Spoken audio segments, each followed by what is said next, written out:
各位好，欢迎来到赛前采访，我是刘航。我们邀请到的是 IG 的中单选手 Rookie， 欢迎 Rookie， 先跟大家打个招呼吧。大家好，我是 IG 中单 Rookie。欢迎 Rookie。那组内赛的第一轮比赛已经全部结束了吗 ？Rookie 会怎么评价队伍在组内赛第一轮的一个表现？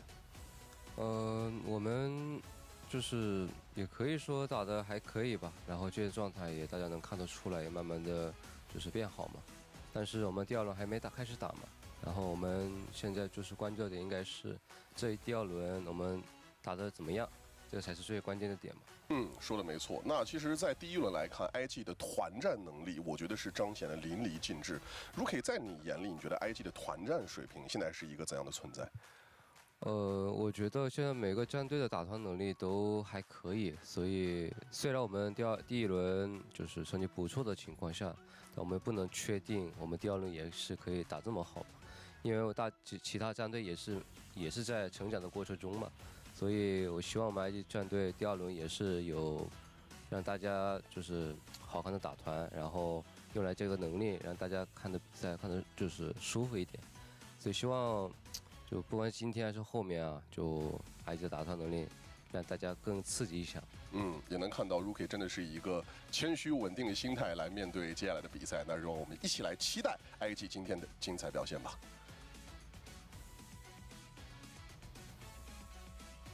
Hello everyone! Welcome to another day of LPL. We took yesterday off because there's a heat wave in Berlin. It's like 30 to 35 degrees in our room, and we had a really long day just before it, so we decided to give ourselves a day off just that one time. I know, crazy, right? We've been trying to be a little bit better with our working schedules this split, but we hope it hasn't diminished your enjoyment. I'm going to write on the screen quickly.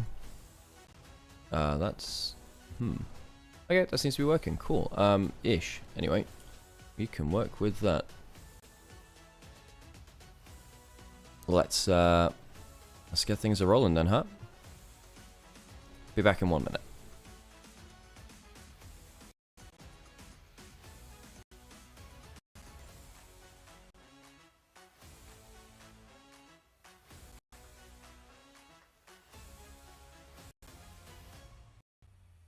I was trying to set up this screen thingy.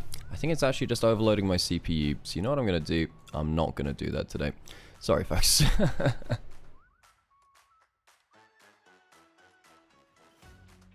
Wow, 12 months, Reese? That's almost a year. Haha, I say that to everyone who subscribes for any amount of months. However, 12 months is actually a year. Good to see you, Reese.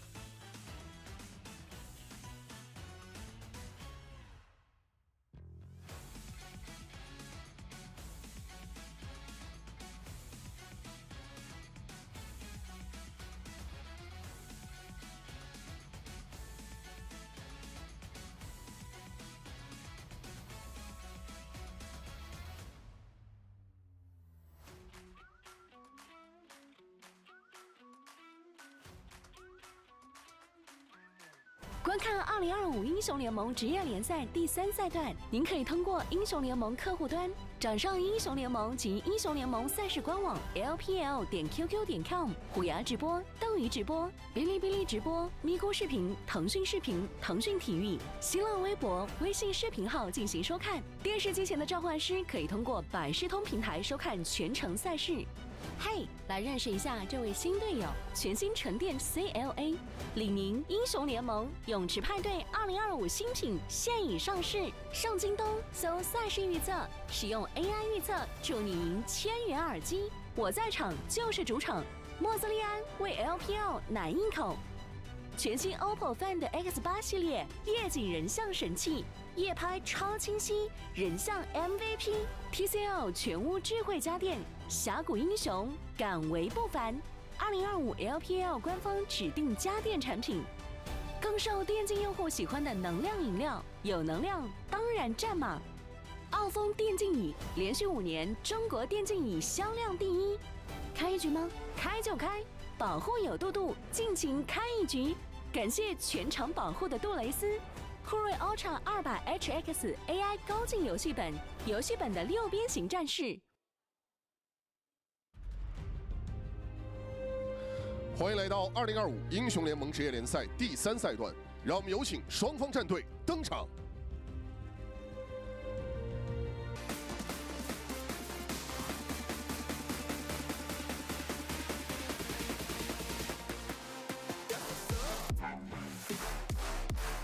Welcome in, everyone, to the LPL. As Sam so succinctly put it the other day, the LPL Coliseum welcomes you all. And today is a great, great day to witness the blood sports of the digital age. Invictus Gaming, anyone's legend. Our first matchup of today, and our second one, Weibo versus BLG. We'll welcome our teams into the Thunderdome. You get those lines from? I just said, Initialise put it so succinctly the other day. Now, it's okay, so if I didn't mention it. No, I did, in fact, mention it just before you got here. Hey, Sam, how you doing? I'm doing really well. I was trying to be... You're trying to be coy, weren't you? Yeah, Hello, I was. everyone. Yeah, I was. Welcome in, everyone. For those of you who missed out the ending to Invictus Gaming, sorry, BLG versus AL just the other day, you missed out on an absolute banger. Welcome in, everyone. IG onto the stage. And I think with BLG falling, and honestly, we've said it before, we'll say it again, BLG have had pretty consistently the 18 to 23 or so minute throw syndrome that a lot of teams have. Be it around Atakan, be it around jungle invades, be it around a third dragon or something like that.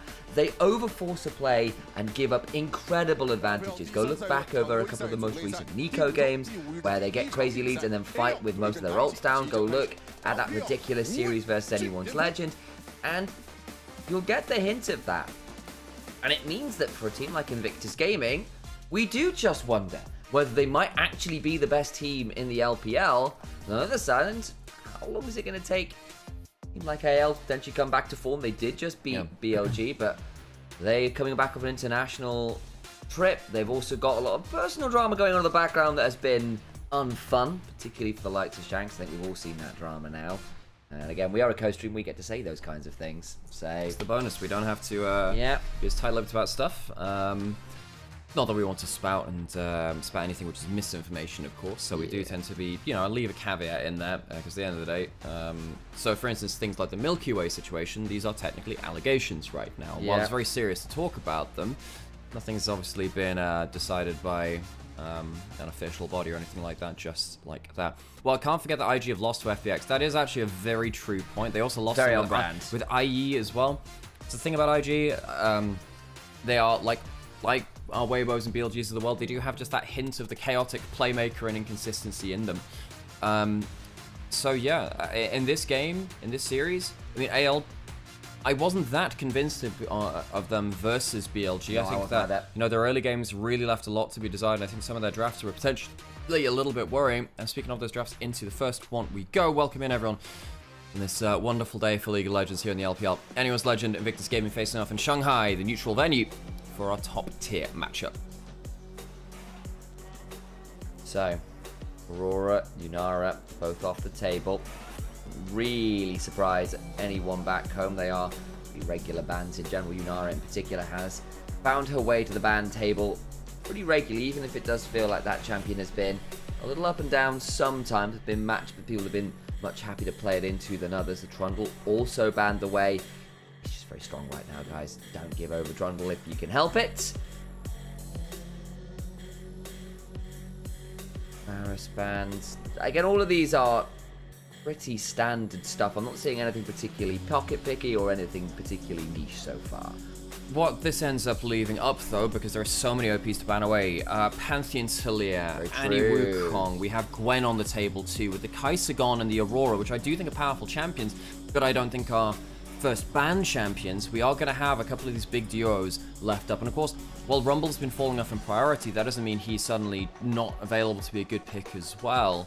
So Anyone's Legend up against IG, I wonder what their first pick out of a larger pool of OPs will be. The big one there that you called out is the Pantheon Talia are up. So realistic, especially with that Orianna now last ban there in the first phase, you probably want to split that duo up on blue side, otherwise it will be a red one to Talia Pantheon, no?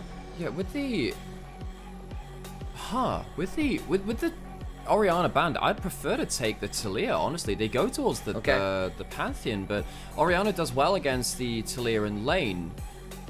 with the Orianna gone, you'd think that the Taliyah would be a lot safer to pick, and it's a pick away from Rookie, who's been so incredible on the pick too. I'd expect a Taliyah slapped in for Rookie here, unless he has some other ideas. And then alongside that, you don't have to pick jungler now. You could pick something like a top laner instead. You could pick Gwen, for instance. Taliyah's the easy pick in there. Taliyah's the easy lock. It's the split up of the Pantheon Taliyah. We said that was likely going to be the case. You could now lock something like a Rumble or a Gwen. You could lock a jungler to match the Pantheon. Depends what you feel like you want to get value out of here. Again, don't need to lock in the jungler on 2 here. You can wait for something. However, if you do lock in jungle here, it just allows you an extra bit of counter pick potential a little bit later in as well, because there are 2 more roles which you haven't seen yet. You can give yourself some extra value in there. They choose not to go towards that jungler. They lock in that Gwen, and now you have a Taliyah that can go towards the Gwen's lane, which is important because Gwen will be initiating a lot of duels. If you have that Taliyah to go into that side lane, it means that you have the numbers advantage. Sometimes, of course, the Pantheon will be adding to the arms race on the other. Rumble v Gwen, Pantheon v Taliyah. 4 of our most highly prized champions being traded across the map here. So very clearly that is the strategy. Do we just lock the Skarner now for the side of IG to give yourself some easy setup? You might want another fighter. The Shin's hours up. That's probably not awful with the Gwen. You can get the double Thunderdome fake frontline that can be quite valuable here, even if the likes of the Rumble and the Pantheon are fairly good at playing inside that active range. If you don't lock jungle, you're going to lose a couple more, but there haven't been that many jungle bans. Ticking down the time are very, very long here. Something happened in Champion Select. Nothing's been locked in yet. That's a laugh. Laughing. Yeah. Has there been a problem, sir, on stage? There's some laughs. I mean, I don't see a pick locked in here. I don't either. I assume that that draft has fallen through a little here. There are 3 options. Yep. One is a caveat of the other. 1, draft bug, things broke. 2, caveat to that, someone didn't pick. That's why draft broke, is someone didn't pick. Doesn't happen very much at the pro level, but it's been done before. 3, there was actually the draft continuing, and it was just the spectator breaking. That sometimes happens. Not this time, though, as we're back out to waiting around. While we're waiting, Alex, can I get my coffee from the kitchen? Yes, is that something I can do? Yes, you can, Sam. Believe it or not, Sam, that's the thing you could have done this entire time. I know, but I wouldn't be while you're waiting here as well. How many views we got? We'll wait a little bit longer. But yeah, you know what? We can share this through as well. You might notice there's a new chat command in Twitch, by the way, because we can do stuff while waiting here. Yeah, so I got reached out to a few days ago by Coach Hedon, who has worked in the LEC, worked around the European scene for a while, so which I think does very good work. And he set up a new platform to collate a load of coaching videos and guides and stuff like that.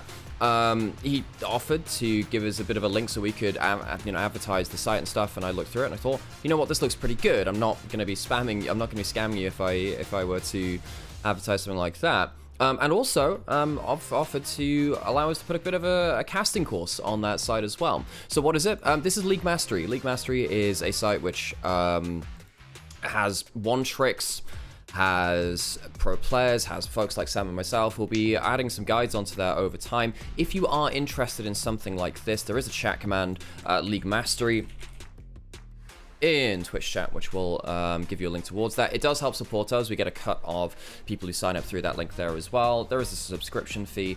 Leaves you open to stuff like calls with people on the site as well. And overall, I was convinced that it was a good product to give people who want to learn more about the game and learn about other skills within the game as well, like ourselves. I could teach you how to play by play, guys. Exactly. It could be a skill we can do. Yeah. So that is a. I'll put the link across some different channels in there. Just wanted to do that now. We'll be dropping that a couple of times a day.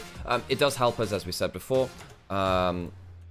And of course, there is our regular Ko-fi links and stuff like that too. But it's just another way for you to support us, whilst also potentially giving you something back in this case too. Because the thing about Ko-fi, it's very wonderful for you to have a way to directly effectively sponsor stuff like this stream, but it's also nice to have something which you can actually get a little bit more out of it as well, which is precisely that. And the site's very young. It's not as populated just yet, but even then, there's people like, I mean, I saw Karasmai on there.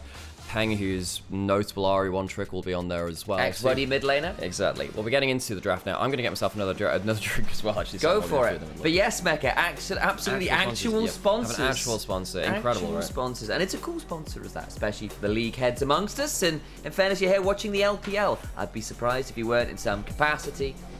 But yeah, give us a heads up as well. If you have anything you'd like to see on that from us. I was debating things like guides on how you watch esports, how you watch League. What's the best way to go about doing it? What are you looking for as a viewer? All of that kind of thing. There we go. First set of bans and picks exactly the same.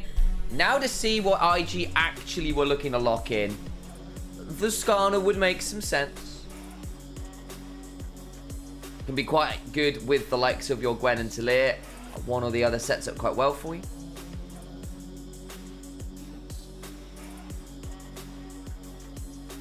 So, second phase of bans. Bot lane will be the focus on both sides for obvious reasons. Neither have managed to lock in. And I think the question will become, what are they looking to focus down? We've already lost the Varus, the Yunara, the Kai'Sa. A lot of very big ticket AD carries off the board. Poppy. Yeah, Kyle does like that one. Can mess with Skarner, can mess with Gwen. Suggest they might want an AD carry with some mobility or some support with some mobility here as well.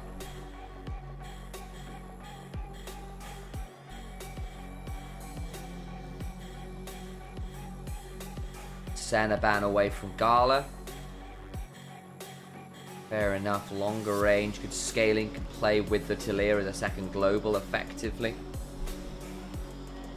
We look at something like a Rel ban here. You do have Red 5 standing by.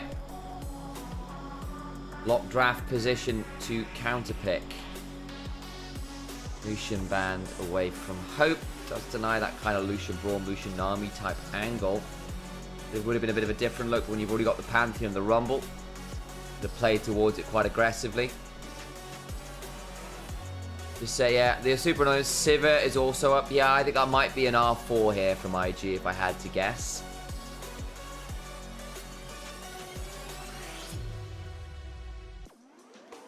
Lynx, I won't read that one out, but that has amused me. Well done. That was good. That was good. What are we picking here?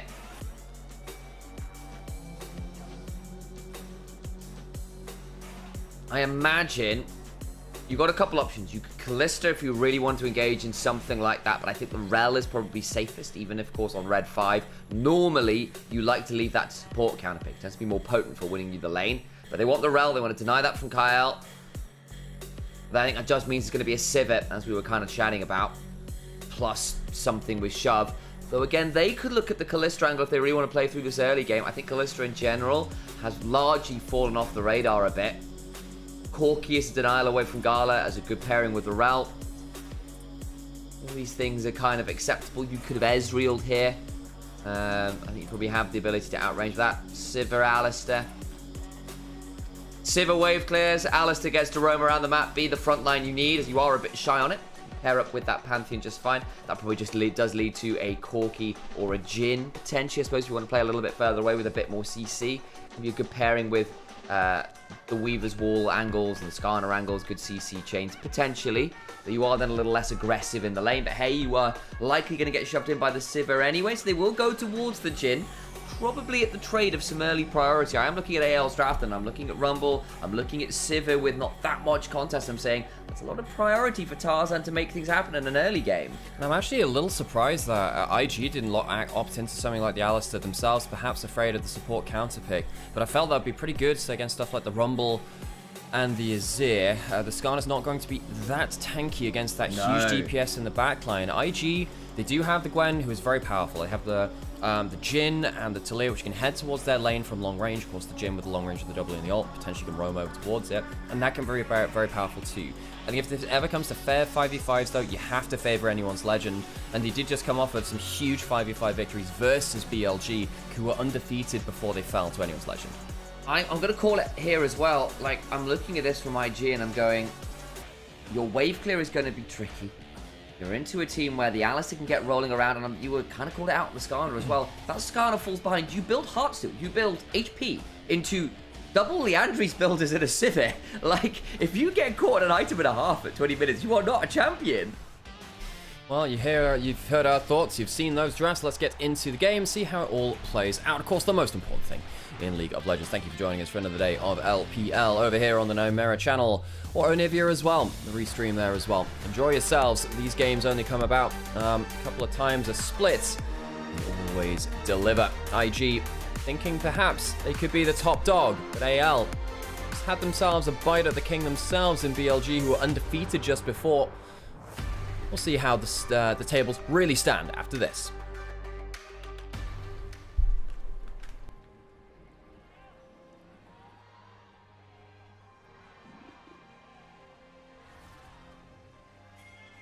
Very quiet Gios there.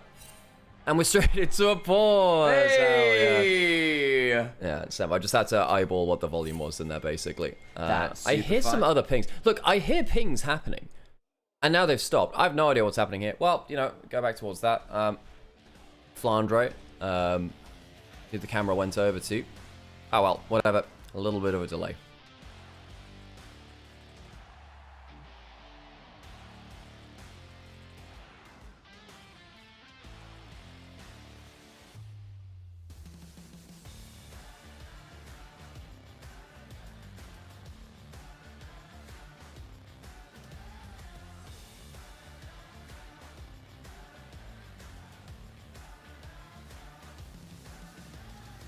Well, about the whole, wow, fantastic start to the LPL day. You know, I had to bring things down a notch, as you do.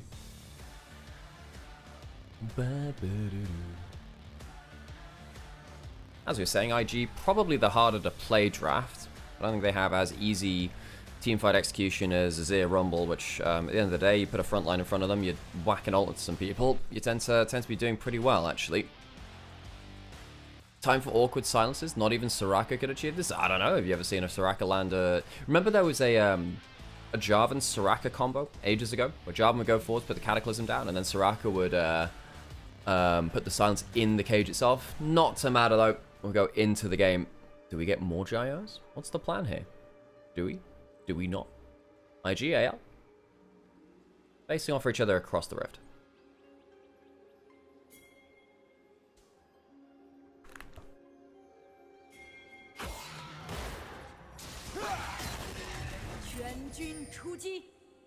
Well, that is the biggest swing I've seen in a long time. A 55% statistical advantage at 20 minutes. That's unusual for this bot.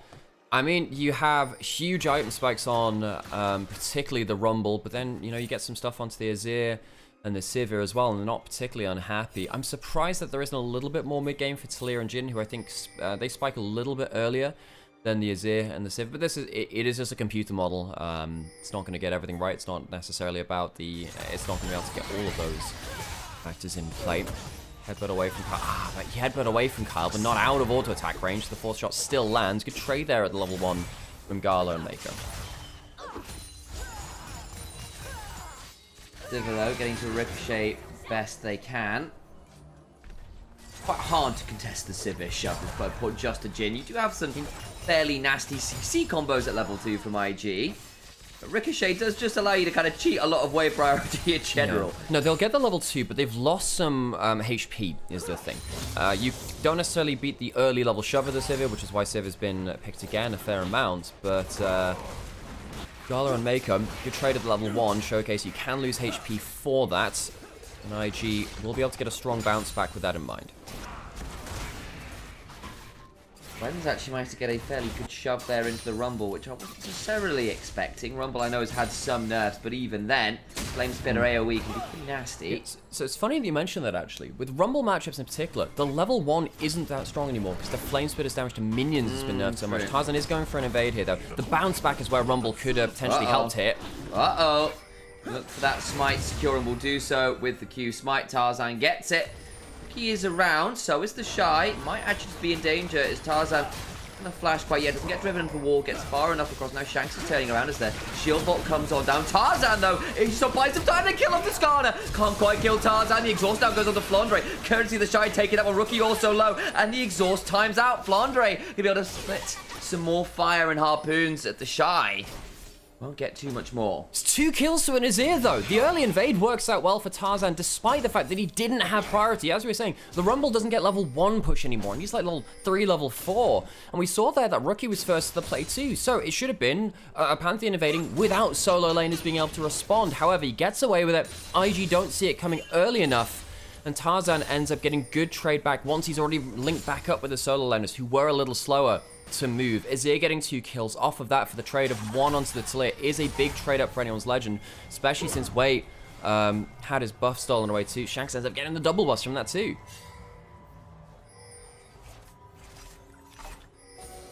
Kyle going to be clearing out that ward. That pops that sweeper early. I can see that the back from Gala and Mako has come through. Cole popped out by Hope, used it, got that on that first back. But I'm really interested now about what happens in this mid lane. You know, recurve bow first really affects the way that you play the game. And another big change which came back, well, when was the buff changes? Would have been the start of this year or the start of last year potentially, actually, I can't remember exactly.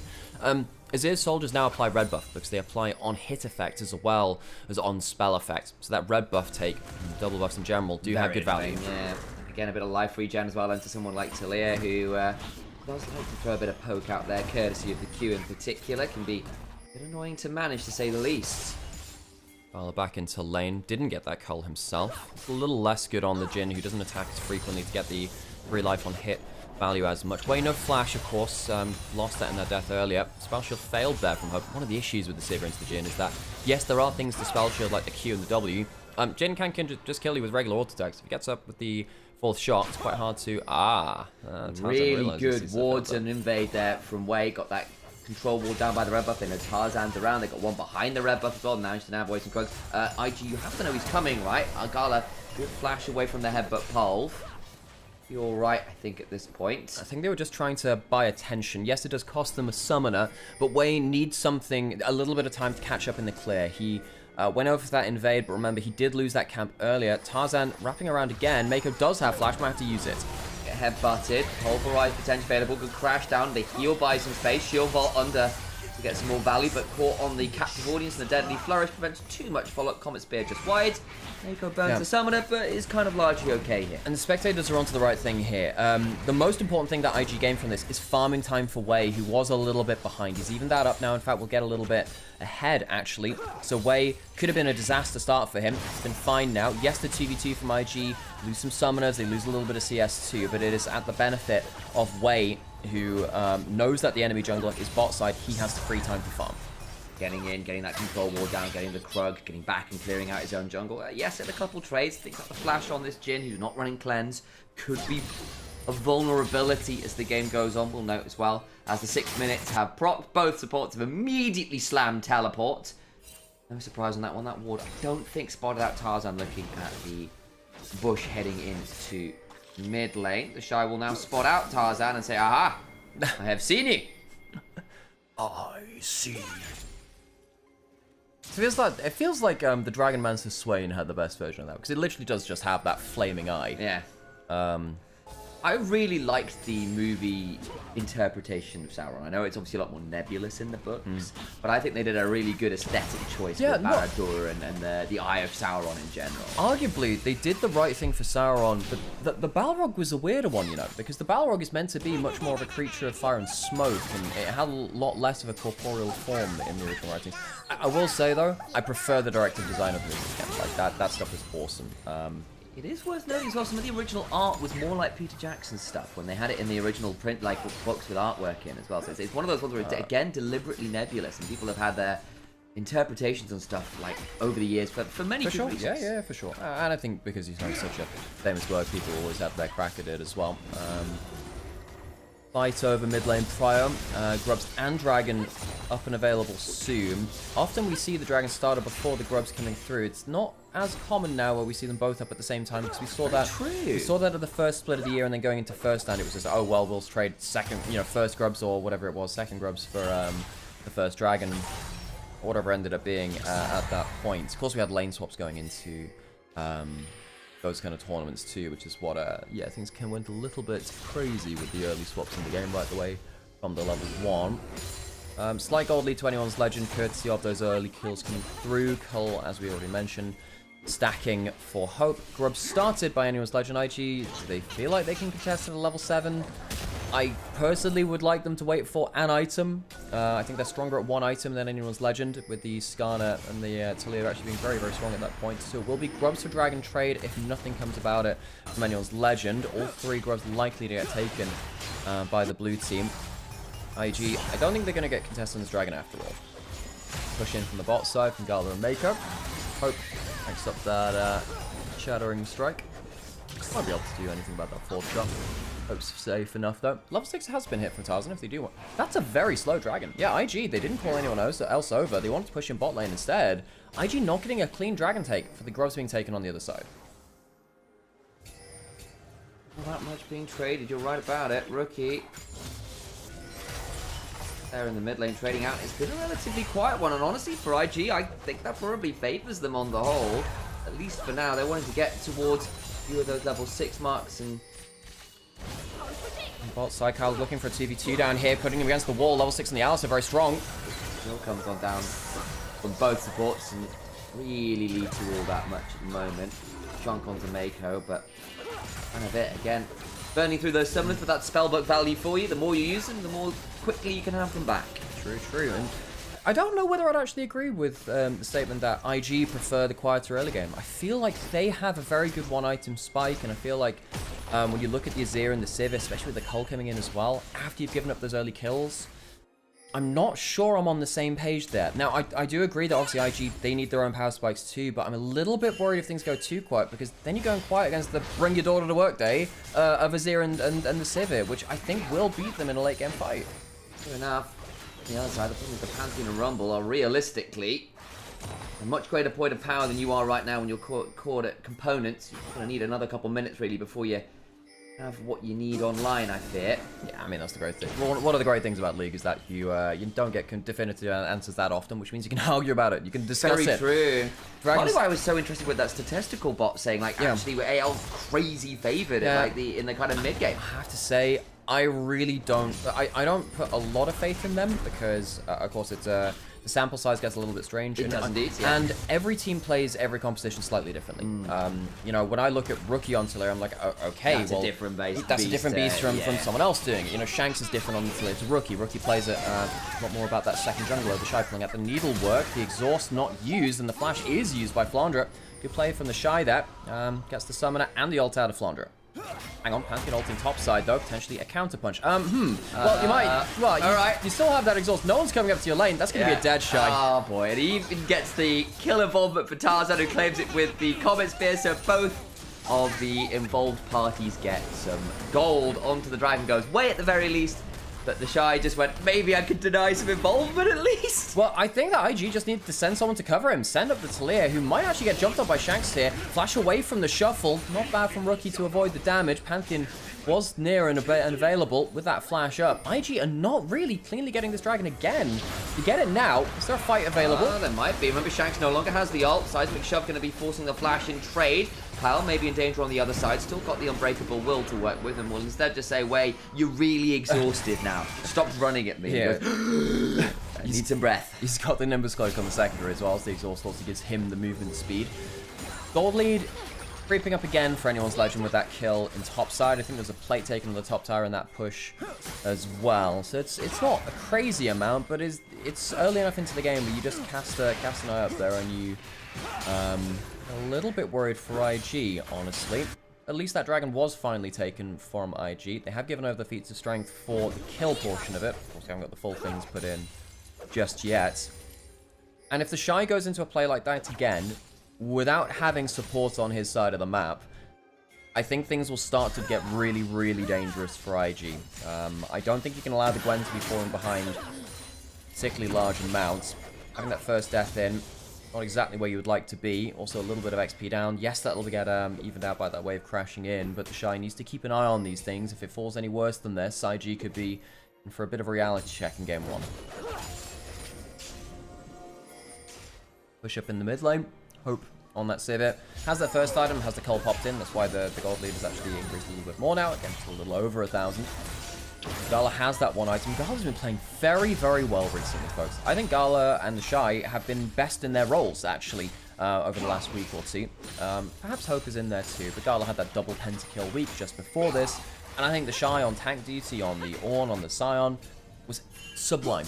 Absolutely sublime. So IG, coming into this game on great form, and AL, before that game versus BLG, I would have said, well, I think they were definitely second favorites in that.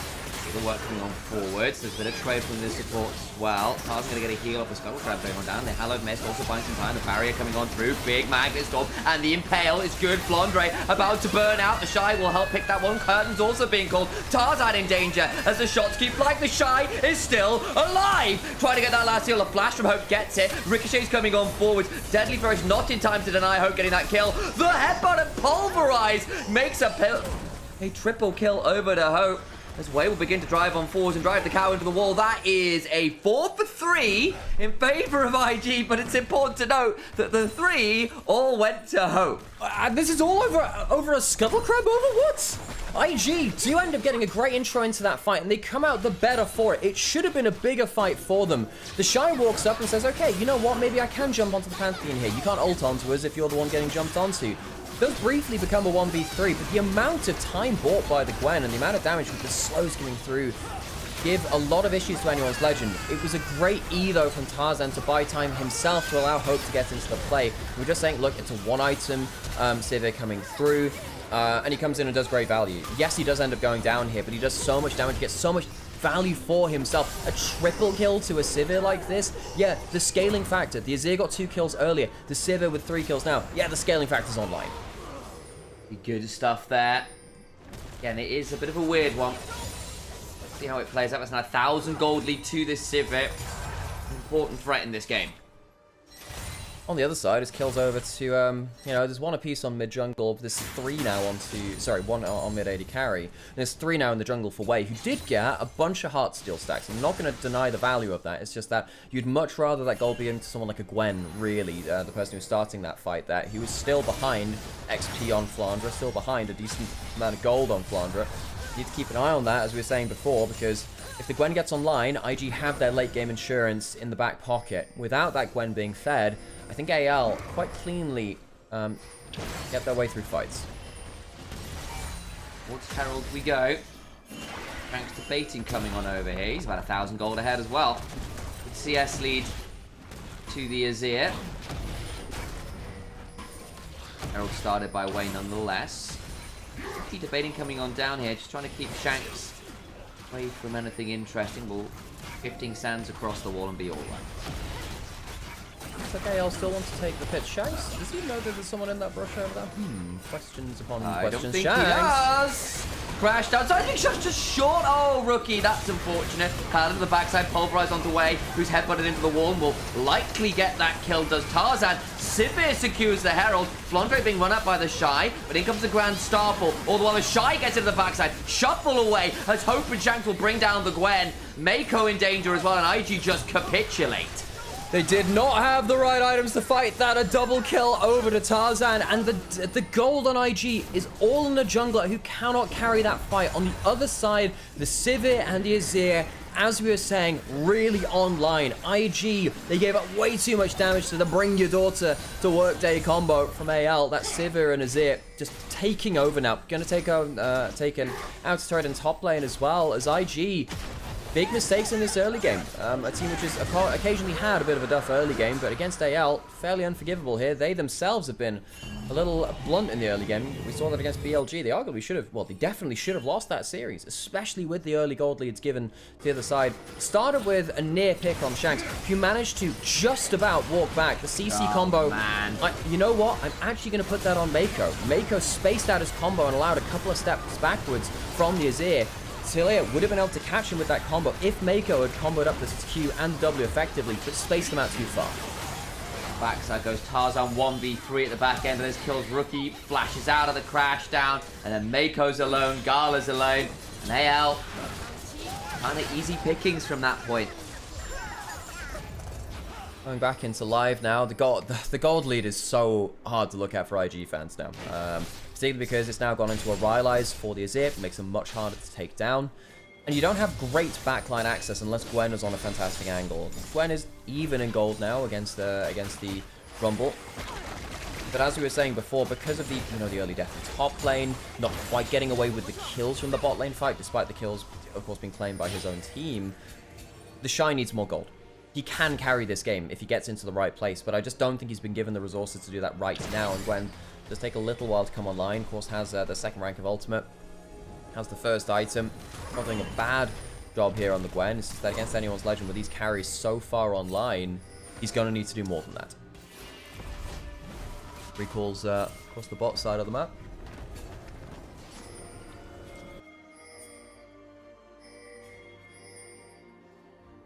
Alright, just trying not to reveal his presence too easily. Does have to teleport to join at some point. Mid lane turret already down for IG. This is much harder for them to defend. Aggressive Pantheon off. And Tarzan has been playing much better today. It's a big thing we noticed from anyone's legend recently, unfortunately for them, in this split. Tarzan has not been MVP Tarzan so far in this split. Even yesterday against BLG, he struggled a fair bit. I'd argue that Shadow out-jungled him for large amounts of that series. Right here, though, Pantheon's been doing good value. It was the first pick Pantheon. Working well for them. IG will lose another tower, as IG do not feel like they can go towards that at all. The Shy, does he want to go for an all-in here? Nope, he can call the ult. 2.5 minutes. Nice combo there from Tarzan and Kyle. Weaver's Wall coming across. Gonna try and find some shots. Does get onto Tarzan, but the Aegis ult's already up, so the damage is completely mitigated. Mako now alone, and very low. The Iron Horse is turned into Iron Glue. Impale comes on down, but Tarzan helps pick up the kill on the Scorpion. Turns down, goes to the Shy to the backside, looking to murder Hope and Kyle. Needlework coming across. Good Hallowed Mist means it's very difficult to stop this equalizer. The exhaust, it's all being traded. Deadly Flourish ensures the death of the bot side. Fantastic angle from the Shy. Here the Shy manages to get something back, and that's what we've been calling for from IG. On the other side, AL have another great fight from their jungler, and they'll go towards the Atakan, because their jungler is still alive. Wei, despite having the early kills, really struggling to get much done.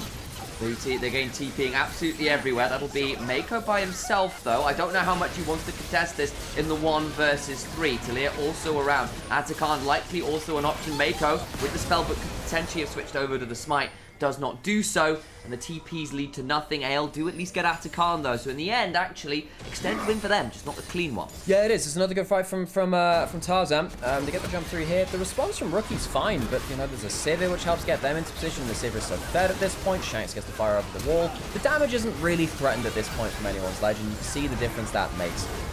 Wei is not really tanky enough to deal with players like this, which is a huge problem. Skarner's meant to be at his tankiest around about now, really. The only thing that saves this is that Gwen, we've been saying, needs to get more gold, needs to have more impact, does have a good fight here, gets 2 on the back line, gets some good value out of this. Only gets the 1 kill, wanted to go up to Gala, of course, but not a bad person to give it to, in fairness. No, I think that Jhin will increase in value around the 2 to 3 item mark. There's no hyper tank on the other side, so Jhin still has good ability to impact the game. Potentially come a point where this Gwen is going to be difficult to manage. Your Rumbles and Pantheons and Alistairs and Sivers all have to play where she can manipulate things with her Hallowed Mist and run you all down with needles. Can get a bit tricky there. However many items you get, you don't get to crit the Gwen if you can't hit her. Difficult to manage at the best of times. Still, 2+ items coming on through for anyone's legends. They've just gotten themselves the Atakan. They are up 5,000 gold. Life is looking pretty good here for anyone's legend. Anyone's legend, have full map control. IG, maybe they can wait for the Shy to come online, try and fight around that, but the question is, how much do they have to give up for that to happen? They're down, a bunch of petals, they're down the feats of strength. You have a better scaling team combo, I'd argue, for anyone's legend too, with your carry combo. IG gonna get some gold over towards the Shy on the side lane here. Can he finish the turret? I'm not sure about that. Shank's coming over with the, the monster energy blast gun. We'll clear that out safely. I genuinely think Red Bull could sponsor the blast cones. I know. I genuinely think so as well. It's not. No, it's such an easy activation. The thing is though, it's less their image, like the whole monstrous green overgrown wings. I know that, Sam. But, okay, as Dragon is taken by anyone's legend. I just think that, let's be honest, you're not going to have rival sponsors in the same game. But Monster Energy Blast Cone, it fits their image. It's basically the same thing. If anyone has a partnership, contact at Monster, you give us a line, Now that or Slurm or whatever it is from Futurama. Oh my god. It's like, what if the secret ingredient is people! Oh no, we already have a cola like that. It's Soylent Green. Oh, what's it like? Oh, it differs from person to person. Those of you who missed the Futurama era, you missed out. Futurama, unironically, very far ahead of its time. Very much so. While we've got a bit of downtime as well, Yeah. a little breaking news tweet from Kevin Kim, by the way. Yeah. We've now got the youngest League of Legends player ever, born in 2009. What? A few weeks after the game had released. What? He is younger than the game, guys. He's playing for Nongshim right now. The first pro player to be playing after the game was released? Yeah. Jesus, what? So he's born after the game was released, guys. That was that. Wow, that just blows my mind. Like for me, the benchmark is, I was in secondary school in 2007. So people who play the game who were born while I was in secondary school. That is, I don't like that feeling. I do not need to know these things. A reminder, I'm the same age as Fakers, so yeah. That says quite a lot, really, doesn't it? But that's the point. We're hitting generational levels of league players, guys. Yeah, I'm a good benchmark for yeah, the lifespan of Faker, I guess. Of course, this is the thing. Are you like the canary in the coal mine? Yeah, so once I start croaking, just be afraid for the goat, you know? Oh, God, yeah. Well, that was morbid. The Shy has 2 items now. Is he going to be the guy to really carry this team? I think there's enough short-range people here to mess around with people. Have to be really good misplacement. It does, and also there is a chance of a flash headbutt pull from within the mist, or the same with the Aegis Assault. The Gwen W is really good, but there's a lot of people who can deliver melee range CC, which makes the W less impactful than it could be. Tarzan is also a level up on the Shy, by the way. Atacon value. Atacon value, farming level. He is 3 levels up over Skarner. If you want a good example of why Atacon is so heavily prioritized, look at the level difference which AL hold over IG right now. The Atacon largely gives you that. It's 10 petals, but remember the petals each give you a bit of experience, and they get more value when you get the Atacon as well. You know what also gives you value? Yeah. Giant golden swords in your inventory. Yeah, Infinity Entry Sivir, that one definitely helps. Mako, going on to Kyle, he has Flash, has Exhaust. I don't think you want that Sivir's gonna hurt. Ah, man, Exhaust is down onto Gala, who's doing nothing. Away is just not tanky. The Shy turns up, and I don't know how much he wants this. Speaking of Hala missed, how you have Flash for the Pulverize. Kyle will die, but so will the Shy, surely. Equalizer is putting damage onto Rookie, who also goes down. And anyone's legend pounce. This is more like the team I remember. So, about that whole scaling factor, yep, the Sivir is it. Beat out the Shy's Gwen, sadly for IG. Anyone's legend on the back, really, of their AD carry Hope. Crush this first game against Invictus Gaming. Oh, in comes the Flash Shield Bolt. And a final kill comes the way of Anyone's Legend. IG, we were saying they might be the best team in the league. Anyone's Legend laugh and say, have you forgotten us? Anyone's Legend, as we said at the end of last series, perhaps news of their demise is a little overstated. Smash IG in game 1, clean up some luxury kills at the end. Hope 2022 championship he won was on the back of that Sivir. God damn, it hasn't aged a day. I'll call it on the other side. We'll say hello as well. We saw it in draft. We said, look, you've given a Pantheon Rumble. That's a lot of early priority. Hang on. You're giving Tarzan loads of prio early, and you arguably scale better. So better early, decent mids, and also better scaling with good priority. IG? It definitely felt like IG had the harder comp to play. I'm not going to say that was an unplayable game, but after the early Invade came through, against early priority from IG solo laners, actually, I think that game kind of went apart. Because while we can talk about priority, realistically, when they got invaded, they didn't both solo laners, yeah, you're right. both solo laners were in favor of IG. They were pushing in. It's just that they didn't quite respond in time. They didn't have the vision to see Tarzan walking across the rift. Tarzan had a great game on the Pantheon. I think it's either him or Hope for MVP for me. I think that sounds pretty good from where I'm standing as well. And the moment that fight happened, where yes, they dropped the extra kill, but AL funneled all of those kills in the early river skirmish over Scuttle Crab onto a Sivir. That one sucks. That one really hurts. Alright folks, time for us to do our spiel and our marketing and blah blah blah. My name's Alex, this is Sam. We're brothers, also known as Nymaera and Initialise. We're the only siblings who cast within greater League of Legends scene. Haven't heard of anyone else who does it within our game. Anyway, and we're not paid to do this, folks. This is LPL's Chinese broadcast that we've got on in the background, we have co-streaming rights. There is no official English broadcast anymore because it got shut down. It was too costly.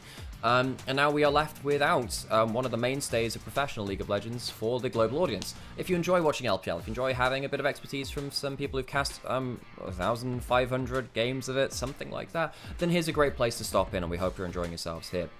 If you would like to support us, because there is no money being paid to people who are covering the LPL anymore, there are several ways to do that. We have a Ko-fi, which you can donate to. You can like, you can subscribe, you can comment as well. And something that's new today as well, which we may as well flash up again, is a project which we've been reached out to by an LEC coach by the name of Hiron called League Mastery. It is a platform which collates different one-tricks and different professionals in different areas of League of Legends to give their specialty expertise in one platform together. Now, there's a referral link you can use from us. It does help support us as well. And coming soon will be us giving actually a bit of our expertise there as well. We're going to be doing a casting guide onto there, which will hopefully be digestible, easy to grasp, and also focusing on what Riot looks for in a caster and what we've learned from our many hundreds, if not thousands of games of League of Legends as well. If you would like to support us through that, so actually you're not just supporting us, but you're actually getting something out of it as well. And it's a little bit weird with subscriptions and stuff like Ko-fi. We'll drop a link in the chat, in the various chats. And thank you for spending your time here today. Of course, we appreciate each and every one of you. So, with that in mind as well, make sure you do use that link again. It's a new site. We're still getting some stuff rolling up there, but I think we're going to be able to do some really cool things with some really cool people. If you want to come and support us, if you want to get a bit of different insight as well, I'll be offering some play-by-play knowledge. Alex will be offering some color casting knowledge. We'll both be offering some knowledge in terms of like what's being looked for in cast, especially because the industry right now is in a bit of an unusual space. So it can be a great way to kind of just apply your things. Ah, yeah, Sivir. I don't think you should be giving Sivir a 0 over. I think that's a combo which people have not found great ways to deal with. Sivir has way too much early lane control. As before, Sivir would lose enough lanes that it didn't matter, because she couldn't lane against auto-attack heavy champions and would often lose through that. Her early W damage controlling the wave is too much. I think they need to nerf her early W damage, or the cooldown of it, because she just shreds lanes. If she can get through early lane against something like a Jhin Rel with an Alistar as a support, which is not a great early lane support, there's a problem, really. Yeah, and this is the fight that wins it. Actually, flashing to get the kill onto the Shy and avoid the shattering strike, like, that is about as great a flash as you could ask for in that scenario. And then afterwards, the flash forward from Kael to deny Gala getting the kill back onto Sivir. Bot lane in general just played a mean skirmish there. It was nuts. And they technically ended up losing the skirmish, but getting the goal onto the Sivir means, well, actually, did they? Because strategically, that's the case. And this hit, I'm actually putting this on Mako. You just put your combo together. He managed to take like 3 steps there. After your Q's ended, you have not spaced that particularly well. It was almost fantastic. Also, it was a flash this Zip, but not fantastic there. Will we make guides about hair care routines? Yeah, I brush it, I shampoo it, and then well, actually, I don't even brush it most of the time. I just wake up, and it looks like this. Very annoying, actually. How much of Sivir is strong and how much is just hand stiff? It's a bit of both. I think Hope is one of the best Sivir players in the world. So it's also just a good draft for Sivir, is the other thing. Like we were chatting about, look, Sivir gonna not be contested early on. You have really good ways to mess with quite a short range comp. It needs to be very good spacing from the likes of the Skarner and the Gwen to pick their moments to go in. Because again, you are short range, you can fall victim to an Impale, you can fall victim to a good Hallowed misplacement. Like here, right? You can have Gwen moments like this where the Sivir goes, I hate everything about my life. Man, but I'm just saying, by the way, people are asking, oh, well, what Sivir counters are there? The old Sivir counter used to be Vayne. Because Vayne and Draven, those are the two, because they have so much auto-attack damage and very little in stuff you can spell shield that it doesn't matter you have a spell shield. You're filthy arena main, you know I'm the same. Yunara as well, currently. We've seen a lot of 1v1s where Yunara is mashing Sivir. Yes, but then the problem about that becomes about Yunara not being able to force onto it very well all the time. Kai'Sa can be pretty good in Sivir too, by the way. Yeah, MF Draven. MF is a little bit weird. MF is not always the case, but yeah, it's alright. Okay, we're gonna put some adverts, and of course we should play some horse game. That's fine. Do you want to make you a coffee, mate? I've got enough one in there for now. I might get 1 liter. Leave the door open and let some air out. Yes, thank God.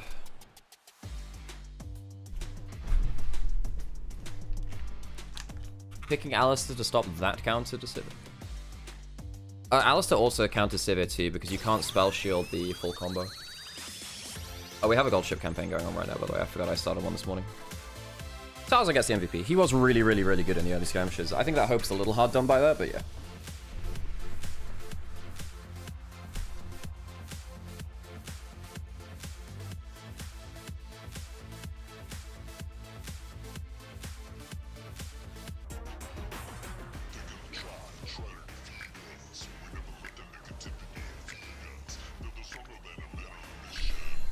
Can't spell shield Ren. That's true. Callista was pretty good against the Sivir in the past. You're not wrong.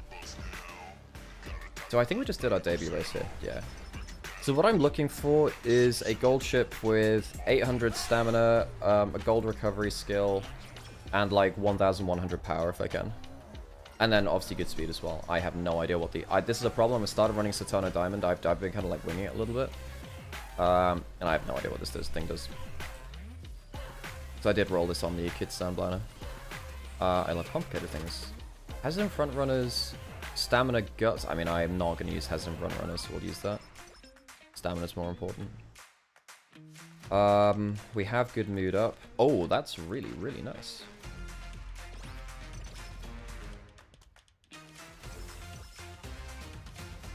One day, right, we'll add a gacha game you can play in queue. Yep, that is, honestly, that will be gold dust. We just take the wit here? I think we take the wit here, right? Because this will get this up to friendship training early. Whereas JJ, he's been benched. JJ's been benched. They already have 2 gacha games? Well, there is TFT, but you can't play it in queue, is the thing. 17%. I will rest then. And I hope we don't get sleep deprived. Well rested, good. Nice. This is Eshkur, but I don't know what your thing is. What is your thing? Absolute Desire. Pace Strategy? What is Pace Strategy? Is that only for Pace Chaser? Slightly recover endurance when passed by another mid-race. Maximum energy, though, is really nice. And I have enough skills which I want to get. That is not a bad one, in fairness, but... Stamina's pretty good there. 1 good friendship training, 1 meh. 2 friendship training. I actually wonder if I do this. 24, though, is pretty good. Oh, screw it, we'll do the friendship training once here.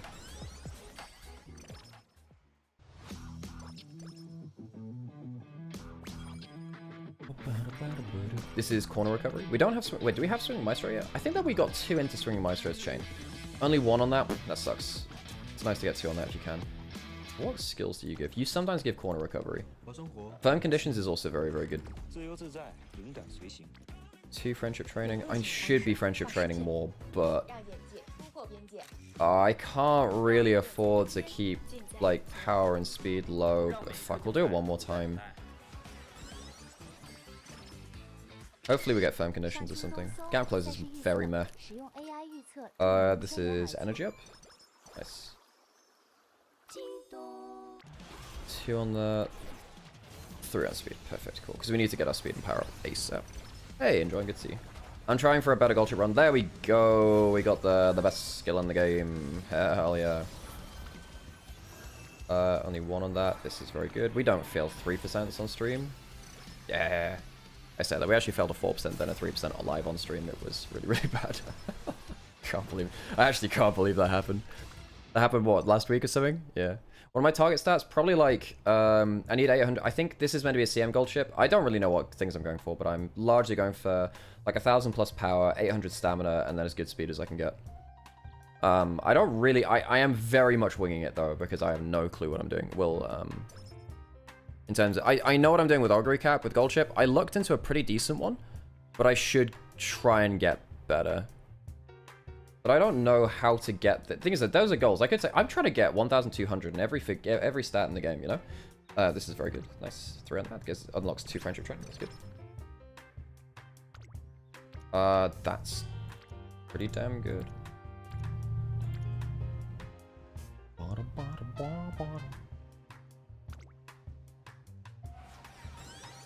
I need to, yeah, and I need to get over 300 wit as well. That's the other one. What's the failure rate? 22%. YOLO. Shit.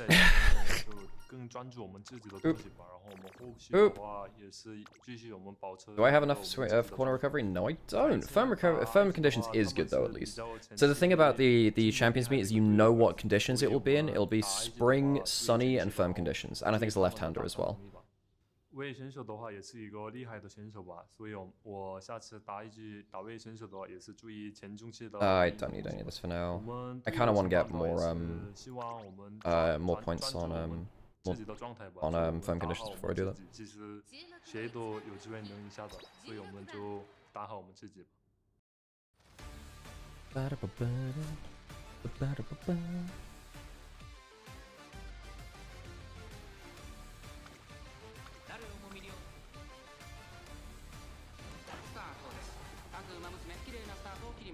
これは位置取りが熾烈になりそうですね。先行争いは17番アグネス・ターキオ、14番期待通りの結果を出せるか。1番人気ゴールドチップ、17番快調に飛ばしていきます。先頭は17番単身で飛ばしていきます。先頭から大きく離されて2番手は18番第1コーナー回って第2コーナー。さあ花に立ったのは17番。このままリードすることができるか。2番手の位置で先頭を伺うのは7番、少し離れて1番、4番手に9番、外18番、その道並んでアグネス・ターキオ、2馬身差14番、12番追走、さらにはキングヘイロー、成田大使、内から行くウイニングチケット、並びかけてきた。それを見るように4番、その外並んで15番、少し後ろから。 Well, run end closer is where... Yeah, we've got good positioning here. Yeah, we're good. Yeah, I think at this point we're good. We're around the outside. We're not going down the middle. Positioning's fine.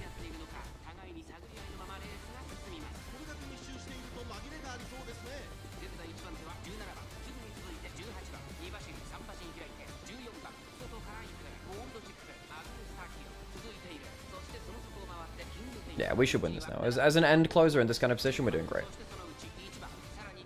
Get your drop kicks ready.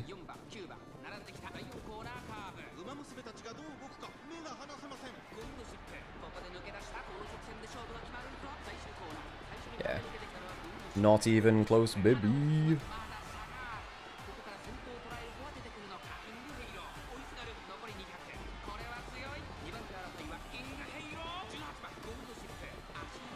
Nice. Not even close. Oh, the ship. Drop kick. For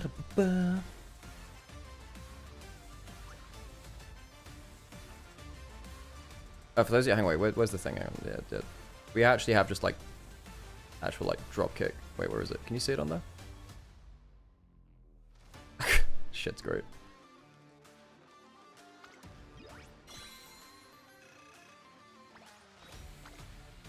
I would happily just stream this game, you know.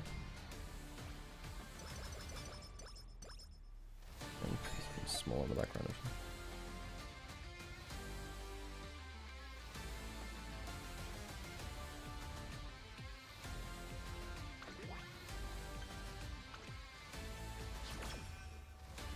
Caster is amazing vibes.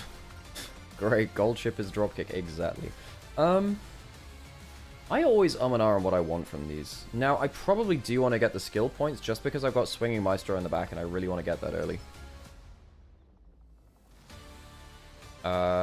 Is there anything good here? This is pretty good.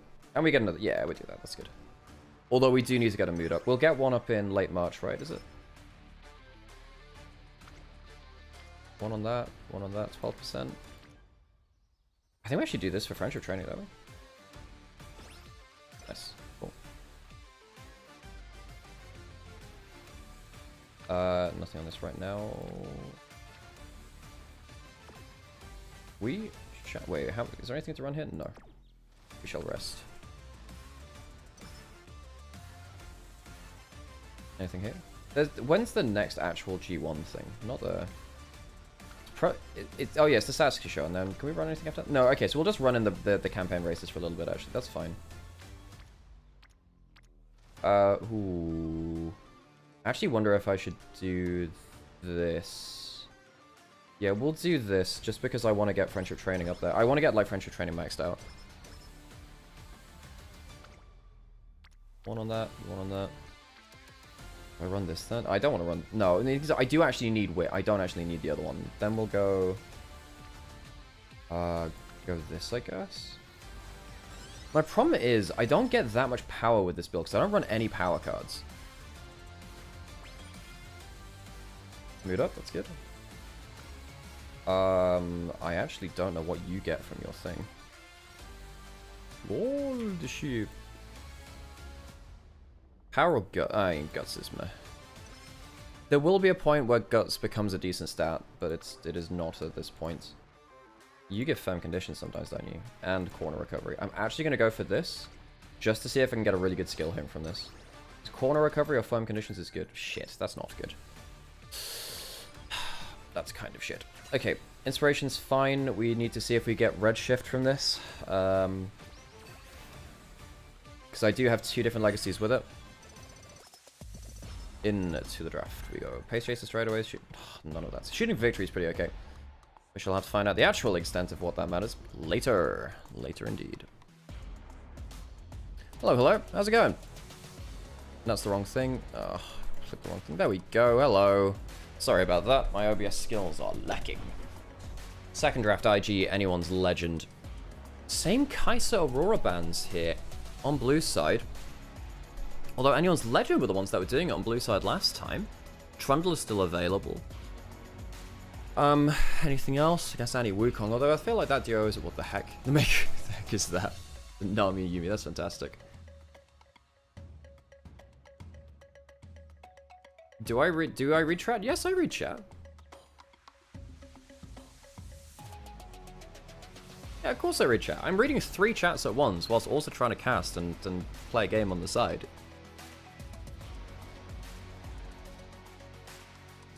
Rakan banned away. So many OPs. So many OPs still left up and available. The Trundle is now gone, which means that can you pick in something like a Scion, put the Shy back on tank duty? His tank duty last week was insane. First pick Scion wouldn't be bad here for IG, you know.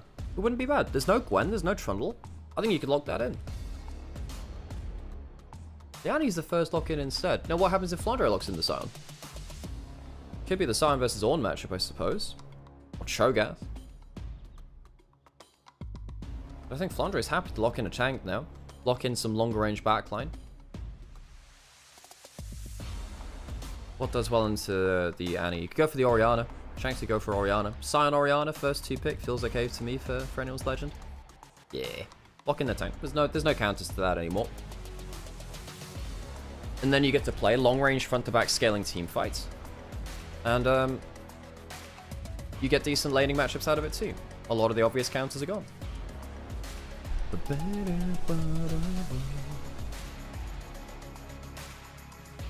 Those are some nice contacts though. Very deep blue.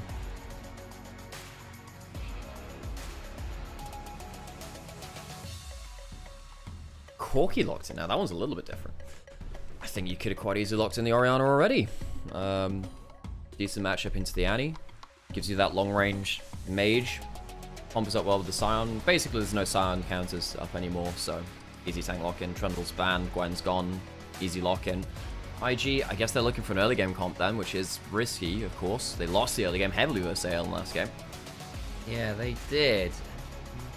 And Bessa might be able to manage Scion in some regards. It's a matchup that people have kind of studied well enough. It tends to be a bit of a muchness and come more down to the team play than the individual lane.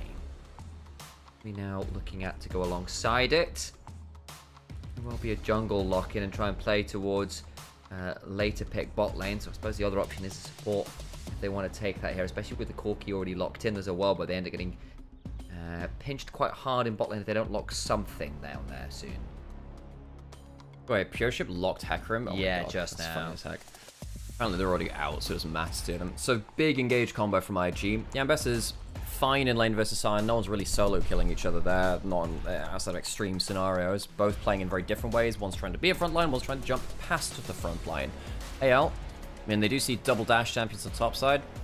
Go towards that Poppy, keep your backline a little more safe. I don't mind that at all.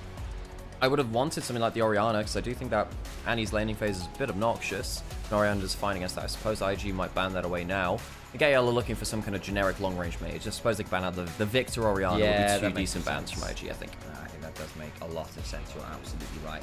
I suppose Shanks has got a couple of other bits in his back pocket in terms of some of his weirder choices, should he wish to go that way. But realistically, with the way things are at, that would make the most sense. I think also because, not to put too fine a point in it, hope on Corki has been a question mark, shall we say, before.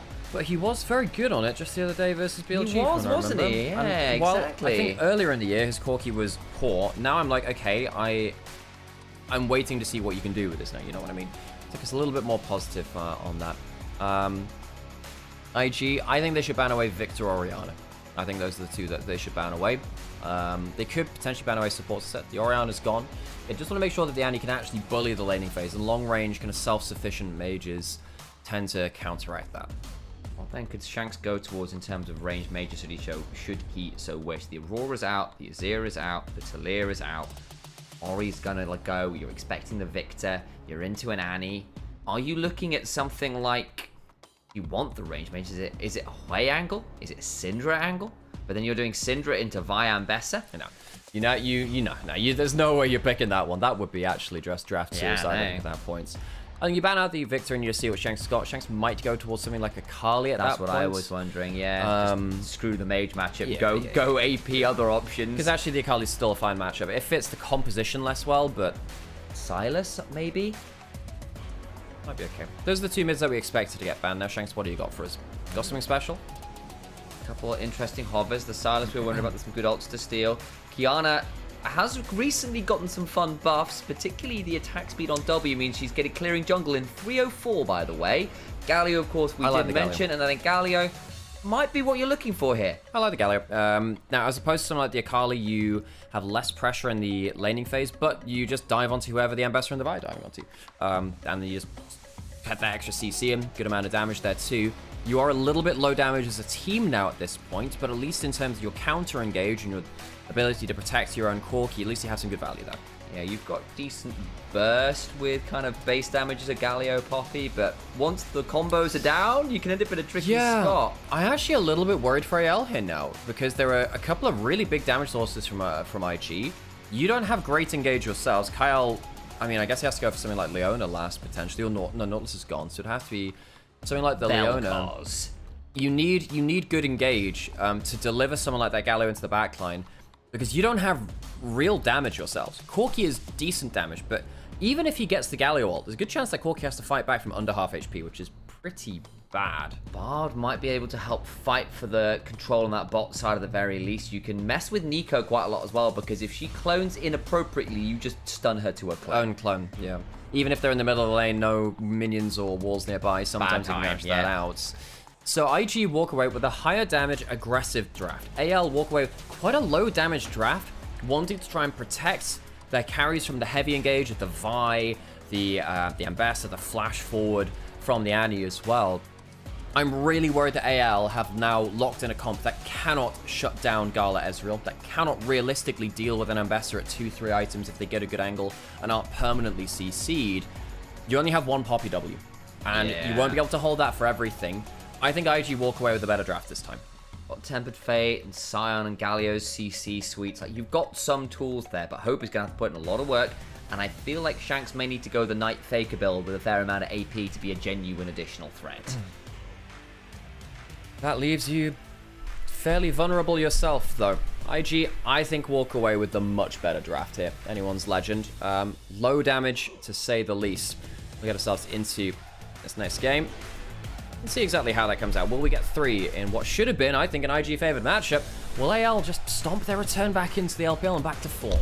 Yeah, and doing it against BLG and AL, well, as an IG, would be a good pair of teams to do it against, to say the least. The lights are up and working. There's our new synthwave intro. Gotta love it. Invictus Gaming, one of the most popular teams in the world, up against anyone's legends. Our split 2 champions, international representatives. The riff we go for game number 2.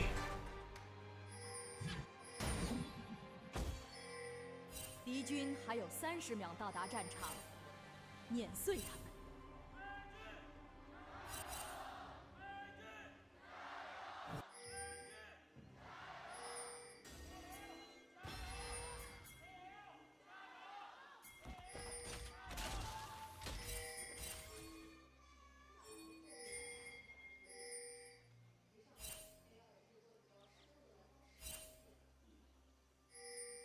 全军出击！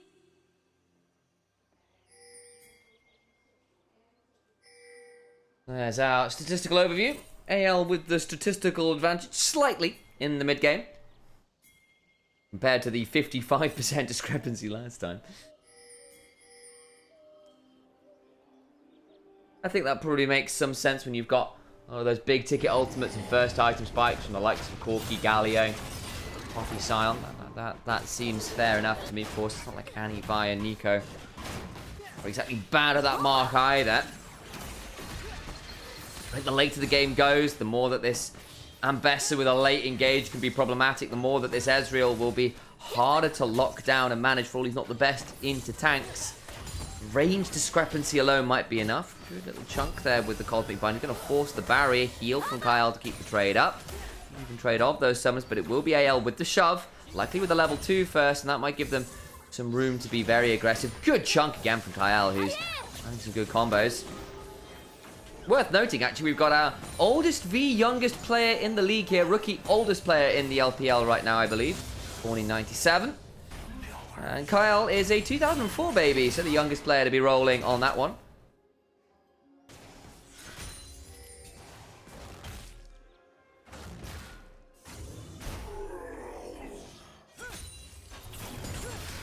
Chunk topside doesn't really mean all that much there. Junglers farming opposite directions. There's a world here with a Vi to potentially punish this Corki and Bar, but again, I think by the time she's down there, like your Valkyries, potentially your magical journeys will be up, and it'll be quite hard to really find any true threat.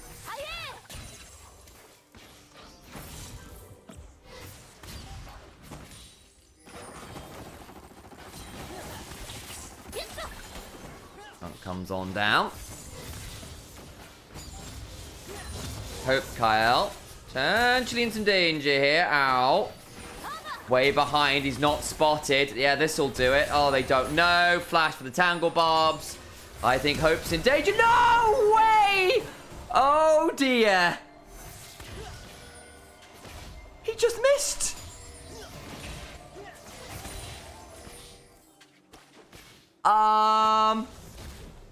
Well, that now means that AL get away with murder, and topside, the Shy is in danger.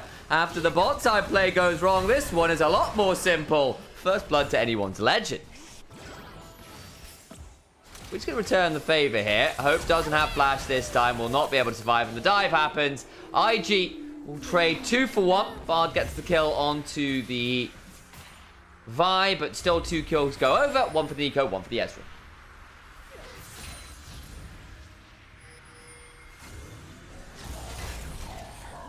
Blandre waiting with the decimating smash. Will chunk out the Shy. 2-2 in the early game kills. But of course, where they've gone is important. Specifically, Ezreal and Nico probably going to be using them a little better than their opposite numbers. Of course, Poppy getting ahead of the curve early does mean she will be able to really spike hard when she is at her most potent. Realistically, half an item in red buff, but there we go.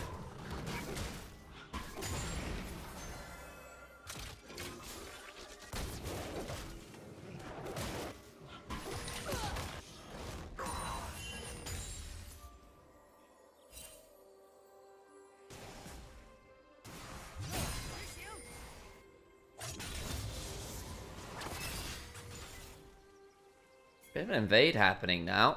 Poppy just trying to catch someone out here. Way's going to say, yeah, no, I'm not sure I want that smoke. May spot out this Poppy here. I was just saying, yeah, I can't defend that.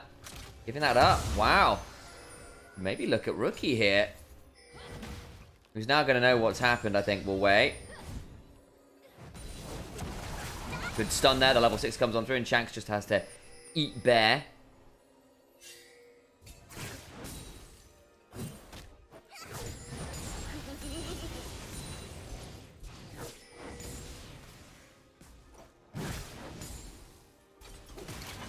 Right, gonna get into the back of this dragon pit, clear out a ward or two.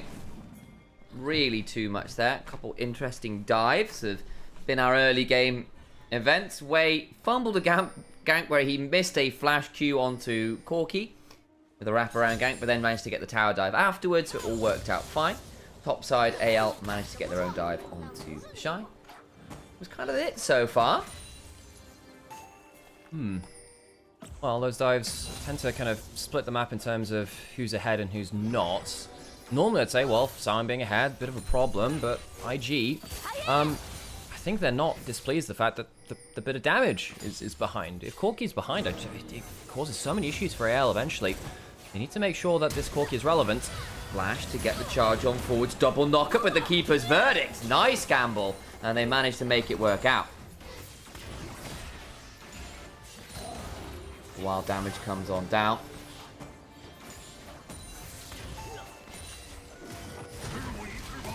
And yeah, big apologies to people who are watching on Nivea's stream. I forgot to hit the go live button. Oh no!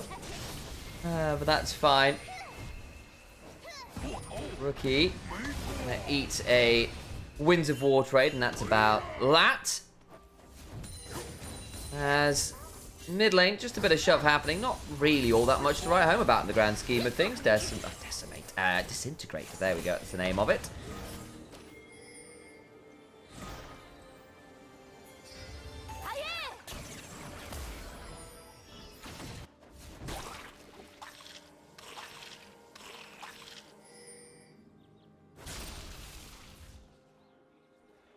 Move up towards that top lane. Here's the Annie. I realised I need to finish that sentence. Nico looking to put a ward down. Gonna be able to do that though with the Bard. Just warding that one off. Grub spawning in about 5 seconds.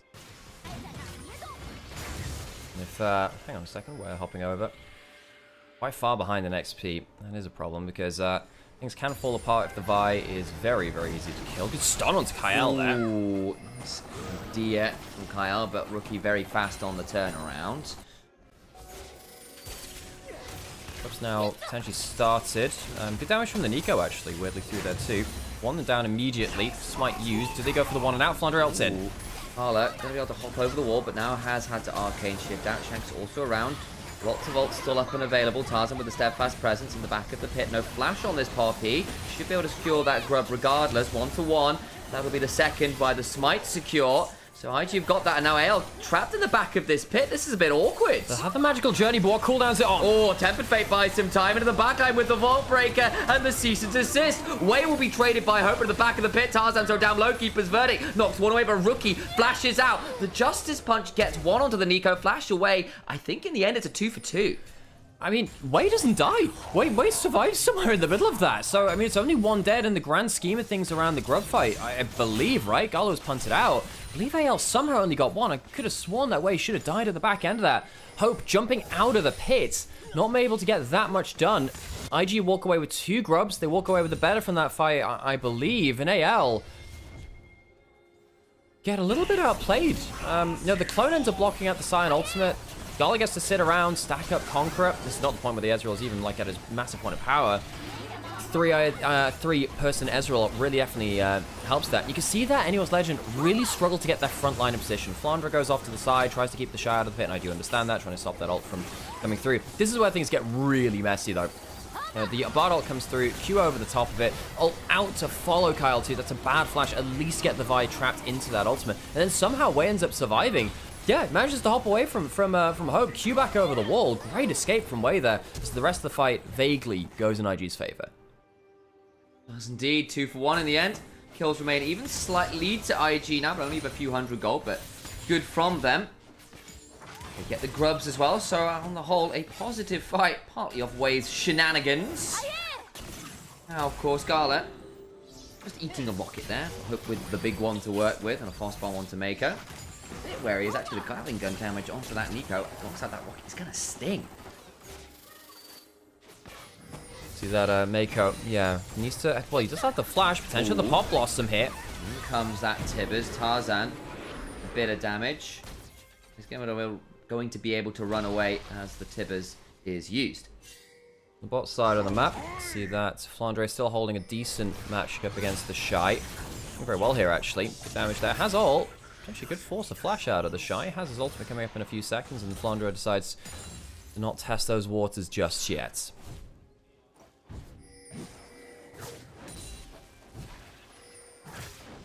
Farming up on this top side. Shanks is not going for the full damage build. Flandre still has ult. I wonder if the Shy needs to back off here. I guess he has the ult to go unstoppable. Could potentially lock up Flandre under the turret too. Wave's going to come in. Doran Shield coming through. Wei, can he get onto Shanks? No flash on the Galio, of course. No, I think just about surviving for now. Could taunt, way short to that Vault Breaker. The Shy having to back away, and he's actually down a significant amount now. Yeah, he is. So that's not bad from anyone's legend. The Ambessa being a little far behind is important. A little far, 1,000 gold by this point. Very far behind. That is important because the Ambessa kind of needs to be self-sufficient at some point. Dive in, be able to be tanky enough to not cast any dashes to escape while the Poppy's Wing, and then you get out afterwards. You have to be patient in the Ambessa against this kind of comp. Of course, the taunt from the Galio, of course, another thing which sometimes you just have to face tank sometimes. Try and work your way out with the lifesteal and arm vamp just a little bit later. Dragon has spawned. Might say that. It's the same. I just assumed it was the second one. Nope. Still the first one. No one's bothered taking that just yet. Everyone wants to stay in lanes. Everyone wants to be angling for fights instead. Anyone's legend. One game up so far in this series. Has just taken down BLG. In a playable position this game. Again, they do want to make things start happening soonish because we had some issues potentially with their damage profile. What they need to do in fights basically involves using their incredibly bulky response options to keep Corki alive. If the game gets late enough, the Ambessa, the Ezreal, are going to be very difficult to deal with, I think. Yeah, hugely so. AL, if Hope doesn't get a perfect team fight, AL have no damage. Realistically, they have no damage. Well, they might have enough to blow someone up as a 4-man unit. You were talking about the base damages a little earlier when we were looking at the end of draft. And while I think that's true, I don't think that's going to be enough to carry a full fight. Perhaps AL can look for picks, but I don't think that's what their team comp really necessarily wants. IG being even at this point, having the Corki a little bit behind the Ezreal, that's what they want. Kyle, potential of a play here, is off of vision, has flash, has ult, has a magical journey as well. Hope eats a decent chunk there from Nico, who's got an alternator, so we'll be able to do quite a lot of work, and Hope managed to skate out of that Blooming Burst, sorry, Blows is Lilia, I keep doing that, they're very similar ability names. Kyle gets control of mid lane. What's happening on the rest of the map? Jungle support resetting for AL. Ow. Walks into that, shall be able to back away with the repudiation of the Eclipse Shield. That's still not exactly a fun option as immediately forced off the wave again. Instead, get some decent healing back, of course. Get some healing. -1. First item hit now for AD carries, Triforce for both of them. Perhaps AL see that as a go point. I think one item is legitimately where AL the strongest point that they'll be in, because again, the base damage goes pretty high. Oh my god, not again. That's twice one with the Soul Furnace after as well. The Shy, what is going on? You've played against Sion and up by this point. I think he might just be dead, by the way. He's going to have to force a flash at the very least. A Flandra. He does. Public execution, trying to turn this around, and that'll be ult for ult and flash for flash. The Shy getting pretty decent value out of that, though. Hang on, Wade's going down now. So Kyle and Tarzan. I don't think the Shy can do that much about this. I don't know about taking that fight, Wade. Yeah, it doesn't get stunned to the wall, but it's going to get flashed in afterwards, and that one will work. We'll do some work there with the Cease and Desist. The Tempered Fate to turn off the turret. Wade's going to have to flash.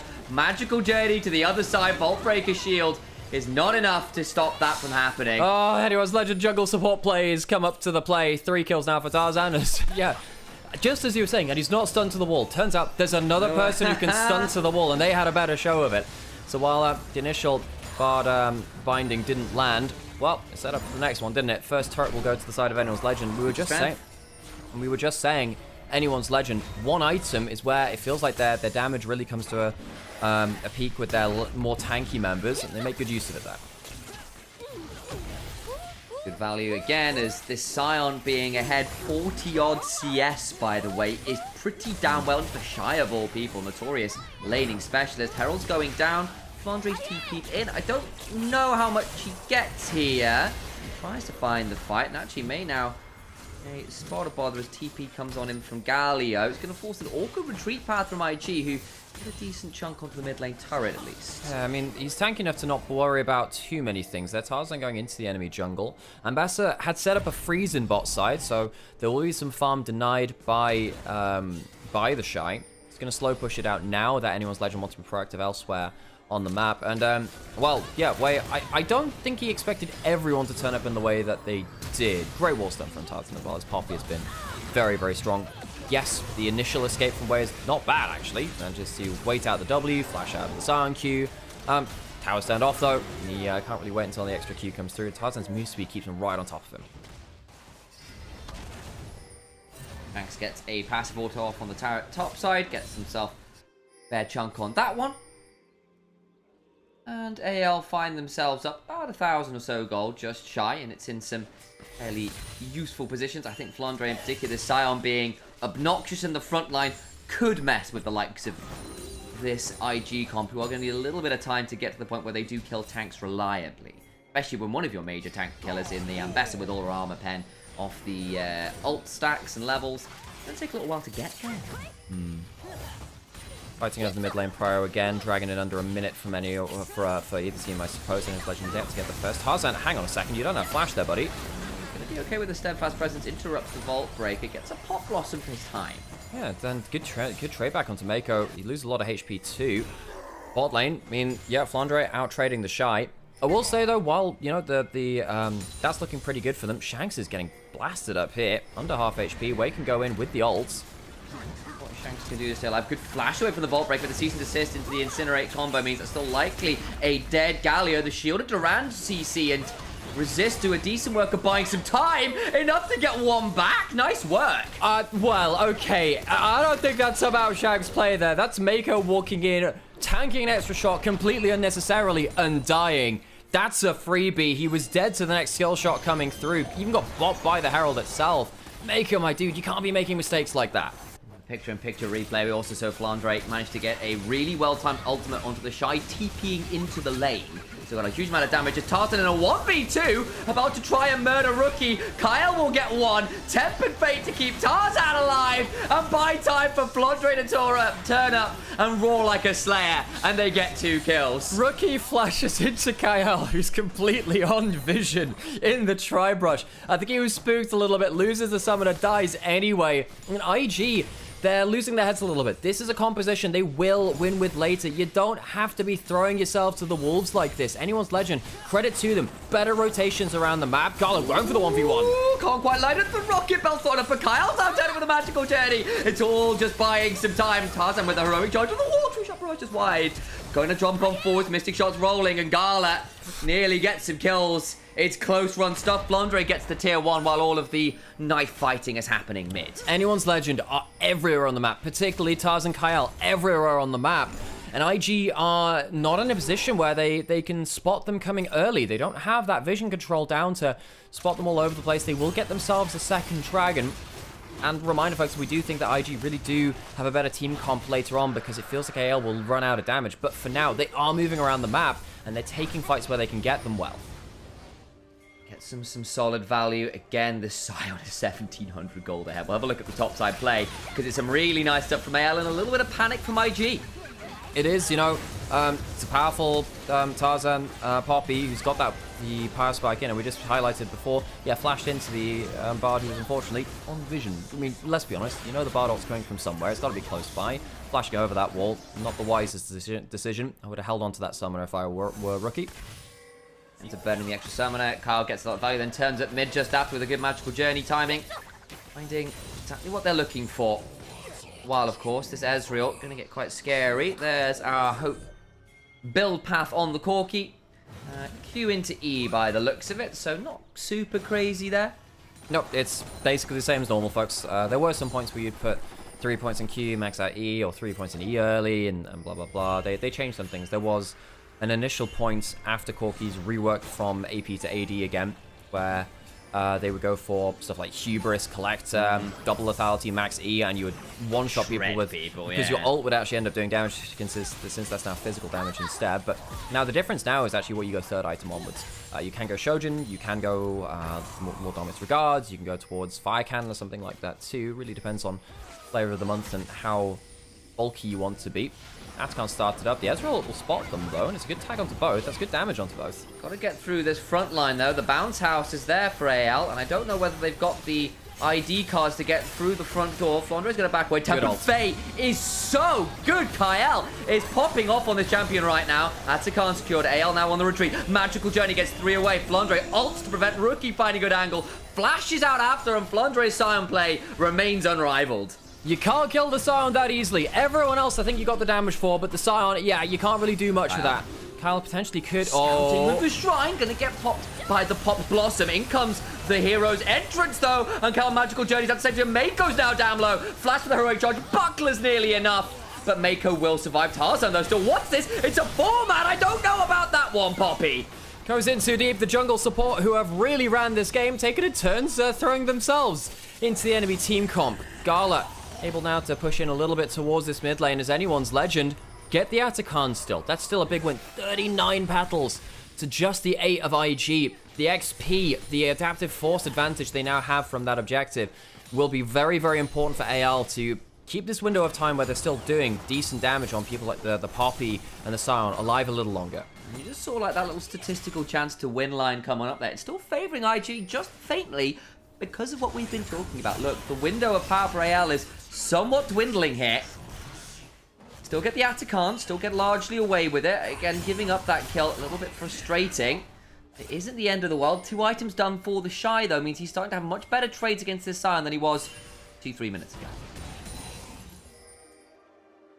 Well, 3 kills onto the rookie. Well, not too far off 3 items, I suppose. They'll be coming after 2, as it tends to be numerically. With the tank killer build as well, the Malignance into Leandries, level 11 for some extra MP. Perhaps that's enough to chew through some of the front line in a good way. But AL, I'm wondering if they've given a little bit too much to, sorry, IG, I'm wondering if they've given a little too much to AL at this point. You know, do you have the Riftmaker coming through from Shanks? He's at a happy 2 items despite being down 1,000 gold. Feats of strength are on anyone's legend. I think eventually IG will have ample damage to blow up the backline, and you don't have to worry about killing the Scion quickly. But for now, feels like they've not been able to play the map well enough to get themselves access to those targets. 2 items largely in.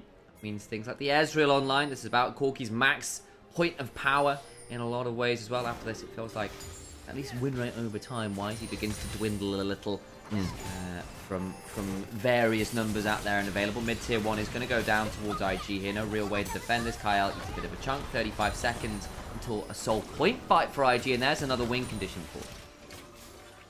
Would be the Ocean Soul, which is, I suppose, against the lower damage team comp. That is really nasty, because let's be honest, you're not dying super quickly to a Scion and to a Poppy. You will die. I mean, it's still not bad damage, but the Ocean Soul is very impactful versus them, as opposed to, and yeah, they're going right down into bot side river, and Flandre is pretty unkillable. He can throw his weight around pretty well at this point. Is the highest level in the game, tied with Shanks. Of course, a little bit of assistance from all of those petals from Atakan, by the way, but there you go, up about 30 of them, we'll say. Almost everyone's up a level on their opponents. Solo lanes are anyway. Dragon started. AL, can they put the front line in the right place to stop someone like Hope or Tarzan potentially getting caught out easily? Consider neither soul point. Again, you've still got Tempered Fate, Scion, and Galio. Lots of ways to deny entrance for Wei, but he's not on vision right now. Gets into the back of the pit, still unspotted, gets a ward down.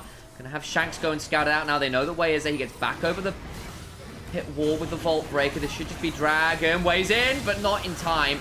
All the while, Rookie taking low as Flandre just steps on forward. Mako also being chunked out. It's all gotten a bit awkward as the Keeper's verdict knocks the Ezreal away. Tempered Fate onto the Shy. Keeps him taunted as the shield of Duran comes on down. And Ambessa is obliterated. Way into the backline on top of Hope, but will not get the kill because the hero's entrance will come on through and ensure that Way's attempted assassination goes wrong as Flandre starts screaming at Nico really, really loudly. And Mako needs to run. That's the clone. And Mako goes into the enemy jungle and will try to run away, but I don't know to what avail. Yeah, I think that one, sadly this lizard can't cut their tail and run. Anyone's legend take themselves that fight, and with the enemy jungler dead, I think they could even start Baron. Rookie now caught out, flashed away from the taunts. Yes, indeed, all the while. Mako does execute the turret, but San's got his ult back up again, gets on top of Rookie, who again has been slowed down, no longer has the flash, doesn't have anywhere near a stun, and Hope gets another. Anyone's legend so much better at playing around objectives, and Gala ejected from that fight meant they were slowed down so much extra damage. Gala has flash, he does have 2 items, he's strong, but he just can't get the amount of uptime. Hang on a second, he can actually go for an E-flash here. Maybe. Hope is so low, they just can't get in range, and Gala's back the other way. They can't do Baron at least. I actually think he could get in range. E-flash is very long range, and he would have killed with the Muramana proc that. I think he's unlucky not to get away with that one. Gala not seeing the angle. IG struggling around objectives. Flandre is so annoying. He just sits in this brush and charges up Q. It's one of the strongest things the Scion can do around objectives. The Poppy ult lands and gets rid of the Ezreal ultimate, the Ezreal damage rather, right about here. Garlic gets hit by that, and then suddenly a lot of your damage is gone. As the Ezreal's flying out, your ambassador's going in. Miscoordination by IG. Perhaps the Shy thought, well, I'm in too deep now, I've got to get something out of this, but he goes in, doesn't get that much combo down with. Wei goes in after the ambassador's already dead. Miscommunication in spades here from IG. And AL really well played around their front line to make sure IG can't easily group up. Great work there, and then afterwards, of course, you saw the potential angle for Gala. He just backs away to mid lane. AL managed to stop that Sol point, of course, during that too, which is important.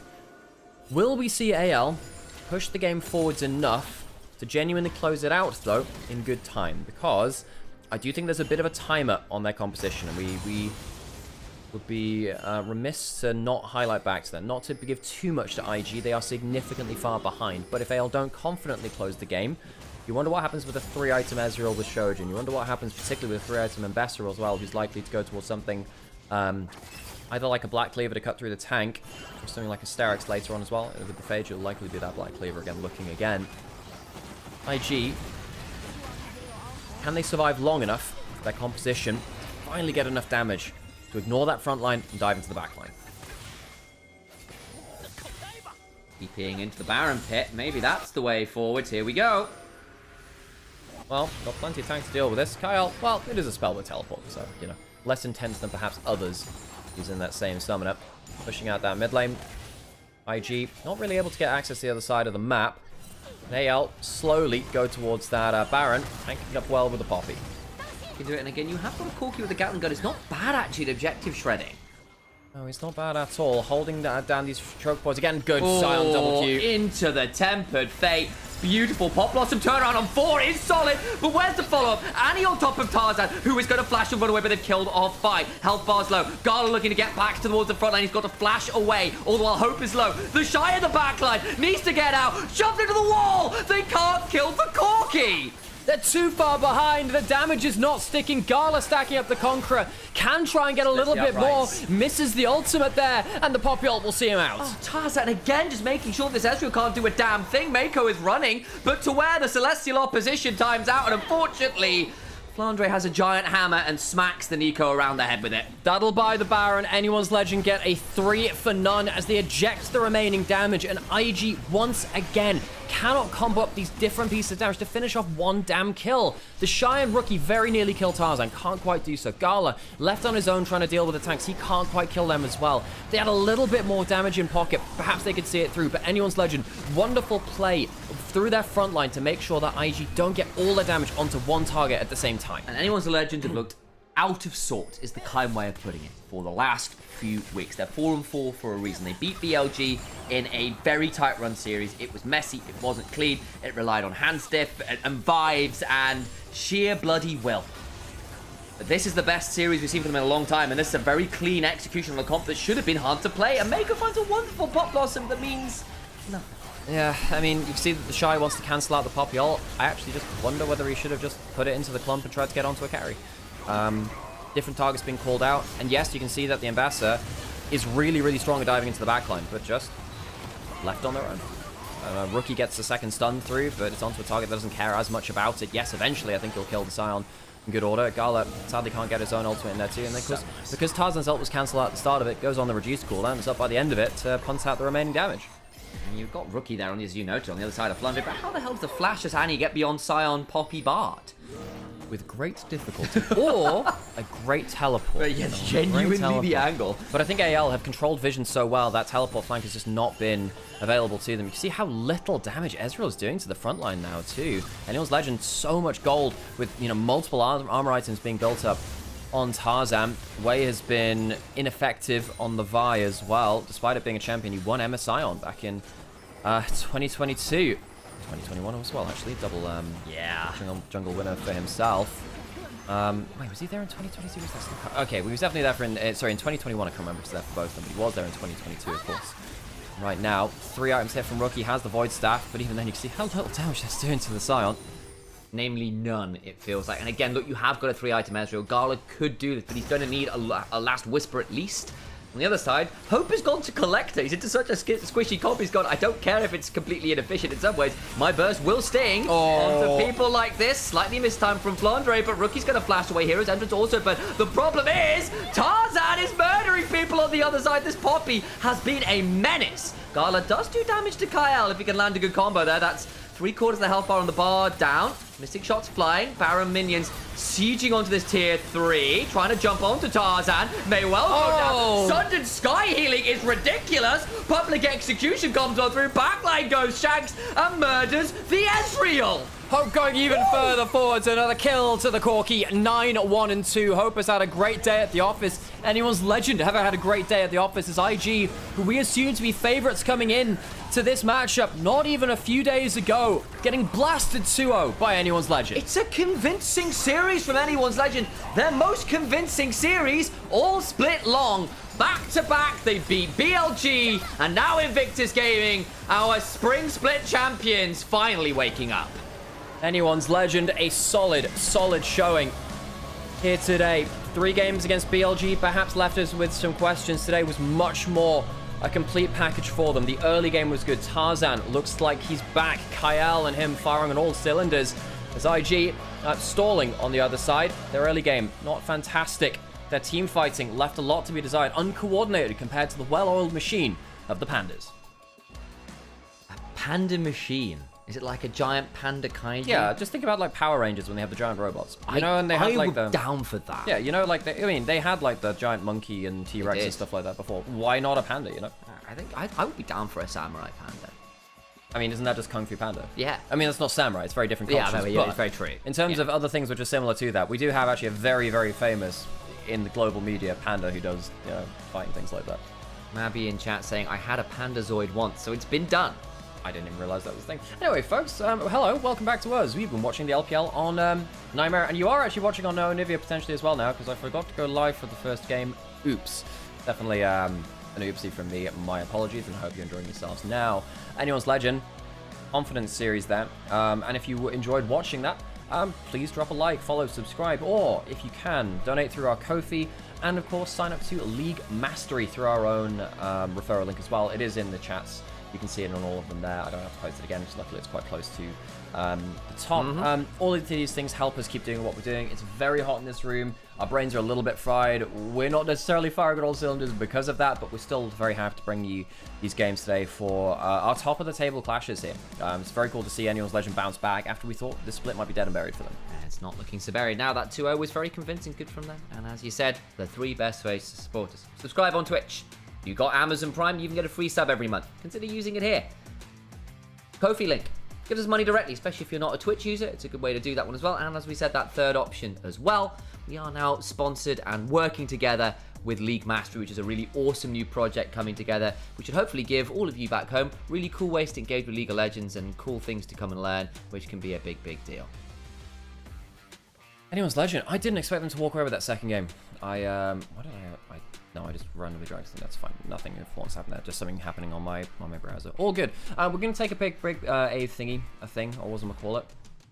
That thing where we take a break. Do you want an iced coffee? I would love an iced coffee. And if I think there's actually some ice cream in the freezer. Do you want one of those as well? Can I have a small bowl of ice cream? Thank you. I'd appreciate that. I'm going to take a quick break, folks. Yep. And we'll... Good. So you guys sit around while we enjoy some horse game. Yeah.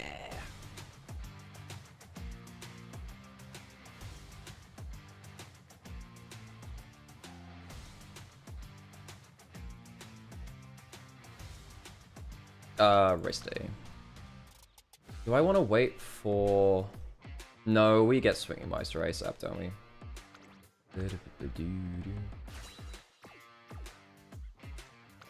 Husky show, this is a medium. Okay, that's fine. Cool.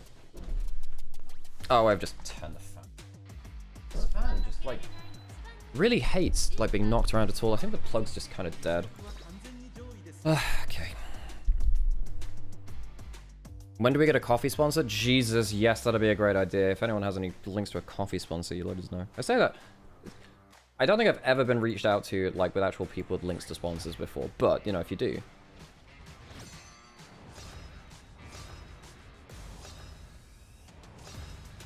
The bowling animation.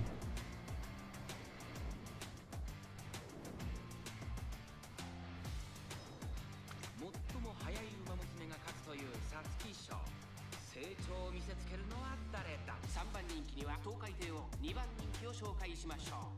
シンボリルドルフ、威風堂々とスタートを待つのはこの馬娘。ここまで無敗、ジュニア王者ゴールドチップ、1番人気です。若き王者が実力を証明するか。各馬娘、ゲートに入って体勢整います。Oh, we're in 15. Ugh. Well, I hope the late start doesn't come to punishes. Oh, it should be okay, actually. It looks okay for now. It can hurt in some situations when you're like a front runner. Corner recovery is good. And we're rushed. Oh my god, it's not even like we haven't trained wit. Oh yeah, there's a new ult for the animation, by the way, because we're at 3 stars now. Yep, she swings a frickin' anchor at you. So we got late start and rushed, but we did get corner recovery, and it's only a medium, and we've trained our stamina well. I think we should still be okay. Yeah, so even with all of that, I think we're still okay, because we are absolute cinema. Absolute Golshi.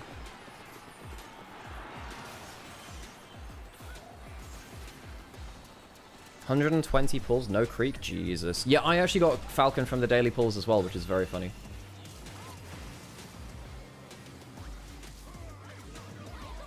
Yeah, I got Falcon from the daily pull yesterday, which is ridiculous.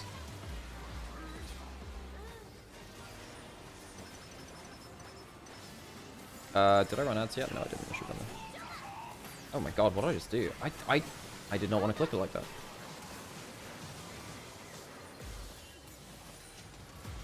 Was it like that? Okay. Sorry, I just clicked the window and it just kind of clicked and dragged. Is there anything? Is there a G1 we want to run now?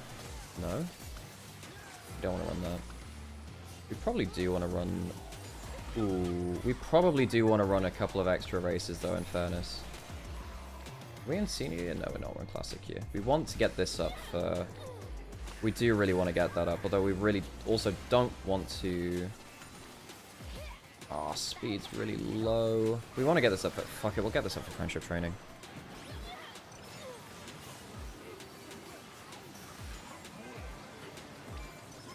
I'm kind of worried that our speed's just going to remain really low, but 24%. Not fantastic. Hero Wits training, I guess, but it's not fantastic. Is there a race today that we want to do? No, there isn't really. We'll do a Wits training so we're less dumb.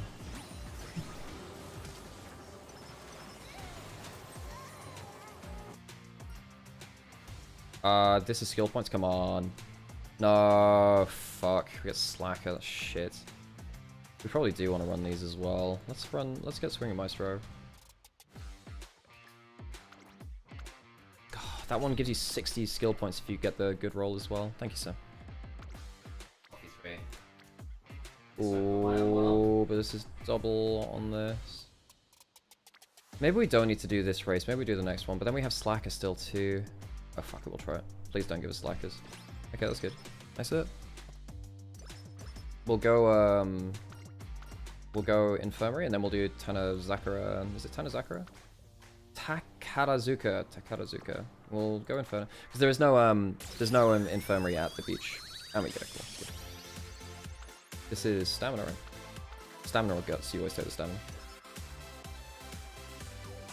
We definitely want to run this. Because you get 20 stats all up or something if you win this 2 years in a row. And it's a campaign race, like next year anyway, so.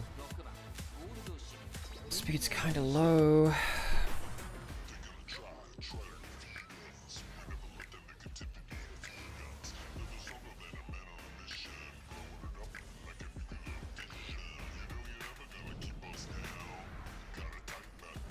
I think this is the race where Goldship lost like 12 billion yen by fighting at the starting line and coming last. Coffee was hot. Milk was cold. Nice.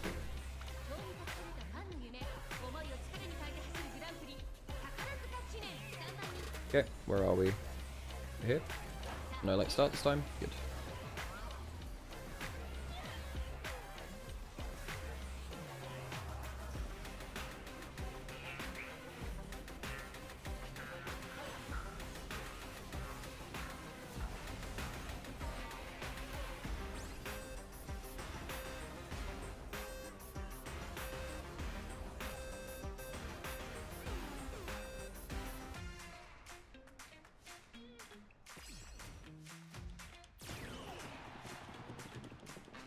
Okay, so we didn't get rushed, we didn't get late start, we got swing maestro and we get our ult.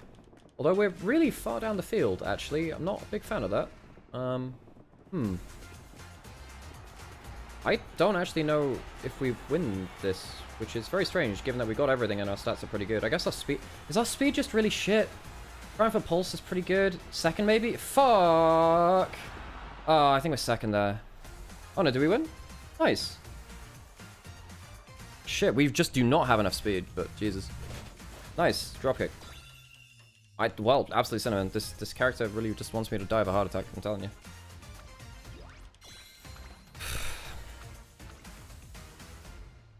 Gut stiff, oh my god, it's the gut stiff. And the Triumph Pulse kind of went hard as well, actually.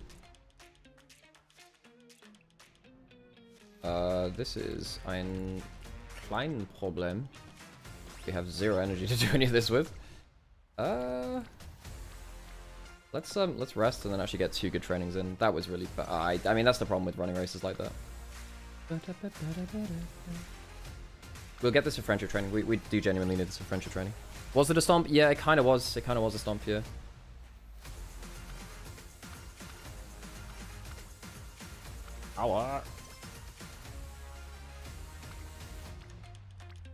What do you give? You give...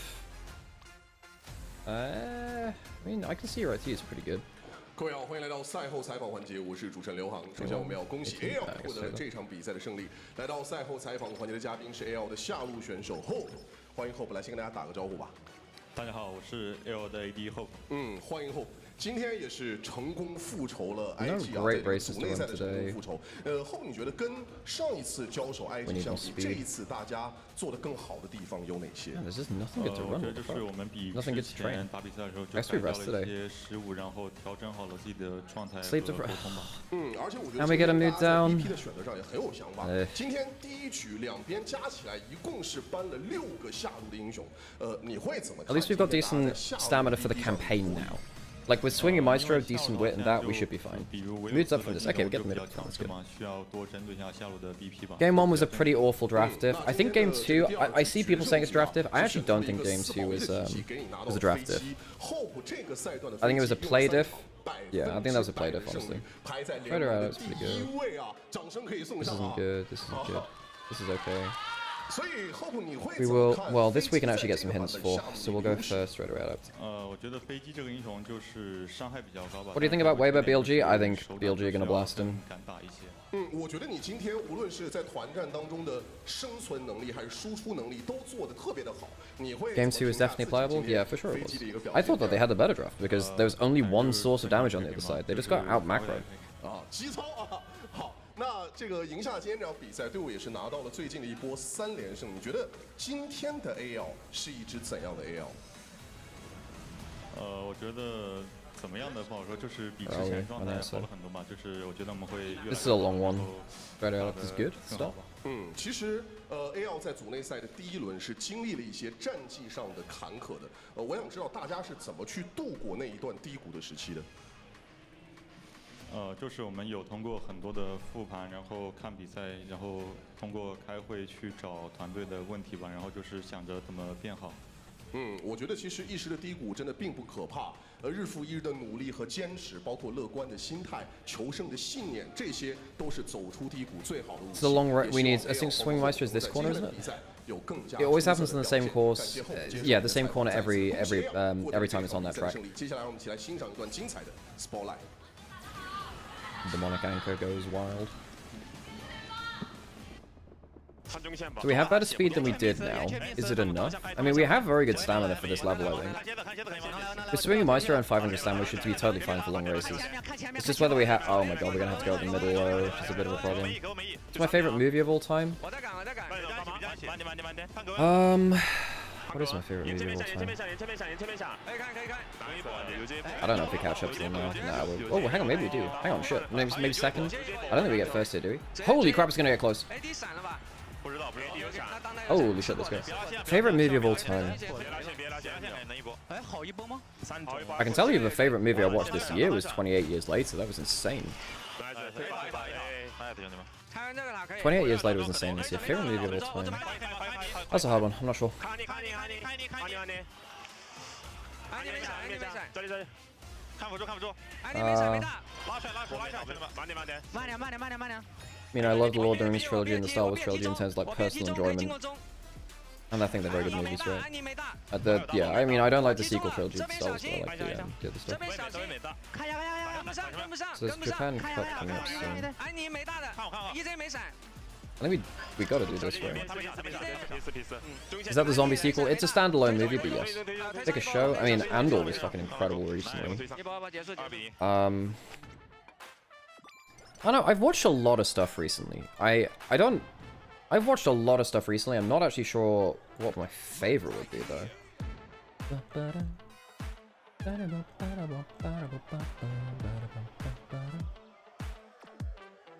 We can go for the Japan Cup, I think. Am I a horror fan? I am a huge horror fan. Yeah, huge horror fan. Oh yeah, in terms of favorite horror movies, I think Wreck is my favorite zombie movie ever. Yeah, Wreck is very, very good. I think Train to Busan's pretty damn good too. You know, I always praise The Autopsy of Jane Doe a lot, but I watched it again recently, and it didn't hit me as hard, because the first time I watched it, it was like, in a fucking house in the middle of nowhere, on holiday with family. I watched it with my cousin and my brother, and it was, that was really spooky. But then watching it again, I was watching it, like, just on my PC in the fucking meh. My favorite anime, I'm very into anime. I really like A Certain Magical Index and the world that creates. My favorite anime is Gintama. Gintama is by far my favorite anime. Fucking love that show. Not Shaun of the Dead. Shaun of the Dead's fantastic. It's fantastic. Yeah, no, I love it. I'm a huge Cornetto trilogy fan. Oh, God, favorite movie though. I don't know. I just have movies I like and dislike. In terms of actual like favorite movies, pretty hard to pick actually.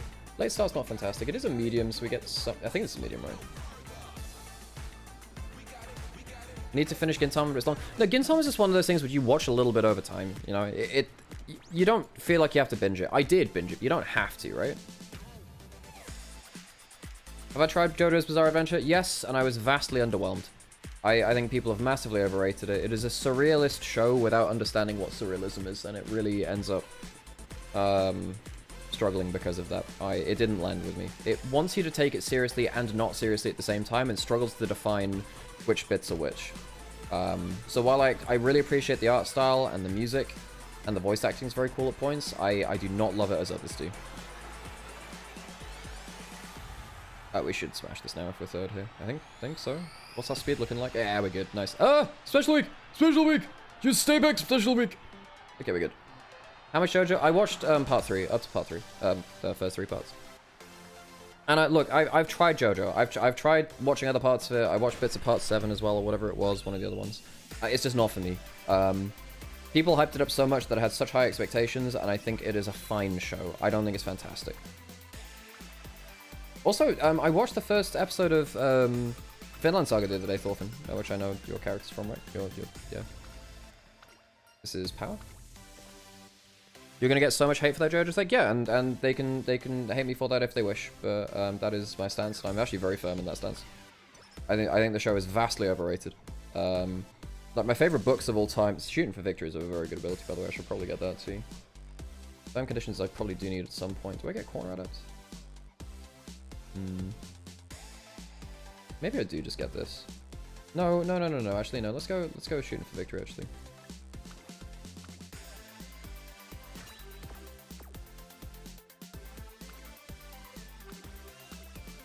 Hi, when does IG play? That's a great question, TFC. They were they didn't really play today, did they? Yeah. No, but I was vastly underwhelmed by JoJo. I'm a huge fan of the Discworld books. They're my favorite book series of all time, and Satari Pratchett is my favorite author of all time. And one thing I'll say is that if you like to understand surrealism, that's a great book to delve into why surrealism is a great way to kind of communicate very fun ideas and stuff, right? Have I seen Full Metal Alchemist? Yeah, Full Metal Alchemist Brotherhood is one of my shows I've rated 10 out of 10. Yeah, Full Metal... Mate, I've seen like 300, 400 anime, so I've watched grand majority of the classics, right?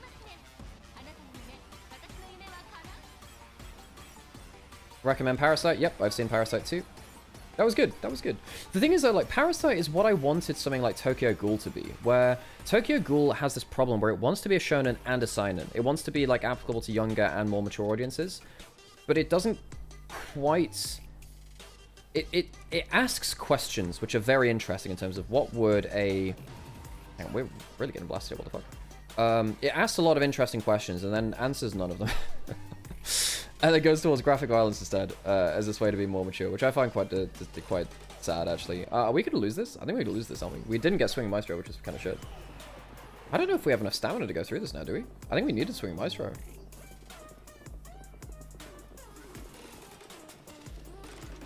Like, I like Parasite. Tokyo Ghoul I thought was okay, but yeah. Parasite was very good. I enjoyed Parasite a lot. I think that was a good show. Shooting for Victory gives us good acceleration, which helps us pick up the gap in power for now just a little bit. I don't know if we win this, though. Triumphant Pulse helps. That might win it for us. Oh my god, the double skill activation. That actually saves us. Holy shit, absolute cinema. Tokyo Ghoul Manga is better, but still not great. Yeah. Drop kick.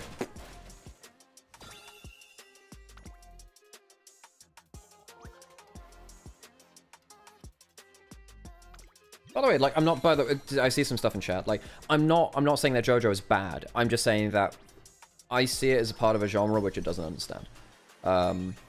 Whereas if you want, like, actual proper surrealism, Gintama is better at that. Where it actually has, yeah. Do you think My Hero Academia is overrated? Because I think it is. I think it's overhated now, actually, because it's ping-pong between them. I watched it as it kind of came out, and I thought it was decent. We're actually going to go for skill point 6. We have a ton of good skills that we want. And we hope we don't get another fucking... Oh, we're really just getting so shit training this time around. No, we need to get stats up. We need to get stats up.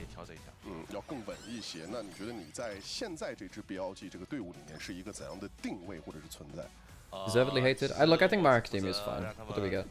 Why? That's the 5th time in 2 days I've had the fucking tissues run! Are you kidding me? What have I done to deserve this? What? This is legit the 5th tissues run I've had in like 2 days! What? Jesus! My Hero Academia had a good idea, just poor execution. I don't even get where this hate's coming from. I think it's a good show. I think it's fine. Like, the way that it builds up villains in such short amount of screen time is really, really good.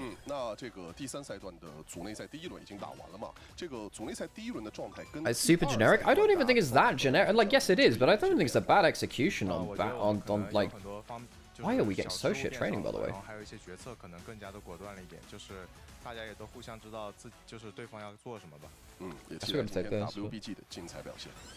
It gets worse with every season. There's the bit with not Hawks. Hawks has a good thing, but there's another thing which I was thinking about. What was it? Who's Overdrive? Over whatchamacallit? He's really good. I like his story. We're not gonna run in this. We might run in Oscar High. Well, no, we need to train. We really need more training. Like, our stats are very low. We've been running too much, maybe. Black Clover is better than My Hero Academia? No, the main character is so freaking annoying. I actually watched about 70 episodes of that, and I just could not stand that Black Clover, sadly. Diamond Fixation. Ooh, energy and stamina up. Oh, fuck it, we try it, right? Nice, cool. My favorite hero is Endeavor. What about you? I am not sure. I think My Hero Academia is a wrong era. Would have popped better in the non-seasonal release. I mean, I think it was. I think people forget how good it was in the original release. I think it was fine. Again, I'm very surprised that people have got so vastly different opinions on it now, like that. Favorite hero? Not sure, actually. Okay, now we see which skills we get, because we'd like to get Red Pulse if we can. If you don't like Astra after 70 episodes, he grows a lot. Yeah, he does, but it's just the voice acting. Do we get any skills? No, shit. Well, we didn't get Red Pulse then, which is Red Shift, which is shit. We did get Shooting for Victory though, which is fine. That's leveled up. Oh, now we get the double on that. Thanks. Yeah, that's great. Do we run now? I think we run now. Wait, does the red thing? No, we ran over the other one. Okay, well, whatever. I think having One Punch Man and whatchamacallit release at the same time was actually pretty good. Ramp up's not bad to get. We don't really want any of them. This one we'll actually get. No, do we actually need more raw power? No, fuck it, we'll just go for this, it's fine. Thoughts on Attack on Titan? Flavor of the month carried by good character designs. I think it's vastly overrated. I don't think that it is bad, but I think it is vastly... It is one of the most overrated shows of all time, Attack on Titan. And again, it's just one of those shows where it feels like... it has good character design, so people overlook like glaring flaws. I think the main trio for the first season or 2 seasons are just very weak characters. I think Armin, Eren, and Mikasa are very weak characters. I think they grow more over time. I think the way that it ends was very bold, and I think I do at least applaud it for that. But its main cast of characters is not great. One Punch Man is so good. Well, I mean, if you're going to complain about other shows falling off, Season 2 of One Punch Man was awful. Season 1 was great. Like, I don't think Attack on Titan is bad. I'll just call it like a 6 or a 7 out of 10 rather than people putting it as like an 8 or a 9 or a 10.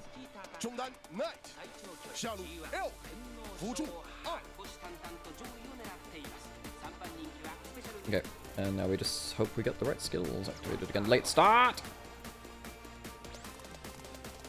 Strider Adept helps mitigate the late start, I suppose, but...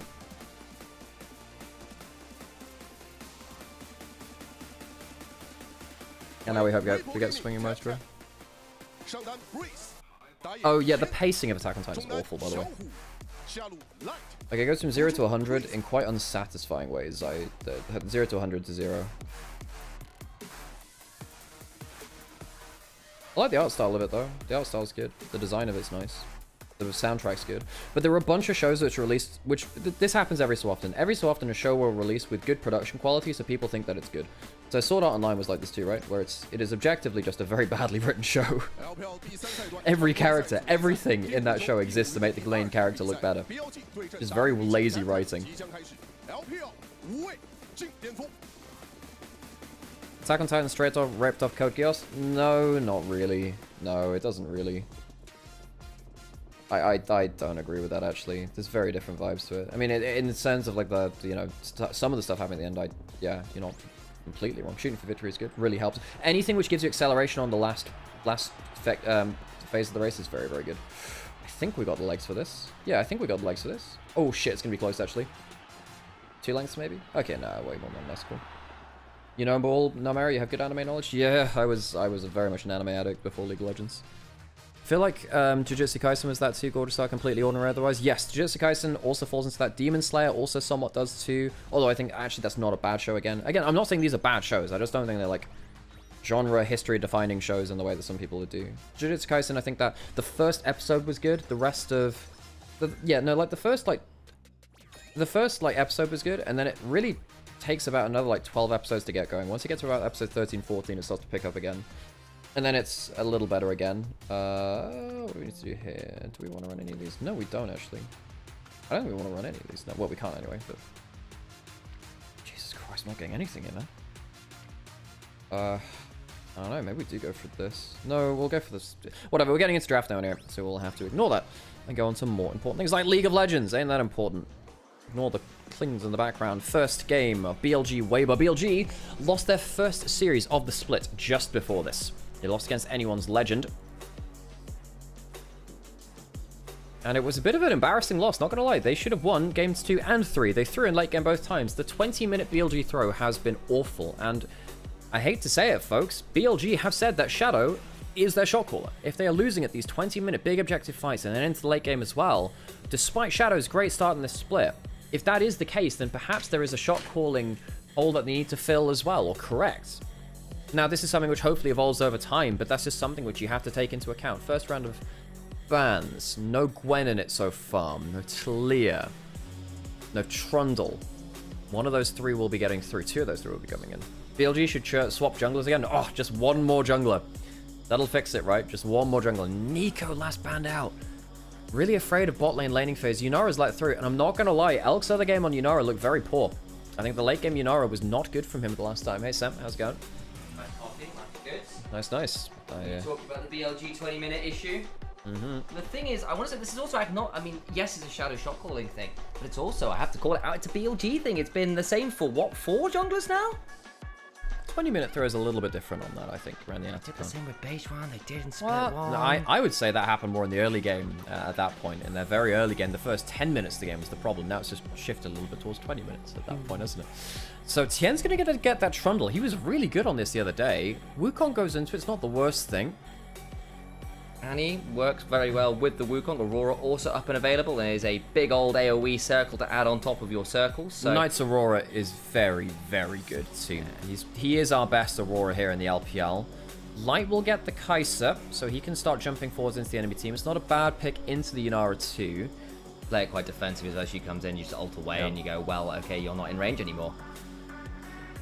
What does Weibo want to finish off their comp? You could pick a heavier front line, but it's a little dangerous doing that into Aurora Yunara, which can, one, blast your front line, but two, occasionally get towards your back line as well. BLG on the other side. I mean, they do have to face it because of that Trundle, which means they don't really want to pick in heavy tanks. They don't want to pick in all squishies, though, because of the potential of a Kai'Sa Nautilus. You'll ban the Nautilus here, maybe the Rel or the Alistair as well. Maybe you want the Alistair, actually, because that's a good tank against the Trundle. With that in mind... So this fourth pick it. Do you beat Weibo fourth pick it? That's the mind game we've been seeing. Trundle is picked, you don't want to pick too many tanks, you pick Alistair, who isn't a tank, because he doesn't have resist, he has damage reduction. Yeah. So actually then, the next level is, well, the only tank that works for you is Alistair. We'll take the Alistair first. And with the Kai'Sa, it can be okay. I was checking with a few of the higher elo junglers, some of the ones playing in like NLC and stuff, and they basically saying, look, Wukong and Trundle, bit of a much of a muchness in terms of the 1v1. You can actually trade that out well enough. You can get up with the circle, you can time out ults with each other's ults. Like, it's somewhat matched in some ways. So a lot of people are, if you're going to trade the Trundle, that's the matchup that people would prefer to do it in. And of course, Aurora, famously able to get over the pillar, goes invisible. You can outplay the Trundle a little there as well. We're going to ban the Poppy. I think that's not a bad angle into Crisp as well. Yeah, a lot of mobility you'd like to keep up and rolling. The dashes you do have are pretty damn valuable on BLG right now. Do you take the Alistair, accept a losing bot lane, and try and deny BLG a stronger part of their comp? You might. You might Crisp do. is an Alistair player. You're not winning bot lane with this. Yunara's level 1 is actually very oppressive with the Q. If you get access to the wave, eventually extended trades will work out in favor of the Yunara. So you're losing bot lane now. You'll get counterpick for top lane, which potentially gives you winning top lane instead. BLG, you lock in the Rel. It's okay matchup into the Alistair. Gwen's not bad here because, again, it would be a zero tank good into the Trundle. In fairness, the Gwen has gone all the way through here. Priorities be much more about jungle and mid right now. And the Yunara, obviously being first pick, meant that the Gwen actually managed to slip her way through all the way to blue 4, which has been very unusual. She's often been just on the ban table, period. Looking to flex some things around here. Yeah, so that... Hang on a second. That would mean... No. Okay, that would yeah, mean the Galio support. yeah. I'm like, hang on a second. I'm not sure about that one. Galio support wouldn't have been awful, I suppose. The Rel comes in. It's a little bit easier to play because, again, you can hop back over the pillar. Red 5 standing by. I've got the helmet up back over there now, actually. Indeed. As the last pick of the Ambessa comes in for Breathe, the pick which he always likes going to, or he will frequently blue on this pick. Right here, give him the last pick. Picks it into that Gwen. Comfort pick for Breathe, despite it not being as good for him this split as previous ones. Let's see how that will figure out in the grand scheme of things. You can certainly pair up with the Kai'Sa dive and the Talia engage. You don't have that many great setup tools. Maybe a Trundle pillar or a good stun or a good pulverize. There are ways to do it, but it's not like a Vi or something really, really telegraphed in quite the same way. With that said, full drafts it in. BLG lock in a low tank composition against the Trundle, which counters them so well. It's going to be very high risk, high reward for both teams. Snap engages from Ambessa, from Kai'Sa, from Wukong, from Aurora and Gwen cleaning up damage. The support's the only real, I suppose, tanks on the board. And there's a lot of damage to go into them. A lot of damage. That will be the nature of our game. Crazy as our game here in the LPL. That's the slogan for it. And BLG, after losing a bit of that craziness just yesterday to anyone's legend, will want to get back to their winning ways.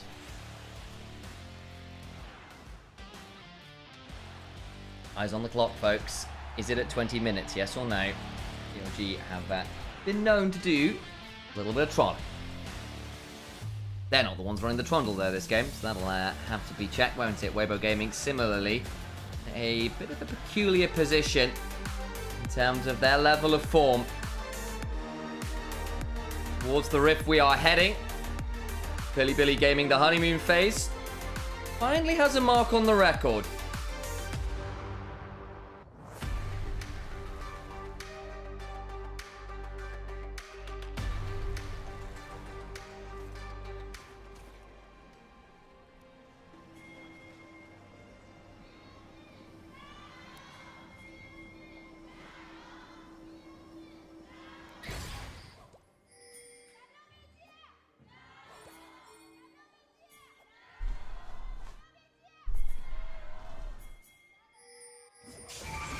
Engage here at the level 1. The Giles peter out as Tien was in danger. He's going to have to start the frozen domain there. He is. Good angle from on there. With the mount up, he made sure he was behind the Trundle to flip him closer to the team, but not enough follow-up damage.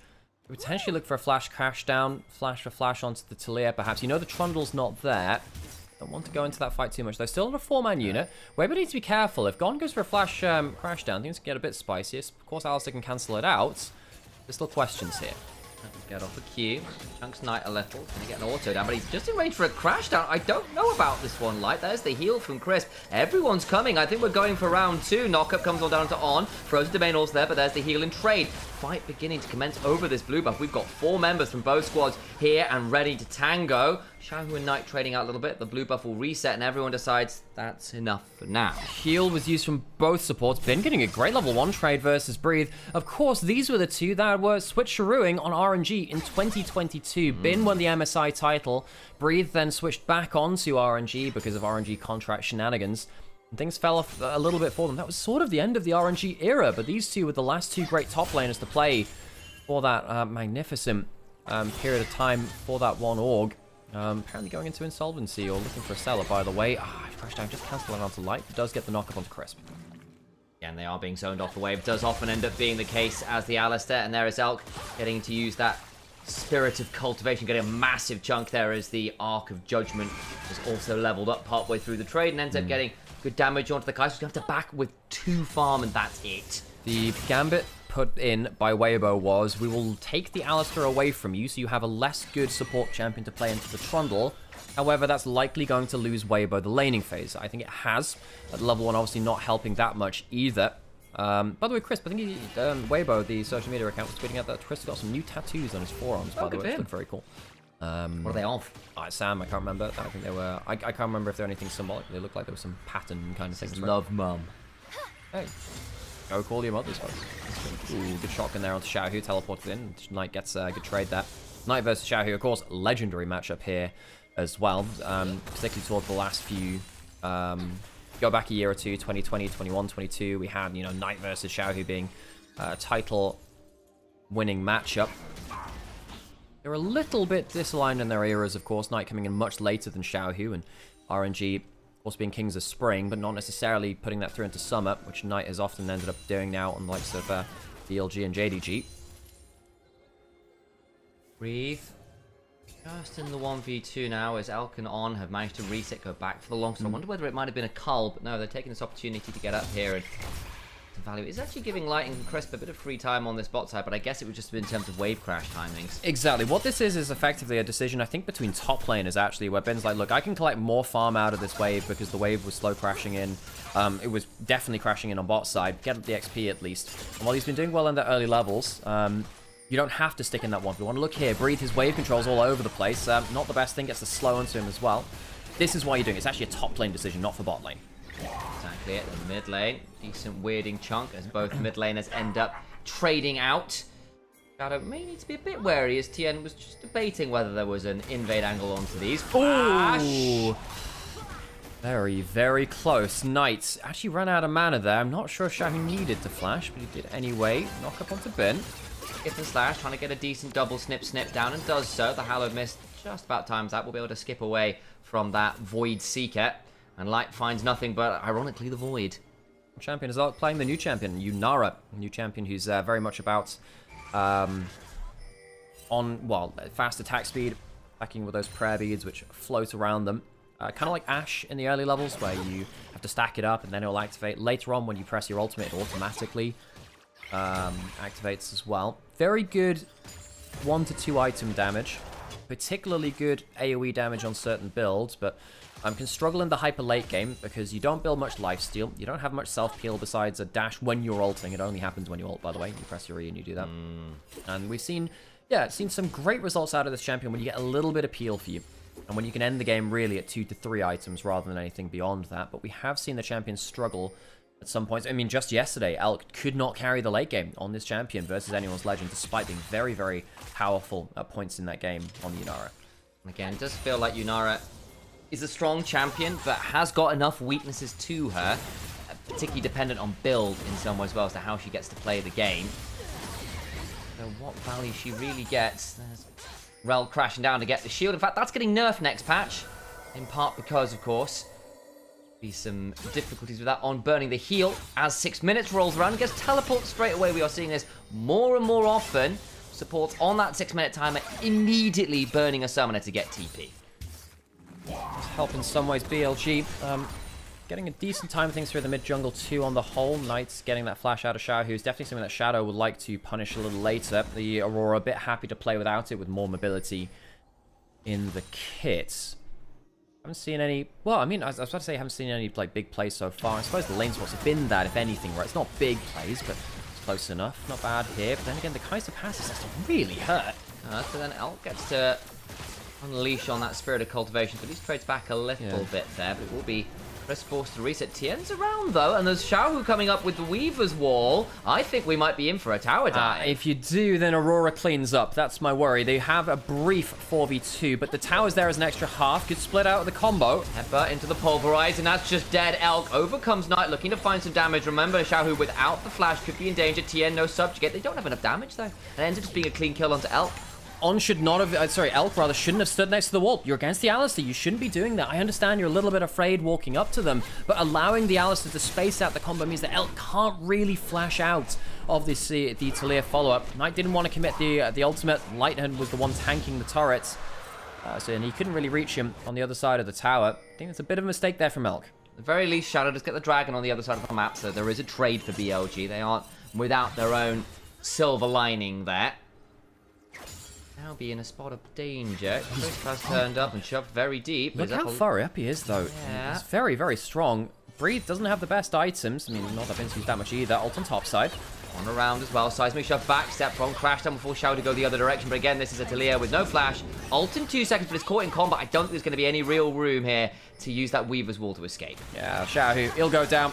Knight just goes through them and technically gets a solo kill. What that technically means is he gets the extra XP and a tiny bit of extra gold as well. So Knight getting more out of that. 2 stacks on the Dark Seal. Xiaohu overstays in the top side. On's like, bro, I just turned up to make sure you got this kill. I get nothing for this. Dude, why am I here? That being said, like, get you a support like on there, realizing this guy is going to die. You can give the solo kill over. Yeah, the Aurora being fed is very good for our chances to win. Solo lane's in great spots now. Xiaohu even in gold with Knight, but Knight getting that solo kill definitely puts him back on track. Anyone gonna fight for these grubs? No. BLG have been happy to give up grubs recently, actually. They've been happy to give that up cross map instead.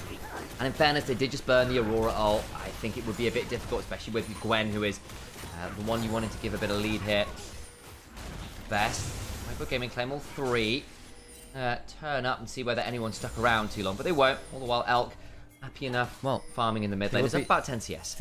Anyone's will be still in the venue, of course. They were just playing before. Okay, very good, very good. Yeah. You know, so if anyone turned up, yes, they did. You just missed them. Leave them a memo or something. Anyone's League of Legends. Yeah.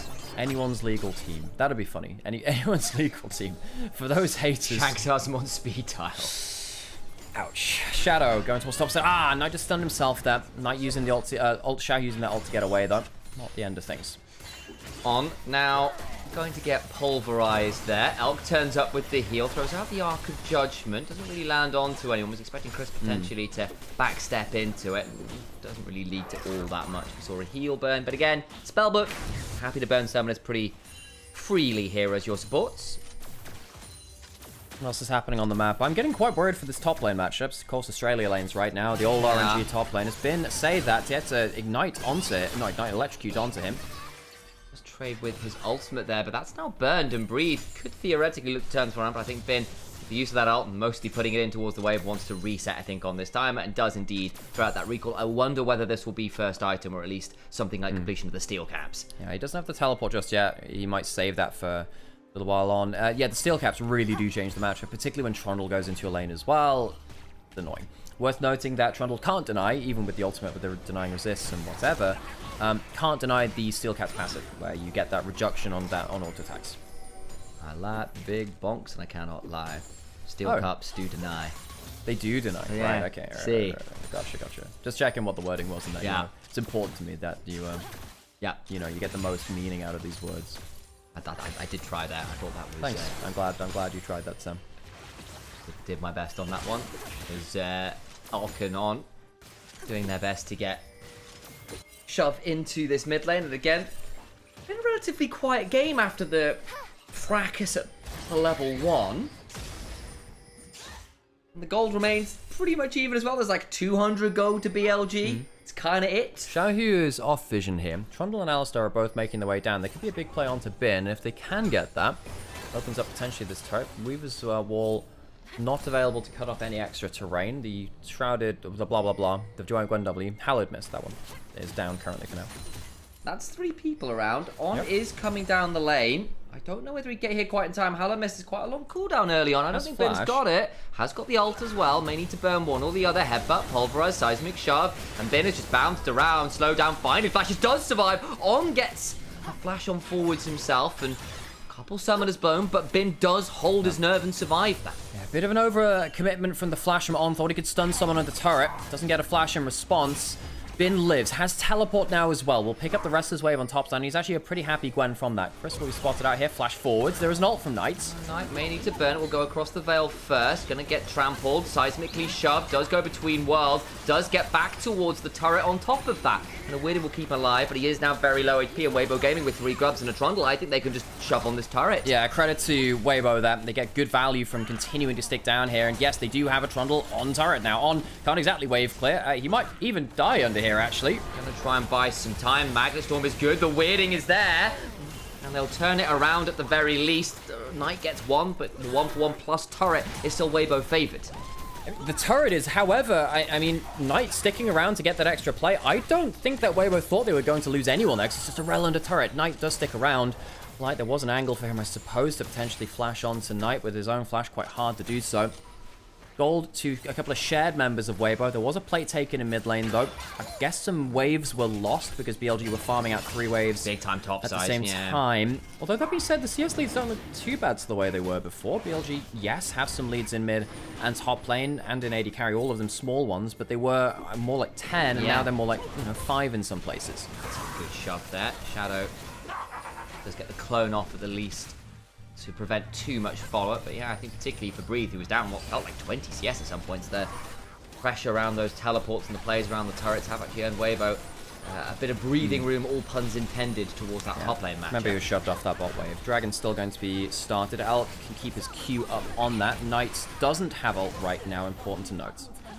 Eyes on Dragon HP, down to 2,000, double seismic shove. Elk will put down the barrier, survives, will begin to turn around with the untouchable Shadow, beginning to get some damage back. The double pulverized on is dead. Elk may need to try and get over the wall and will do so with the E. Shadow in danger, will Nimbus strike, but it's across the unraveled earth. And Weibo Gaming pick up an extra kill. Knight now on the wrong side of the map. He doesn't really have that much way out of this. Has ult in a few seconds. And the bunny's pretty hard to deal with. Whoa, that was some nice smoke and mirrors. The pillar is there. Weirding doesn't quite get them over the other side of the pillar. The seismic shove have to be flashed away from, but there's still a chilling smite. And Knight will surely fall to the threaded volley. It was close though. 2 seconds on his ult. Very nearly played the smoke and mirrors. Goes down after BLG do not have the fighting potential to see off Weibo around the dragon. They can't call in someone like the Gwen, who's doing quite well right now. Doesn't have the items for it really either. And of course they were fighting without the Aurora ultimate, which is a huge amount of damage. Mistake there from Shadow to dive into the play around the dragon. You should just call it quits, get the dragon and get out. Here's a look at the replay, and it does start with Shadow at least getting the dragon, but the shove at the onto 2 people is rough. The shove's great. You probably should just back out here from Shadow. It's a good pull on, should also similarly just get out. As soon as the double shove hits, while no one's died, you should realize we don't really have the HP to fight back, especially since you also don't have the Aurora ultimate. Bad mistake from Shadow to go in there. Now actually Weibo Gaming really accelerating here. They're about 2.5 to 3,000 gold. On is going to die again. Don't know how he got picked off there, but he's now 0-3-1. It's another Chris headbutt pull. Chris having a good game so far. Reminder that Chris was removed from top esports in this split. Switched over with Hung. Support trade between them. Even though Chris won a title in the first split. Obviously some trouble in Paradise. Knights getting spelled out by Chris. Another headbutt pull. Wonderful stuff. Does get between worlds. The seismic shove and times out the ult walls. Weibo Gaming finding everything. Crisp is on a tear right now. Knight caught out. Denied access to his top turret. I want to recall a conversation we were having at draft. Oh, they'll lock the Alistar. It's going to suck for lane, but it's to deny. And then, honestly, Chris now in the mid game is proving the value of just locking that Alistar agnostic of the lane. He's been doing really well on it. Weibo have a huge lead now. And BLG, a team, reminder folks, that we're undefeated. Solo kill potential. No burn. There's no burn. There's no Leandries. Shadow gets away with it. I just wondered until I saw the items and yeah, Seraphs does make sense, but yeah, no two items. Survive. No 2 items just yet. Even then, the champion doesn't always even go towards the Leandries nowadays. Rylai is quite common now. He is going towards it there with the Haunting Ghost, but even then, that's not burn. That's increased damage over time. Didn't get to sniff onto Breathe, but Breathe at this point is caring a lot less about the lane state, the Eclipse, the Merc Treads upgraded by the Feats of Strength as well, is a much happier Ambessa here.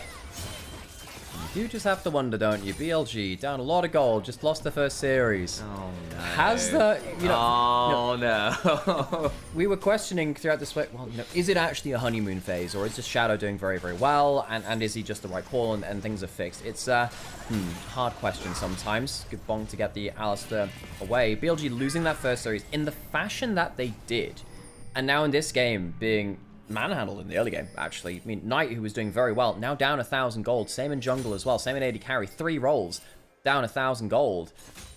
BLG, was it a honeymoon after all? And I think the bit that's going to be very aggressively reviewed is that sequence where they get dive bot side, give up the turret, lose the other side of the map as well. Like, that was just a lot of gold that just went straight over to Weibo Gaming. Yeah, they've done very well at getting farm up in the top lane matchup before that point. Now it just feels like panicked macro. They have good team fighting instincts. They have, well, on the whole, they didn't have that yesterday. Shadow, stick around in this brush for a long time. Leeching XP as well, which is not really what you want. You want to give Ben as many resources as possible. Getting yourself towards those boots. Feats of Strength, of course, onto Weibo, so they'll have the stronger boots. And another thing to bring out as well is the fact that, yes, the Cold popped in for Elk, and Elk's just hit level 11. He's not weak, of course, but I don't think his Yunara has been that strong compared to Jackie-Love or to Gala or what have you. We need to see more from him. He's going for the Kraken Slayer build again, a build which I think is less good than the Blade of the Ruin King, especially against the likes of the Trundle and stuff like that. I wonder whether Elk will have the impact that BLG need him to have. It's the AoE build, and again, you aren't into like a true tank, so I sort of get the thought process, but he needs to make it work. Funny you mention that. Kraken Slayer is not anti-tank anymore, as described by Riot. It's not about that anymore. No, exactly. I was going to say the Blade of the Ruin King build would be the anti-tank build. That's what I'm saying. It's not into true tanks, so it can go the Kraken Slayer build was my thought. Yeah, yes and no, because I mean, HP build is still there. I think that Blade is just a very, very good item on Yunara, tank or no tank. Chris, exhaust the clone, but remember he does have spellbook, so I don't think he minds using it. Yeah, he gets the heal back. I think that's really what he wanted there. Trying to get an extra bit of value. Can might find it. Herald will be dropped mid, and I think this turret is just gone. Yep, he'll die to the charge. No, he won't quite die to the charge, actually. So he'll need another auto attack or two. He'll just stay alive. Stick around to get that auto or two required. Seismic shove isn't going to land. All the while, though, I will note that TN on your mini-map will be starting up the dragon. And on the other side, Knight's hitting the top side turret. Remember, Weibo got all the grubs. This is not as powerful a cross-map as it could have been. Shadow's going to go through the enemy jungle, potentially sweep out some wards. He doesn't have a control ward to put down. Could have stolen Krugs, but they're not. He didn't see that right now. Teleport towards top side. Alistar there too. No out of turret too. Knight could actually get really threatened here. Oh, there's the public execution. Just well played. Knight is now, I think, probably just dead. This has not been a great mid-game from the mid laner. Blast Cone will help. Can you get away from Talia for now? Here comes the ult. There is a flash on this Aurora. Shamu ends up on the wrong side of the wall there. I think Knight's still likely dead, trying to TP teleport. Shove. Not available. Oh! So close. Knight makes some magic happen. Gets the ult out of Xiaohu, the ult out of Breathe after the teleport too. Uses his own, but gets it up with the escape without even using his flash. That's a high roll there. You take what you can get, and you get quite a lot, honestly, out of that. Well played from the bunny in mid. I do like that Weibo putting him under pressure, though. What happened here on the other side of the jungle? He ended up having his flash blown. I don't think he died. Wait, did he die? Did he just... No, he ended up flashing. Flash in the locket, saw him to safety, but Weibo very far ahead. 4,500 gold. They have the 3 grubs to cross-map if they want to as well. They have that first dragon to delay a potential soul from BLG. Despite, we talked a lot about the BLG story arc through the split. Wow, okay, new jungler. Shadow looks like things have really changed for them. But they've now lost this. Where's the honeymoon? On the other side, Weibo, 4-4, a team that we thought were kind of losing their spark. Weibo are a team which somehow always catch up, though. Always. Consistently inconsistent. Never a truer phrase has been spouted about LPL. Atacon will go down and Weibo cleanly take it. Do it with very little in the way of contest from BLG. Another mark towards them, I think, at this point. 4,500 gold. The Atacon. The scaling is good. You are feeling pretty damn happy as Weibo Gaming right now. And on the other side, you know, Bin will cross map. Can he finish the full turret? No, with the Ambassador ult landing, maybe not. Oh, he's going to try and take the turret. And Breathe will buy some time. Needlework comes on down, but that's the Hallowed Mist now timed out. Kaiser's coming, has got the ult. Breathe is buying time, and Bin is walking towards the Kaiser. Has flash, needs to damage out in the plasma, can't quite do so. And the moment he skips over the wall, he's in danger, but Shadow's now there. Can maybe look to punish. Light, though, has flash, has barrier. Shadow trying to turn this one around. The Magnet Storm is not enough to keep them alive. Shadow could still be traded here, though. On's also around, and maybe Weibo have overstepped. Flash away from Breathe. They tried to buy time for the Kaiser to turn up, but it all goes wrong. You know, the difference maker there, the honey fruit. The honey fruit that got picked up by Bin. Breathe tried to deny them as they walked over it, but the heal, the slight shield, the slight movement speed from the Chemtech variety too. The specific brand of honey fruit, the Monster Energy honey fruit on this Rift. See Bin to safety. We'll watch again during the replay. Light walking up, but you can see right here, Bin gets a slight move speed, a slight shield in from there too. And Light can't quite finish it off. That might have actually been the difference there. Shadow gets a full channel cyclone, a double bonk there too. The clone reached over the wall, and On comes in to the rescue as well. Nicely played there, and BLG needing something to right the ship will take what they can get. They get flash off Breathe as well. Bad going, and this Kaiser down double summoners could be a big deal, say, in a minute and a half when Chem Dragon would be spawning. Before we were saying about 1,000 gold lead onto all three middle roles of the map, jungle, mid, AD carry. Jungle AD carry have halved now to about 500. As Knights still a little bit behind in terms of individual gold share, who got a ton of kills early on. Courtesy of BLG playing into the Global's hands. And right there again, great shot back. He's having a great game on the Talia. Oh, it's just gone. Just dead to rights. Once upon a time, Xiaohu was known as one of the very best Talias in the world. I think in general, Xiaohu's level of form has dwindled away a little bit over this year. The last as well, if we remember, he had to turn it back on in playoffs. But right now, a little bit of that Xiaohu of old turning up. We've mentioned it for a few players. Hang on, Shadow, he should be... I say he should be safe. I mean, he's off of vision. He's not off vision. Okay. We'll be fine there. Yeah, Xiaohu at the back end of last year, at the start of summer, was so poor, we thought his career was over. Yeah. Tarzan came into Weibo then at the end of midway through summer split last year, turned that team around, and Xiaohu also recovered very, very well. We thought that, you know, the Emperor of Spring, his time had ended though, and he's actually gone on to have some decent performances. Would I say he's the best mid in the league? No, absolutely not. But he has been up there contending, making finals, making it to Worlds again. He's made it to Worlds. You know, 2 years on the trot between Weibo both years. He made it to a World Finals for the first time in 2023. Like, this guy has had some absolute legs on his career. Catch on to Chris now. Has ult, though. Finds damage. Flash from Crit. Does get a double headbutt pulve, and that's on to Knight, who's trying to buy some time with the Between Worlds. The decent damage back onto TN, who is not all that tanky, remember. Backline, Knight just about surviving. Breathe is there. He's on to Elf, but he's in a 1 versus 5. Breathe tried to ping the ult onto Knight, but Knight flashes early. Outplay between the solo laners as Breathe, his own comfort pick of the Ambassador, has not been as clean as he would have liked so far. Unable to catch out this bunny both times. He's got a hunt in for them. Soul point will be earned by BLG and Weibo. While they do have 3 grubs, are a little slow to the cross map, so we'll see realistically how much they can get out of this top lane shove. And Knight's already there. On's behind. I think it's just going to be a pickup by this Aurora, who's at 2 items. She's to clear that in very short order. Yeah, so Weibo, if they'd chosen to leave it a little earlier, perhaps could have got more. Can they go into mid lane at the same time? No wave clearing res, so they will get this one. All right, so it's going to be tower for tower, inner turret for outer one. I think in this case, mid lane inner is a bit of a luxury tower. It doesn't change that much in terms of the way you control the map. Bot lane outer turret does remove that full ring though. Chris, we've been praising him, caught out pretty easily here. Good flash pulve in to catch out Knight. Knight doesn't get to use himself a crazy burst combo onto the backline, instead has to do it to escape. You can see right here, Breathe comes in. Well played of Knight to potentially stop the flash play coming through, and Breathe misses the ult. Yeah, and then he ends up all isolated and Breathe goes down. It's a nice pickup there from BLG to get what they can. It actually helps narrow that gold lead to a much more manageable rate. Soul this game. Yeah. Actually quite valuable when you're dealing with relatively limited CC. The tenacity and playing around low HP bars in a low tank game with lots of damage. I can see the value of the Chem Soul this game. Yeah, the actual Soul itself, pretty nice when you've got a lot of people, as we've already seen. It is a low tank game. Ult hitting onto Knight, but Breathe Just again, trading ult for ult there. Not getting the hugest burst damage through. Does force Knight back away from the wave, though. Perhaps afraid of extra members roaming towards his position. Right now, down that ult, forced to reset. There might be a world where they can start threatening around the Baron. BLG got a couple really good wards, though, to spot out a lot of entrances into the river, so they have an idea about who is around and where. And BLG then turning up in force to get their own vision down. Knight's still going to be able to stick around bot lane, though. He does have the level 11, so it's also a lower cooldown. Not that much cooldown reduction with the Leandries, but you get a little bit from the boots, from the Phoenix Codex. It's not like you are without cooldown reduction. Breathe control of the spot side, though, meaning that BLG can't push things in on a side lane and force Weibo into a difficult macro choice. You can go to a very famous British pharmacy, just find loads of cooldown reduction. What? Boots.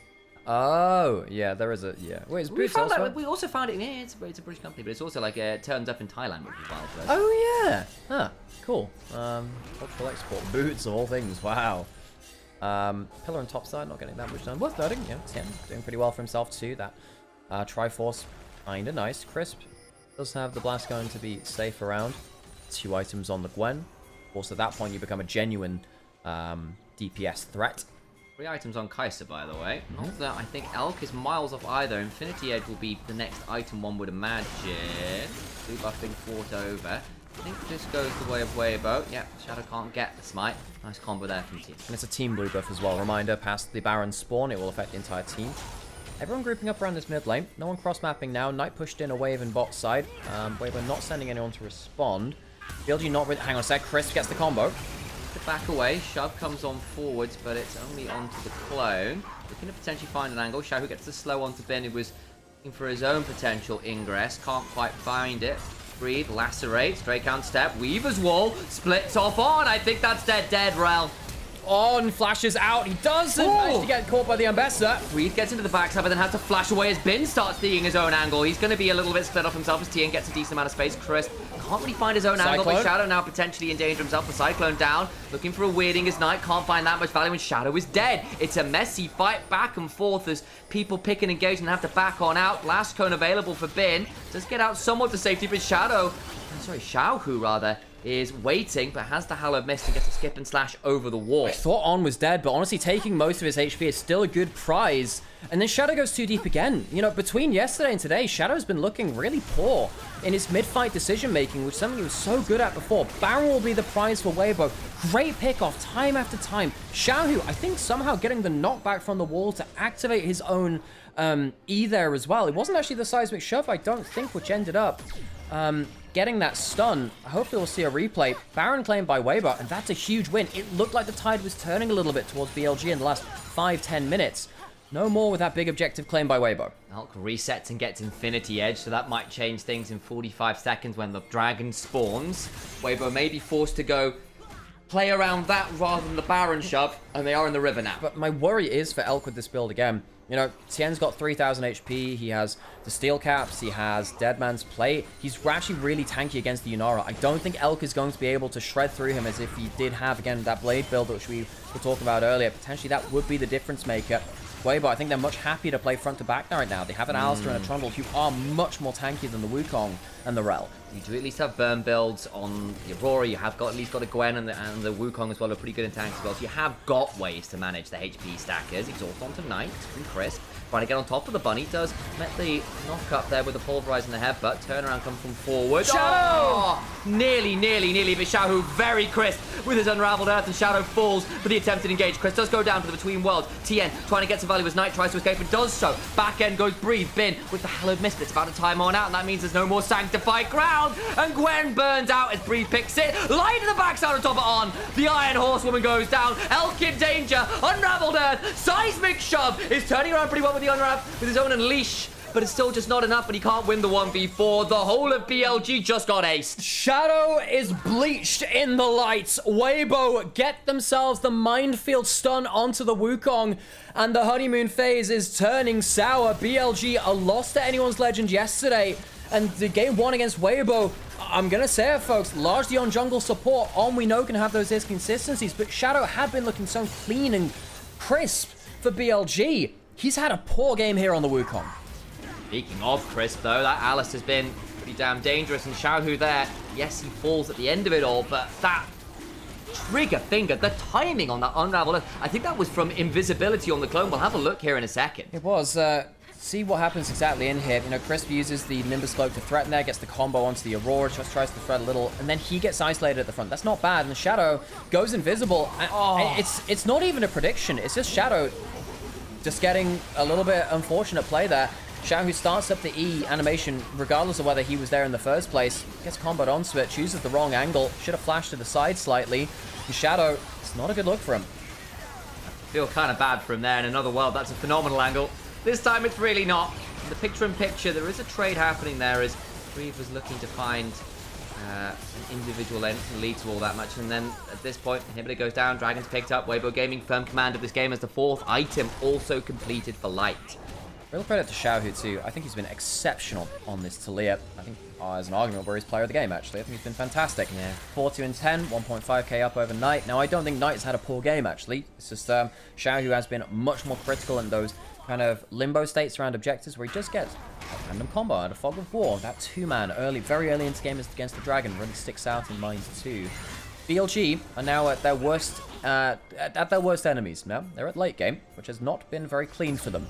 While they're in this late game, they are behind on a lot of their playmakers. On 0 and 5. Shadow, 2,000 gold behind. Knight does have decent items at 3, but will that be enough? He's getting caught out here, perhaps not. Oh boy, he needs to try and escape, and we'll use it between worlds again as an escape tool, but the problem is we are seeing this Aurora used between worlds defensively.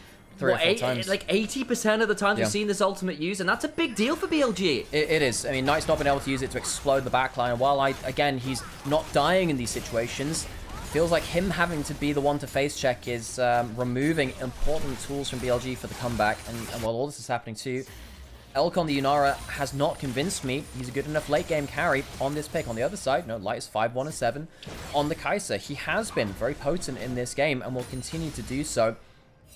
Weibo in a great position here, a team which were 3 and 4 before beating FPX convincingly earlier in the week. BLG was 7-0. We thought they'd be obvious favorites coming into this. Clearly not. And we did say, look, if we're going to be a little bit more analytical, that BLG, we saw the fractures. We saw their potential issues as Knight has just gone across the veil. Chris coming on down, Weaver's wall. Knight does have no flash, has already used his W. That bunny is so dead. Trying to push up, gets caught out. An ult, a combo from Crisp, and Knight is taken down again. 4 and 4, punished for his oversteps. On now in danger themselves. The Acathian Rain comes on down. On does get out alive, but I don't know what that really changes. You basically are still down 2 men because On's got to go and reset. With 3 grubs, it's so easy for them to do this. Bin not really providing a threat on the other side too. This Gwen has been fairly muted. BLG, normally when they are, decently into a game, you think, well, someone has the tools to make the plays. And I just don't know if that's the case now. I just don't know if that's the case. On blowing summoners cheaply, getting caught out. We've sadly known that to be a case for him at points before.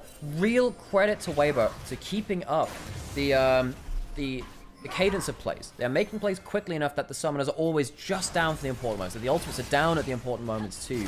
BLG, they're down a lot of gold. There is a dragon in a minute and a half. They can survive to it, but they need to not get engaged on like this again. On looking for an engage there. Seismic shove comes on down. The Rel is dead again. Crisp on the side will cleanse. The headbutt pulverize. Public execution on top of Elk. And all the while, Bin and Elk are running away to try and catch out the Ambassador. They're losing their front line. Like has another combo. Gets dodged out from Xiaohu. Not quite able to get the smash. Bin gonna try and snip away. Does kill off Crisp. Not bad from Bin in the 1v4. Still a 1 for 2. Tien is alive, has flash. Knight doesn't have his ult. He has flash too, though Elk's ult is off. And again, the damage from the Yunara is just not convincing me. I do think that he potentially should have gone towards a blade. Has himself the mortal reminder now. Knight, what can he do here? Trying to spot out whether the Baron was being started. Tien just runs at Bin. Seismic shove just wide. They can still energy chomp on Bin, who's got a Zhonya's. Does snip back with the 3 items. It's a decent amount of work. Halib missed still down. Weibo continuing to run at this Gwen, who does have a flash but doesn't get to use it. And Breathe gets the kill. Well, he could have used it. He chose not to. Goes down. I think you just have to use the flash there. Thought he was safe. Unable to do so. Xiaohu's accuracy with the flick backs rather, have been phenomenal. Absolutely phenomenal. Weibo's mid laner, Xiaohu, occasionally rearing his head in the most important moments like this. Baron taken. Weibo, another clean skirmish, keeping the game rolling, almost 10,000 gold ahead. Dragon there, about to spawn. Soul available for BLG if they could only find a way to do it. Have to do it in a 4v5 though, as Tien does step forward quite deep here. He's got a lot of members around. Shadow's going to find the engage on 2. Shadowing Strike, Magnustorm, Elk unleashing the power. That's not bad. They can't get the kills though. And the tanks are just a little too tanky. They don't have quite enough damage. Now, what are they down? A couple of ultimates. Gwen is coming back up and doesn't have teleport. Can you get here in time on losing way too much damage trying to work towards the river? Get the red buff at least, a little bit of regen from that. On's going to have to reset, but does have teleport. He look to return. Shadow hit with the Void Seeker. Dragon down to 8k HP, and I just don't think realistically a fight available. I think they're giving it. Yeah, they just give it cleanly over. BLG don't lose anyone for that play for once, which is, I suppose, good for them. Clean up a wave in mid lane. Been collecting some farm there. Pretty much everyone getting towards their maximum levels of XP. Well, not pretty much everyone, but top lane's both at level 18. Knight was down 3 levels, by the way. The Atacon helping with that from Weibo. Not as much potentially in other ones. There's still 22 petals for BLG. Knight has had to group with his team to look for plays a lot more than Xiao, who has been safely farming. He's nearly his own 4th item too. 2.6k ahead of Knight. Trundle's also their gold discrepancy leader this game, 2.8k ahead. The 4th item, including the Thornmail, now done as well. So this squishy team, when they are hitting this Trundle, they're kind of suffering for it quite a lot as well. There's a fair amount of lifesteal to be found, all things said and done. Between Rift Makers and just more to attack stuff. 4th item is done for Elk, worth noting. Yeah, we did mention that Molten Reminder just before, and he's now be going towards, I guess, a GA last, but Elk's damage has not killed Tien once, because Tien is the only person in this game who has not died. 3-0 and 12, a player who I think was on awful form for a lot of this split. Doing well in this one. Pillars have been effective. His ults have cancelled out Shadow. Shadow has very much struggled. He's still only on 2 items. That's so tough. It's 4 items for Tien on the other side. I wonder how much gold has been put in stuff like control walls for Shadow too. In a defensive game state, often that's where you bleed some more gold advantage. Knight with the Bloodletters trying to do some damage to Tien. Pops that W again. Well, he can't be too far off a 3rd item with the items in inventory. I just don't know whether it'll get it in time for it to matter. That's the worry. The worry indeed. W hits on Tien, doesn't exactly do that much damage into the late game. Look back, misses onto Knight for once. Bin. Skips and slashes over the wall. Hallowed Mist trying to just buy some time. Knight also goes across the veil while weirding out little bits of chunks here and there, but the angle, the attempt to step forward is the hint of aggression leads to very little. Knight has to flash the headbutt, pulverize, and the inhibitor dies. Would have been the CC chain, has to do it there, and BLG feeling like they're running out of damage. Bin doesn't pop the W in great time, loses a lot of HP on his first angle. Elk would struggle to follow up with the engage anyway. You don't have something like that Kai'Sa, which can dive into the backline, be that ace in the hole for the backline play. And Weibo, real credit to them. Concise. Simple play around that. Just play it slow. Wait for someone to land a combo. If you get CC in, then yes, the Talia will follow up after that point. Don't give the easy openings, and they haven't done so far. They've taken the picks when they've been presented to them, crush down and break the base in the bot lane, and don't give BLG any openings. That's important. Arm guard for the Talia, for the Kai'Sa, GA for this Ambessa, making it quite hard to get these kills in good order, especially with the mobility for the damage elsewhere. Buying time for other carries to do damage can be a big deal. That's not the case for the Aurora. It's not the case for Elk either, who's pretty close in gold in fairness, only 100 or so behind, so should realistically have that last item soon. I just don't know how much difference it's going to make. Yeah, and the other thing is, you know, you say they're close in gold. Who do you take out of a full build AD carry? I would choose the Kai'Sa. I don't think that the Nymaera has an easy time getting to the backline. Trying to jump forwards through the Talia minefield when you're already quite low damage, low range rather, and low mobility, makes it very hard to play into that late game. GA has been completed from Elk, but GA is normally great when you're ahead of the game. Now maybe it allows you to play a little more aggressively. I don't think this is a great damage break point. It's not like a Bloodthirst, which allows you to out damage and out heal sometimes the Trundle or the Ambassador if they jump onto you as well. Speaking of that Ambassador, they also have forearms. They have a GA, and I trust them with that a lot more because they actually have the health and the shields to make the use of it. Baron, minute and a half. Dragon, similar, slightly beforehand. There are a number of options there. Xiao, who's even managed to get himself towards an elixir of sorcery. Just have a little bit of extra oomph in the back pocket. And sometimes help you with that one, can't it? Falls Onyas. Falls Onyas for light means that it is even harder to burst them out. If you get onto them with a good Cyclone, a good Aurora combo, perhaps an important skill shot ends up going awry at that point. Dragon in under a minute. Now, BLG, presumably they fight for this one. They don't want to give that over, considering how hard it's been to finish off this goddamn tanky front jungle support already. You don't want to give that one over. Trying to fight for vision and bot side though, but Weibo not giving it easily. Will say though, is it has now crested 40 minutes for all the Weibo have been in charge of this game on the whole. Oh, nearly caught out, breathe on a flank angle. Game hasn't ended yet, and goal difference has been a lot less this late in the game. Not late enough. Knight with his own electro source will now spot out Breathe! He gets into the backside. Knight gets over the wall, but again, it's defensive between worlds. Ah, that's a real problem. Level 16 makes it a shorter cooldown, but not 10 seconds short cooldown. And better for the Aurora. The Aurora's ultimate more important than Weibo's and Besser ultimate. Elk also burned his ult. That's a big one as well. That's equivalent of losing Zeri ult for nothing. They lose Soul. They lose the Soul. They're trying to position around the Baron, invite Weibo into them, but surely Weibo could just push down mid lane if they really wanted to. Going on to Crisp. Tanky enough to down the ult, be okay with it. Look at On, potential angle here. Flash Magnet just find a moment. Yeah, you're right. Okay, see what he can do. Some wards on the flank now. Where's Bin when he's coming through? He's recalling. Will Weibo have the inside track into mid lane if they want to do so?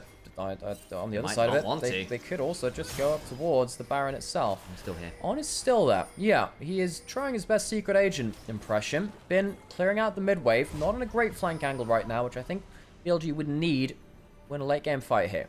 On has teleport. Could always look to find those creative flank angles a little later. Those wards over by Raptors, down a little deeper as well from the entrance from the base. Doing BLG some favors here, and they have at least managed to get to the point where they are managing to get some key items in. That is a 4-item Gwen. That is a big deal. You have got full build on this Nymaera, and Weibo, 42 minutes in, haven't ended the game despite 2 Barons. For all we've been praising them, they also haven't ended it. That is true, and that does mean one big enough fight makes this game very, very different. You see that Tien there walking up. Tien does not give a damn. The upgraded boots really help. Chris getting a combo into On. W landing onto Shadow in the backline. Crisp's going to have to flash out as Elk just starts unleashing on him. That one's hurt. Now got the ult back up, but didn't for all that moment. Knight's W poke is really landing though. He's landed 3 or 4 in the last minute.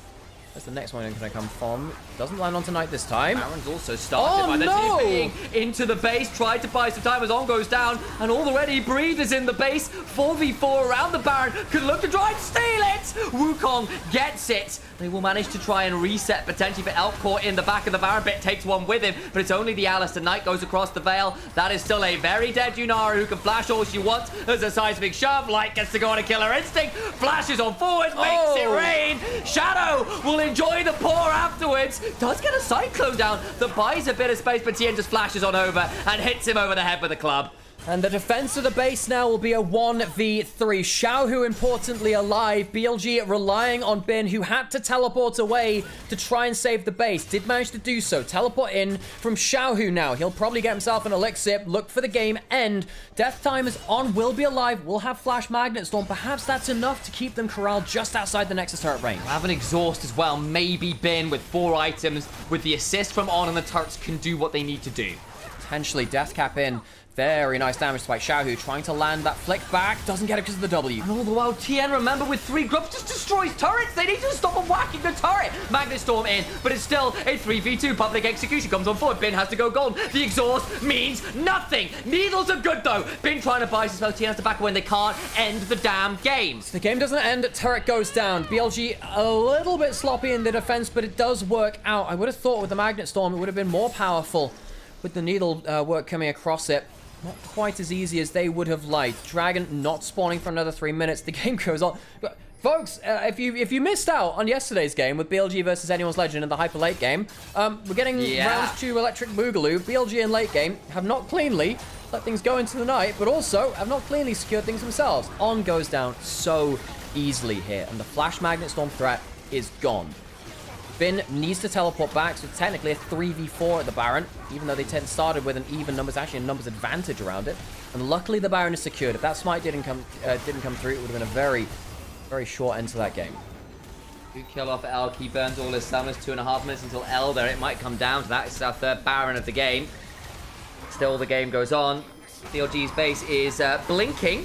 A little bit broken, but it is still largely functional. Shadow doing his best work there to make sure that Light at least dies at the back end of that. Light committing that flash means that that flash won't be available for the Elder fight if it comes around to that. By the way, Light has sold off his Nash's Tooth for a Bloodthirster. I think that makes sense. It makes total sense. You know, if you have an Elixir of Sorcery and you have Rage Blade and Zhonya's, you still get enough AP. Elk's also just sold his attack speed boots for steel caps. Yeah, that one helps against a lot of the others there too. But I'm a little bit worried that the GA is just kind of an empty item slot. I would, again, prefer to go something like that Bloodthirster. I don't think the Trundle is nearly as scary when you have that. I suppose with the Thornmail it makes it a little worse, but got to be able to auto-attack him somehow, and the Bloodthirster is often very important for that. Elk on the Yunara did get a good kill onto Crisp in the back end of that play, but he's not impressed me on the Yunara so far. No, not especially, and I fear this game may go on at least until the Elder. They can flip that, they can still win. Knight is catching up with Xiao, who is 3,000 gold ahead, but he's been capped out for a while. Knight's now at 4 items. He can start building towards that 5th. The discrepancy means a lot less. Say that, Xiao actually got the needlessly large rod in inventory. I do apologize, can still get towards a death cap, which would be a big change. Absolutely terrifying. It will be absolutely terrifying. Speaking of, Knight just got his. Weibo resetting, looking to spend the last of their gold, and they do have, of course, significant gold advantages. There's actually a Voltaic Cyclo Sword onto Breathe now too, which is some extra. It's only a flat 100 damage per auto, but the slow on it means that it's very hard to escape if he jumps onto you. If he pings you with an ult, hits you with that, very hard for you to run away after that point, and of course recharges very, very quickly. Seconds on Elder. Weibo are the ones in control of the waves and the map as it stands for BLG. As 5 in mid, looking to fight regardless. GA back up on Shadow. Can look to be a key member as Breed is going to clear out as many of these wards as they can. Flank angle from the Ambassador, potentially valuable. Shadow goes in, gets interrupted. He tries to clone away with the Warrior Trickster. Won't lead to anything. Yeah, the crushing blow quite nice there. Going into Fog of War though, they'll use the blue trinket on. K doesn't have the flash to force the engage. Keep our moment. Powder is dry, Shadow goes in, Crisp is low, Seismic Shove on the clone. Shadow just about surviving Crisp, just about surviving the burn. Won't bring down the GA. Then still, he's so low HP, he can't stick around to Public execution! And they managed to get the GA. The turret about to go down. Weaver's walling. Corralling people. Knight's not involved. The headbutt pulverized through Crisp. Ping goes golden. Into the backline goes Light. Trying to buy some time. Shadow is trying to buy all of the space he can. Light down to nearly no HP. They've killed off the Kaiser. Elk's still firing. Elk! Nice! He gets some more. I think BLG might have just found the fight they need. Weibo have lost the late game. Elk, for all of our criticism, carries the late game fight on the full build, Yunara. It looked so good until it really, really didn't. They tried to pick one up, but the Zhonya's, the lack of GA, can they hold in the base? It's a 2v3. They've got so much damage. I think they can just slaughter the turrets. Weibo need to pull out some magic. Breed's trying. My God, he's trying. That's pretty good work. He's cleaned up the wave. They can't end the damn game. They can't. There's a GA onto Elk, which helps. The Breathe has it on the other side. And Weibo, they will not lose the game here. BLG reminded just yesterday they did something similar. Baron is spawning in 25 seconds. Dragon is still alive. Breathe still looking. He is. He doesn't have ult, but... Wait, sorry, he does have ult. He has flash and he has ult. There is a real chance of something to happen here. Elk with no lifesteal can't regen up, and it's going to have to be another fight again. BLG, they pull off one miracle in the mid lane as Breathe went too deep under that... onto the jungler. You had that GA. They do end up killing him, but they lose the tower. They lose their structure and their cohesion in the team fights.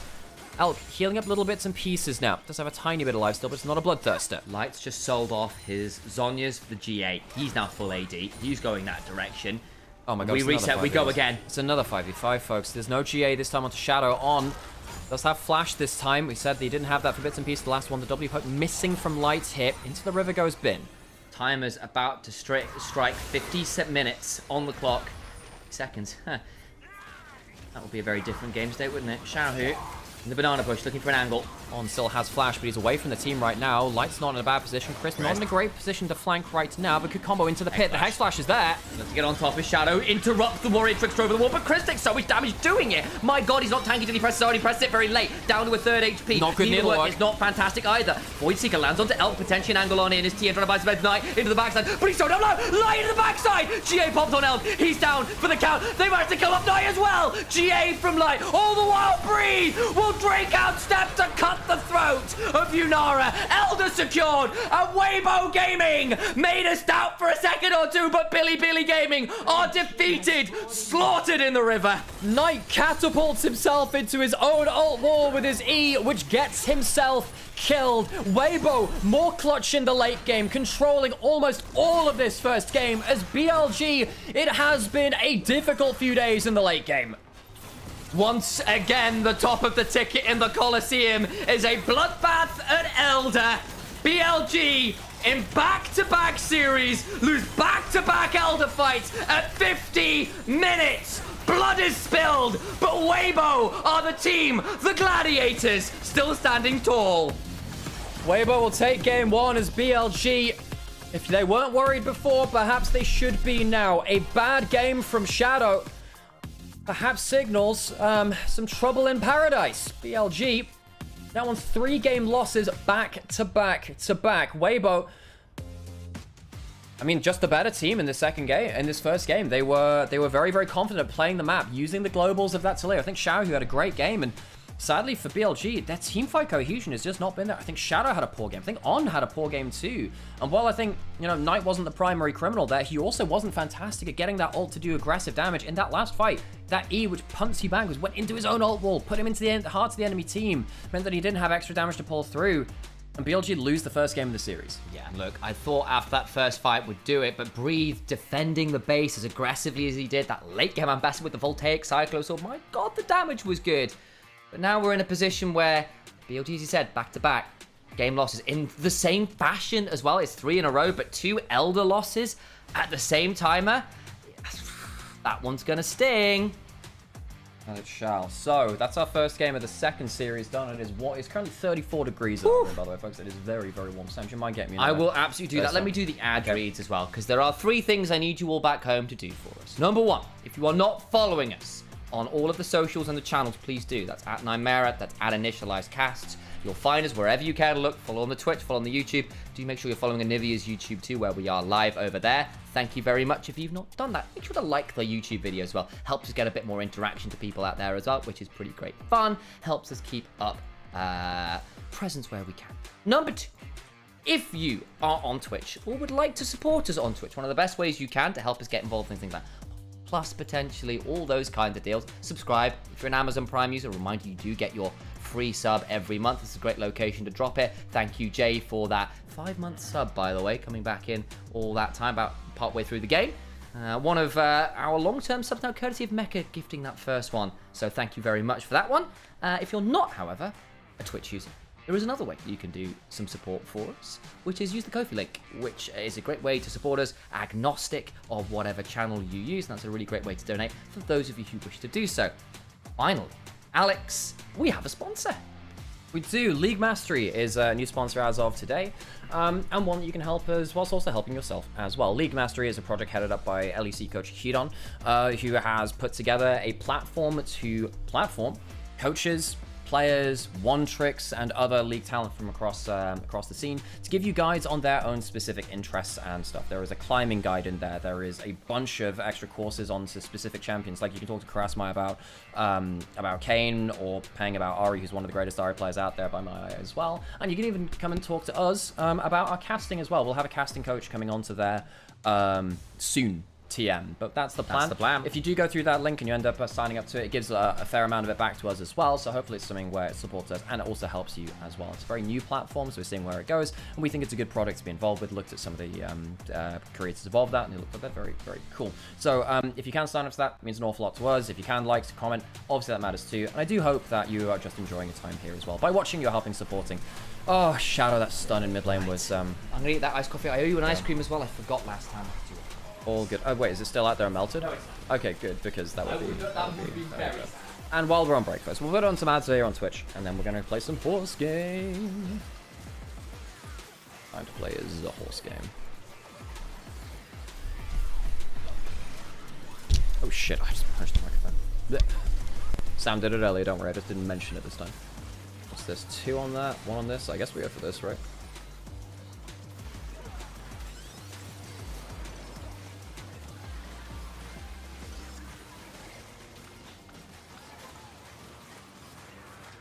I think you exaggerate always everything. You're portraying a way better Weibo in the game. I don't know how a way better team needs 50 minutes and 2 Elders and 3 Nashes to win a game. Well, if you were listening, we did mention that too.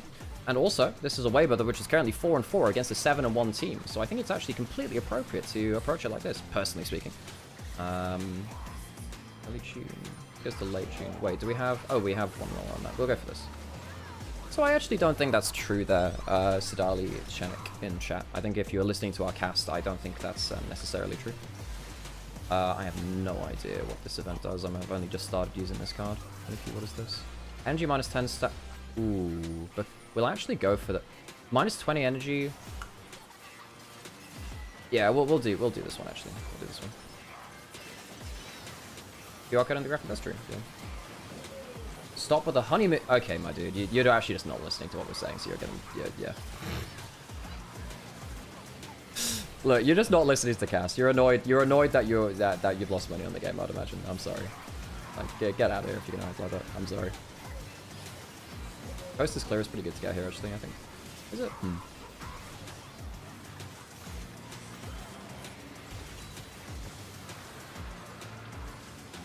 What's Knight's champion pool like? It's very large. It's just depending on what his team wants him to play. Oh my god, we actually got the glue at Elug. I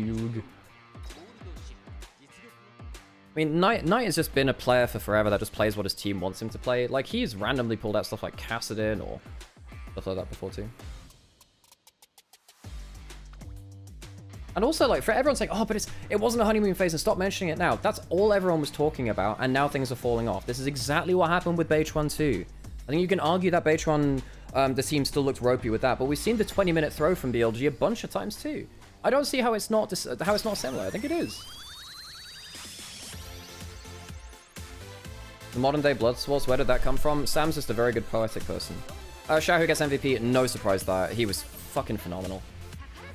Blood's reference to the movie? No, it's not a reference to the movie. It's just because in League of Legends is a video game partially based around violence, right? And if you're talking about entertainment through violence, it's Bloodsports, right? So it's Bloodsports for the digital age. It's an easy enough thing to make reference to make. Beitron's period was worse because the team didn't look any different than before. True, that's a fair point. I think his teammates are still playing pretty poorly at that point.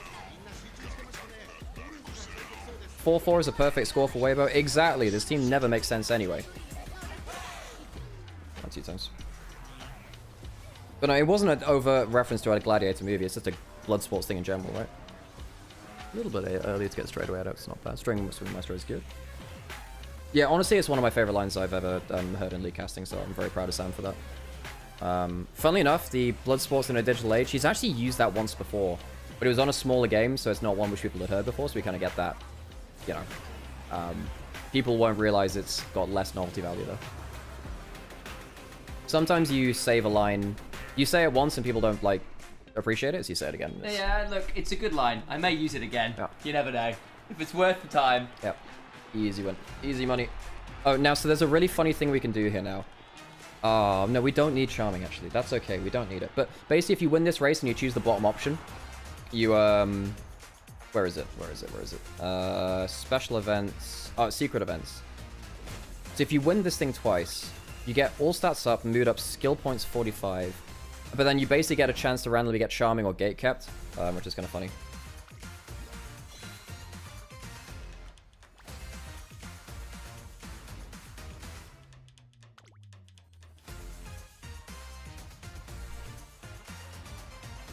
So if you choose this, you can actually get a debuff, because she gets too arrogant. We choose the top one. You get all stats up, which is good, because we won it 2 times in a row, which is good. Somehow this team is magic, and somehow it becomes good every time they change junglers. Legit, we might be on that kind of that path again, which is so funny to me. But also just kind of depressing, because these players should be way better than this. We have to rest, sadly. 1 on that. 27 up on that's not bad, you know. But we already have enough wit, is the thing. I actually, I think what we do, we do this, and then we try and get a better speed training next time, which we don't get. Fuck, that's annoying. I guess in that case we do this instead. So we need more power. We definitely need more power. One on that. Oh, fuck it, we just gotta try, right? It might be a fail, but we have to. We're not high enough in terms of stats right now. This option doesn't matter. To say I do not find ice cream balls. No, not ice cream balls. There's just some cookie dough ice cream. There is, yes. Sorry. No. We're resting. Okay, what are we looking for? We don't want to run that. We don't want to run that. I guess we're running that anyway. I guess we can run Japan Cup, but I think we just want to keep training now. We should have enough. We're going to get enough stamina. Now we just full speed train. We're going to get enough stamina. We just want enough power and speed. Oh, fuck.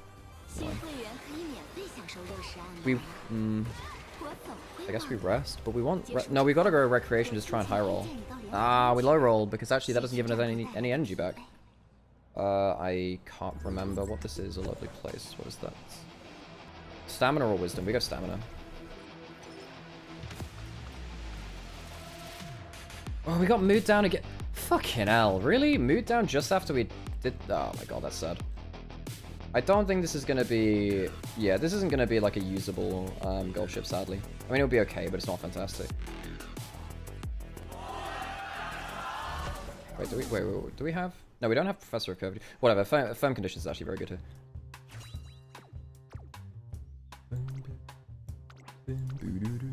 Hey, Mike. Oh, by the way, hey Jay. Thanks for the sub earlier. I did mention. I did notice that rather.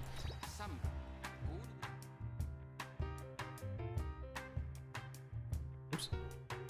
Doing the wrong thing.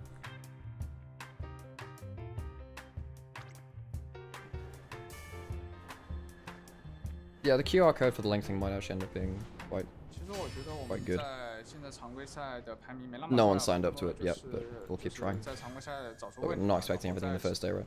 常规赛区保持一个就前2或者前2的这种战绩吧，然后去好好准备季后赛吧，然后在季后赛发挥，我觉得好的话是更加有用的。就下一场对战微博嘛，然后因为也是和微博交手了很多次，其实就是在游戏内容做好我们自己的，做好 BP 吧。觉得就 Shadow 在整个游戏内容其实就不管输赢，其实就是会让我们的语音会有，就是还是在一直沟通嘛，然后我觉得这个就比较好。Gold ship is if you like gacha so much, you want to do it in every turn in the game. That's very true. 是一个可以接受的范围，然后现在的话感觉常规赛。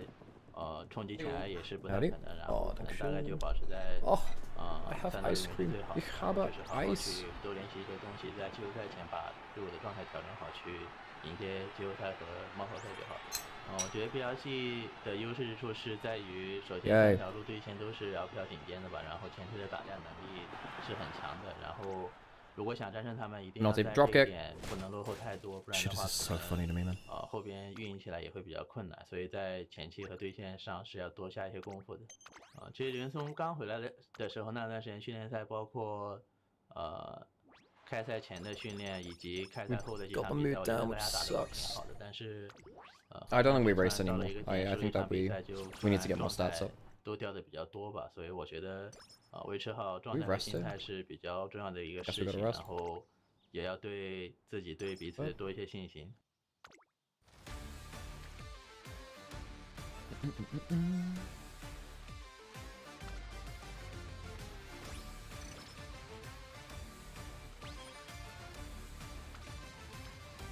好吧。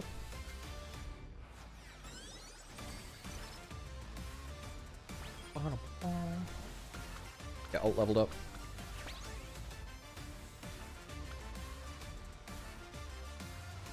And we probably do want Professor of Curvature.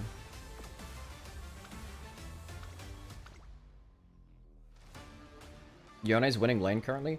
I mean, yeah, that's pretty bad for Annie, right?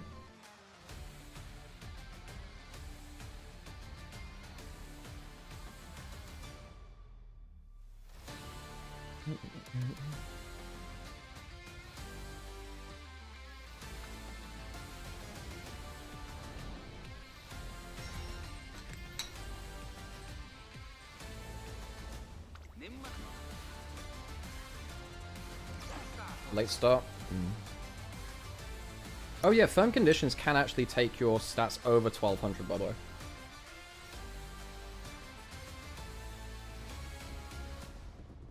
Does anyone know? I don't know if there are any horse game enjoyers in chat. Which stats does firm conditions and the like increase? Is it all of them, or just speed, power, stamina? Or speed and power?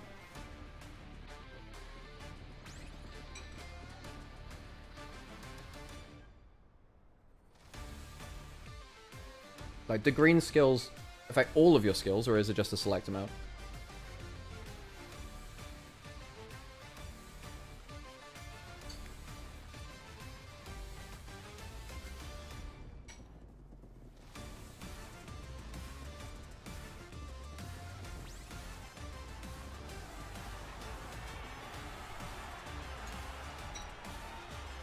Easy money.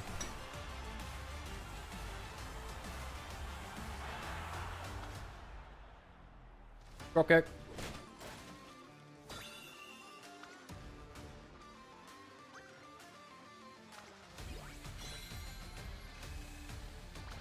Into the draft we go. Could be for our last time today. BLG slapped around a little bit in that first game.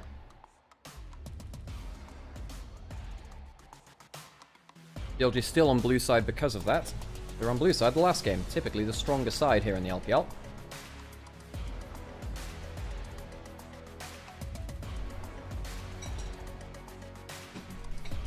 Rihanna ban away early. I suppose Xiaohu is a comfort player of the champion.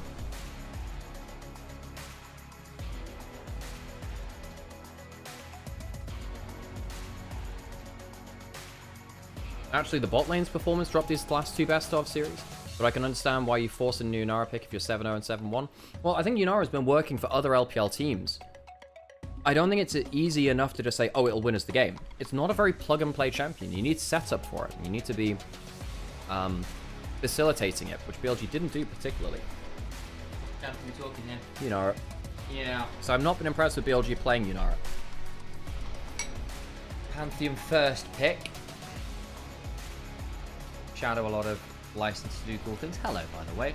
I have ice cream and water. Get hydrated, folks. It's warm here. Especially in Europe. The heat wave. Do not be taking any prisoners here. Sion locked in. Trundle's gone. No Gwen. Less anti-tank stuff. We saw this in the last series, in fact.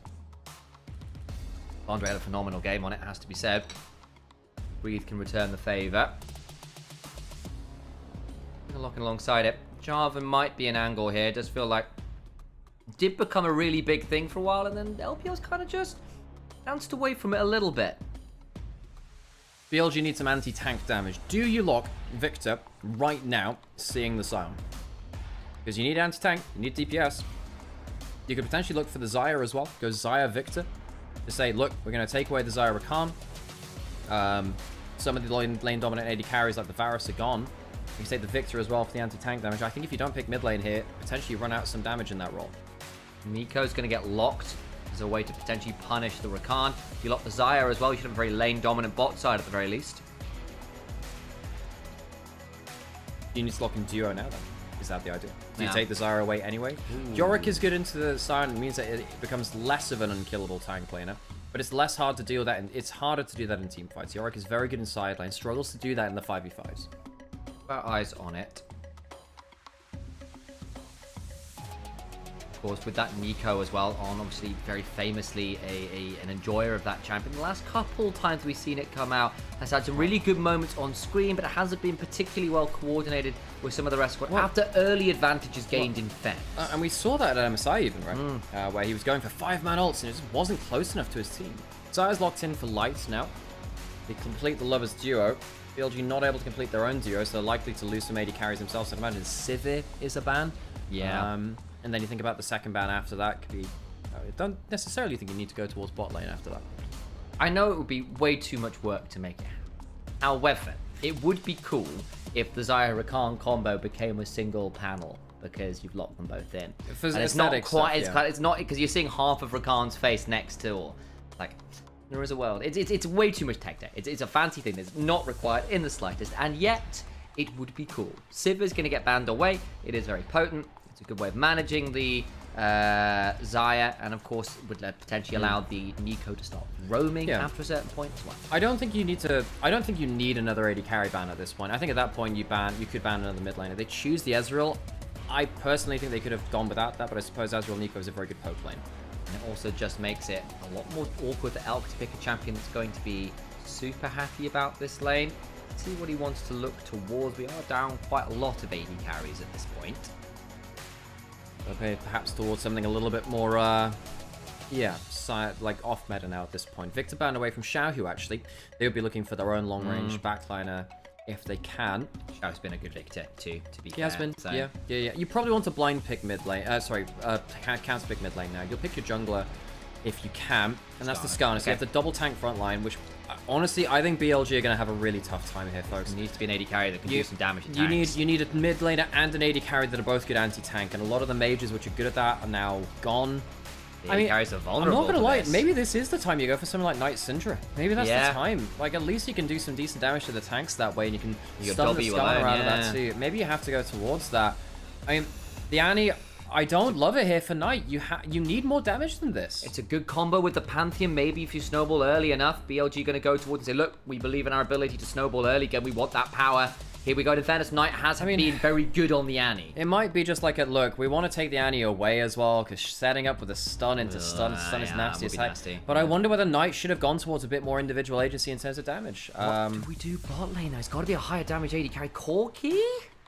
It's okay for early power. Struggles to deal with the tanks later on to a certain extent. Zeri is better tank killing. Much better tank killing. You can often escape these carries by hopping over a wall with that Spark Surge. Not Spark Surge, Lightning Crap. No, yes, it is the Spark Surge, yes. And then reposition yourself. We don't see that much Zeri anymore, but Elk was very good at it when it was meta. And in fairness, I remember the days when we said, oh, Zeri's not great at tanks. Those times have changed. Gets enough autos off and get enough on hits across the things tricky. Silas last pick. Huh, okay. Well, very good with the Zeri ultimate. Very good at playmaking and CC into CC. Can struggle in lane versus the Annie though, and Xiaohu got an MVP in that last game. He was on great form in game 1. BLG, very little tank again. Weibo, very high tank for them. Sion and that Skarner, very, very hard to chunk through. Perhaps the dynamic playmaking of this top side where the Yorick pushes up, gets the Pantheon into their lane, the Annie sets up for them. Perhaps that can be the difference maker for them. But BLG, this is an easy composition to pilot, and if it goes into 5v5s, I think Weibo feel more comfortable. It does start snowballing though, that mid-jungle with the support as well. You've got a lot of very aggressive, very deep pick coming on forward with Pantheon ulting, Nico coming out from Invis and all the rest of it that led to a very significant snowball potential. If you do end up with that Skarner, with that Sion getting ahead of curve, life changes all over again. Already some comments in Anivia's chat saying, oh my god, imagine Zeri with Wasta coming potentially in. Yeah, that one could sting.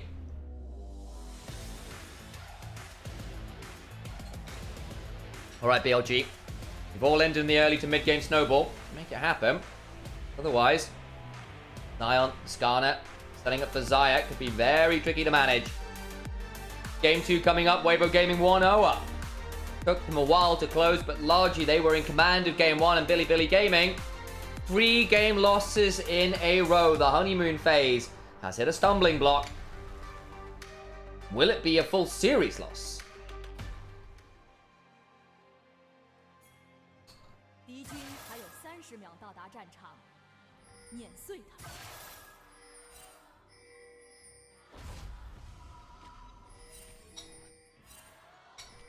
Sion with the early ward.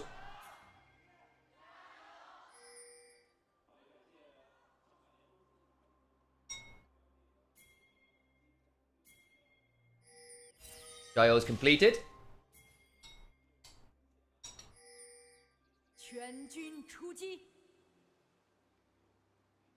Interesting. Kind of favoring Weibo as you sort of slide towards 20 minutes. You can see why. Skarner, Silas, Sion, their points of power then. And the Yorick and Zeri win conditions of late game are good. Our issue will be that if BLG don't have a good mid game with this Annie and Pantheon, and then Weibo's mid game like 20-minute spikes will prove very, very dangerous. You can sort of see that slowly sliding scale if nothing happens for the first 5 minutes or so. on. That's this Nico in the form of Annie. Blooming burst onto Crisp. Double range versus Zyra Khan realistically means BLG should be able to fight relatively aggressively for shove.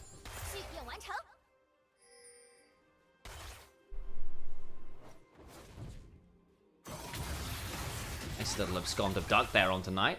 Stun in trade, but good from Xiaohu. Of course, a number of our mid laners in the LPL are Silas enjoyers, it has to be said. Xiaohu is one of them. Again, he's been on streaky form, but hey, welcome to Weibo Gaming. Not looking like it'll be the Infinity Edge silliness we've seen on the live patch. Anyone see that inspired clip on Twitter? Yeah? Yeah, that's not okay.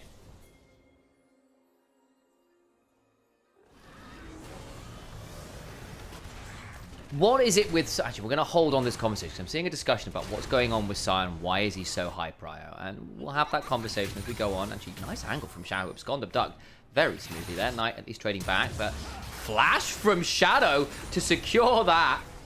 Or at least attempt to. I think the smite was good enough. It's going to start at the red buff now as well. And Tien's going to be forced out of the jungle. The priority of the Yorick and the Annie allowing the invade.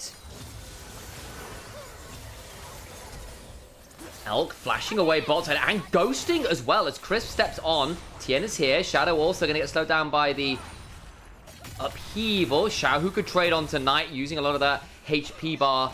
Well, missing the disintegrate is Knight, and Xiaohu looking to trade back. Has got the door and shield, so we'll actually regen a lot more here as Knight's got no mana.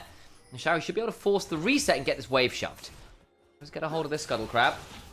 Most of a quadrant to work with. Xiaohu needs to be a little bit wary, and as that's... for that reason, the opposite side of the lane to where Shadow could have been. But yes, to return to it, what is it with Sion being the #1 pick ban top laner? What makes him so powerful? Really oppressive, one of the few tanks that lanes really aggressively and actually has enough damage to be a genuine threat if he gets a lead. He can be a carry on a tank roll, which is kind of bizarre to think about. His level 3 is really high depth, and I think the big thing about Sion compared to many others is his wave clear is really good really early into the game. Not many tanks have good wave clear and also hyperscale. Like, Udyr is a wave clear tank, doesn't hyperscale. Sion is a wave clear tank that does that very well, and unlike some other champions, if you try and walk past him into a turret to try and get plates off of it, he can stop you from doing that too with his CC, because he clears that wave so quickly and then can lock you up under turrets. Very, very annoying. And you're absolutely right about his damage too. Breathe will be stopped from recalling there. And just one last point on the meta thing too. He only has a couple of answers available to him, which in Fearless don't last. So Trundle is either perma-banned or is played once, and then as in last game, and then you Sion. Stuff like the Gwen as well. I'd say Gwen and Trundle are the two biggest answers to him. Now both of them gone. I even say that Gwen is actually not the best into Sion actual laning phase. It's later into the game, at least you can counter him late. Yeah. But basically, anti-tank options are not that fantastic right now, and often in Fearless you lose them. Yeah, Jax has fallen away from favour. Fiora, Camille feel no too Sundered difficult Sky. to play. Yeah, so yeah, exactly. All of these things, you're looking at your traditional anti-Sion options, and majority of them are too difficult to execute on right now. Yorick isn't a bad option to be fair. If you're a good Yorick player, yeah. And that might be the decision-making. Finn has managed to find some actually good team fight Yorick, to be honest. The other thing too is obviously lane swaps are still around post 3.5 minutes, so having to dive him sucks. He'll at least be able to pick up the wave. Now, lane swaps aren't as prevalent as they were, so it's not like it's the be-all and end-all of him, but it's still an extra bonus. And yeah, I think compared to Ornn, you're just a little stronger, a little earlier into the game as an individual carry, I suppose, threat in terms of the ability to just lock down a front line and be a damage threat.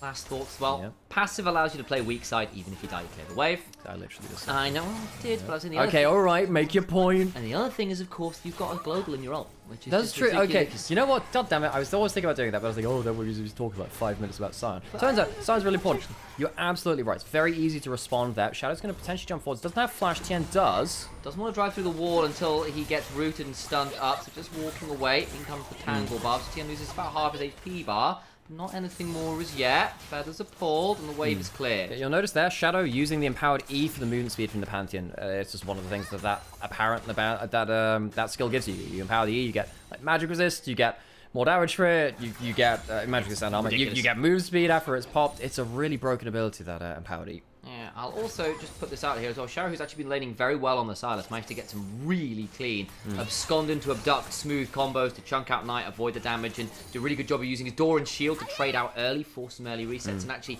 stay even just slightly ahead in a melee v ranged matchup. Yeah, often the Annie does pretty well there. You can see right here, Knight's going to get a good ult trade in. No Merc treads yet on Xiao, who has double Ruby Crystals, so it's not going to be a kill trade, but the damage is not awful there. And does still have pot, does have Doran's shield, so should be... I think it's a Dawn's Blade area. I meant Dawn's shield. Either way... Yeah, luckily AD Silas was... Hang on a second. Pantheon ult towards the top side. There they go with the Grand Starfall. Light trying to flash away. Does a decent job of buying some time. Battle Dance not enough to keep Light alive. The fancy footwork will not keep Xayah in one piece, and BLG get a good dive off. Yeah, some traded summoners. Light goes down, can't keep himself alive or trade back. Light not able to outplay that. Pre-level 6, quite a vulnerable champion is Xayah to dives at some point, especially when you make sure you're not going into those feathers. Teleport towards the top side from the Rakan support teleport. Tries to hold the wave, I suppose. Not going to be completely able to do that. The minions will die to the tower. It's going to be one lost actually. Yeah, it's not bad actually. Okay, saves the cannon. And actually, that okay, no credit to him. It managed to drag her up, drags it out of turret. That can be a frozen wave now, actually, if they want it to be. As it stands, though, wave's being started. No response from BLG. My worry was you freeze the wave, BLG will punish you by fighting over the grubs. They're not in position to do so, so Wave will get the best of both worlds here. And they burn quite a lot of summoners. They burn Shadow's ultimate, burn Shadow's flight. I don't think it would be that simple to come and fight anymore. So in the end, it'll sort of be one kill for Grubs trade. In fairness, it's a good kill to give over. It allows Elk to reset with her BF sword. Has already got a cull stacking. If your Zeri needs to be the win condition, this is a good way to get your Zeri to be a win condition. It's really hot. It is. I'm just saying, I'm like, wow. I'm actually hot, wondering if the fan we've got set up is actually blowing hot air from the hot side of the room to the other side of it, but sadly, folks, it's all hot air, Alex. It's all hot air, and it's too late to serve that now. For those of you, it's currently Europe's 4th heat wave of the year. It's a bit too many, if you ask me. And it's not right. And you know, it's not proper. I can survive it for a bit, but with in a country which has 0 air conditioning, it's really quite hard to escape this stuff, which is really kind of annoying. And again, we've got 2 of us yapping. We're spewing hot air all the time. Yeah. It's literally the job. Look, it's okay if you're doing bits and pieces. Xiaohu's not going to throw the E back out at him. It's a little bit hard when you've got to try and play bloody attention to top-level League of Legends play and actually give decent thoughts on it. I know, it's crazy, right? Casting NLC last night was a very weird series, and I have to say I wasn't that impressed with my cast because it was so bloody sweaty. Shout out to Troublelink, who kept me in one piece. Yeah, just an extra difficulty modifier on top. But anyway, we'll stop bemoaning the situation, I suppose. Light pushing in the spot side. How's the weather? Hot, Sam. In fact, that's exactly what we've just been talking about, Sam. It's hot. Damn hot. Anything else interesting to talk about? A lot of Aegis Silas build, none of that Protobelt stuff, going towards a tankier Silas build. Dragon started up. That's BLG, interesting. BLG not going to contest this right now. Shadow does have ult in like 30 seconds. I think Dragon's down by that point. Shadow is just roaming on down here, and they pull off the Dragon. They don't feel safe enough to start it. Going to realistically lead to all that much. It's another early game where things have been kind of slow. It was later on that things really got rolling. And there was an interesting level 1 last game this time around. Aggressive play bot side-ish, but that's kind of been it. Invade from Shadow got himself some Krugs and a red buff, but Tien's kind of stabilized, honestly. And it's not led to very much of a difference. BLG up about 800 gold, and that's decent enough, but it's not really game-breaking, to say the least. No, not yet. I mean, Zeri gets to free fire. Zeri is a Zeri. There isn't a huge amount of damage from Weibo if Zeri gets to start free firing onto them. Of course, Zeri, unlike Yunara, is someone that can get some good lifesteal later into the build. Or, I'm not going to lie, I think Yunara should build more lifesteal. I think that's a problem with players, not necessarily, even if it's not quote-unquote optimal. You know, lifesteal's important for late-game AD carries. If Elk gets towards Yuntal, i.e. a armor pen item, Bloodthirster, or whatever, I think you're happy. Of course, you often want a Hurricane in there too, but I think if you get yourself to 4 items, Zeri can pretty much solo carry this game. Shadow's going to get the first Dragon of the game. Again, 30 stacks left on that cull before that cash in, already up 700 gold. There's 10 CS lead there. That will accelerate with that as well if you can start getting towards good item breakpoints ahead of curve. Life feels pretty right there. Now, trading well onto Crisp. Again, you have got that Nico in part to buy Zeri lane priority, and it's been done well.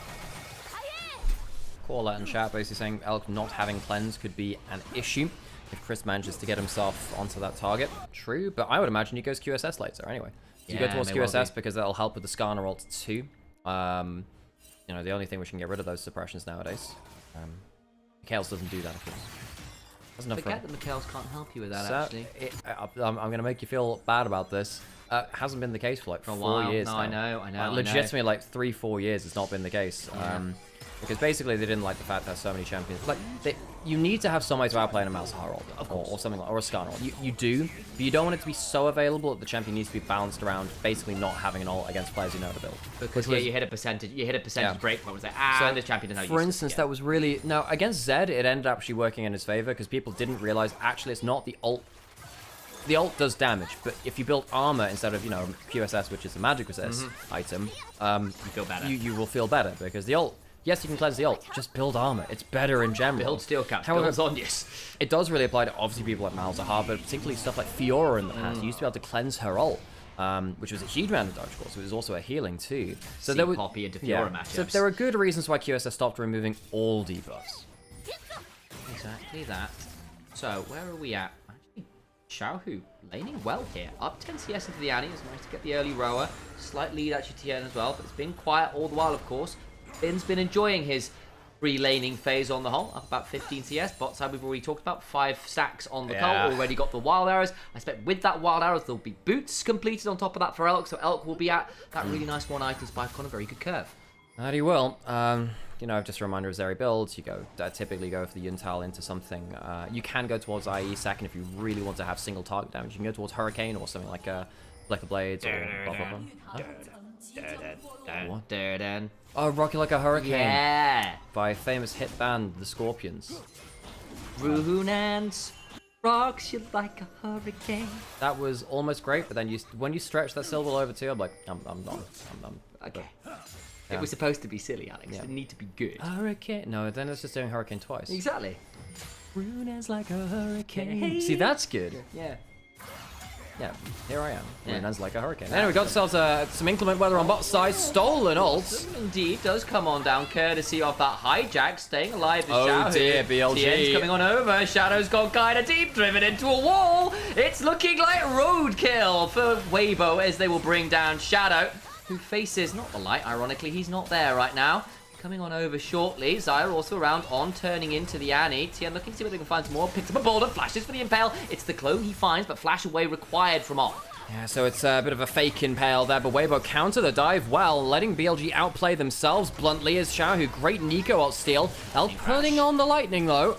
But Chris gonna battle dance away. Xiaohu also coming in, but there's a teleport behind from Bin, but Elk needs to flash away. Damage does go down onto Tien, and that's Elk. Nice about surviving. Elk trying to get as much damage down as he can. The feathers go wide. Elk is just running rampant. Xiaohu gets the kill, gets the dash away. What about the ghouls flying after him? Chris may need to battle dance to buy stuff as Breathe turns up, and it ends up being a significant mess. But it's BLG, I think, who end up with a feat of strength from the kills. Bin still dunking onto Breathe as the last right to come on down.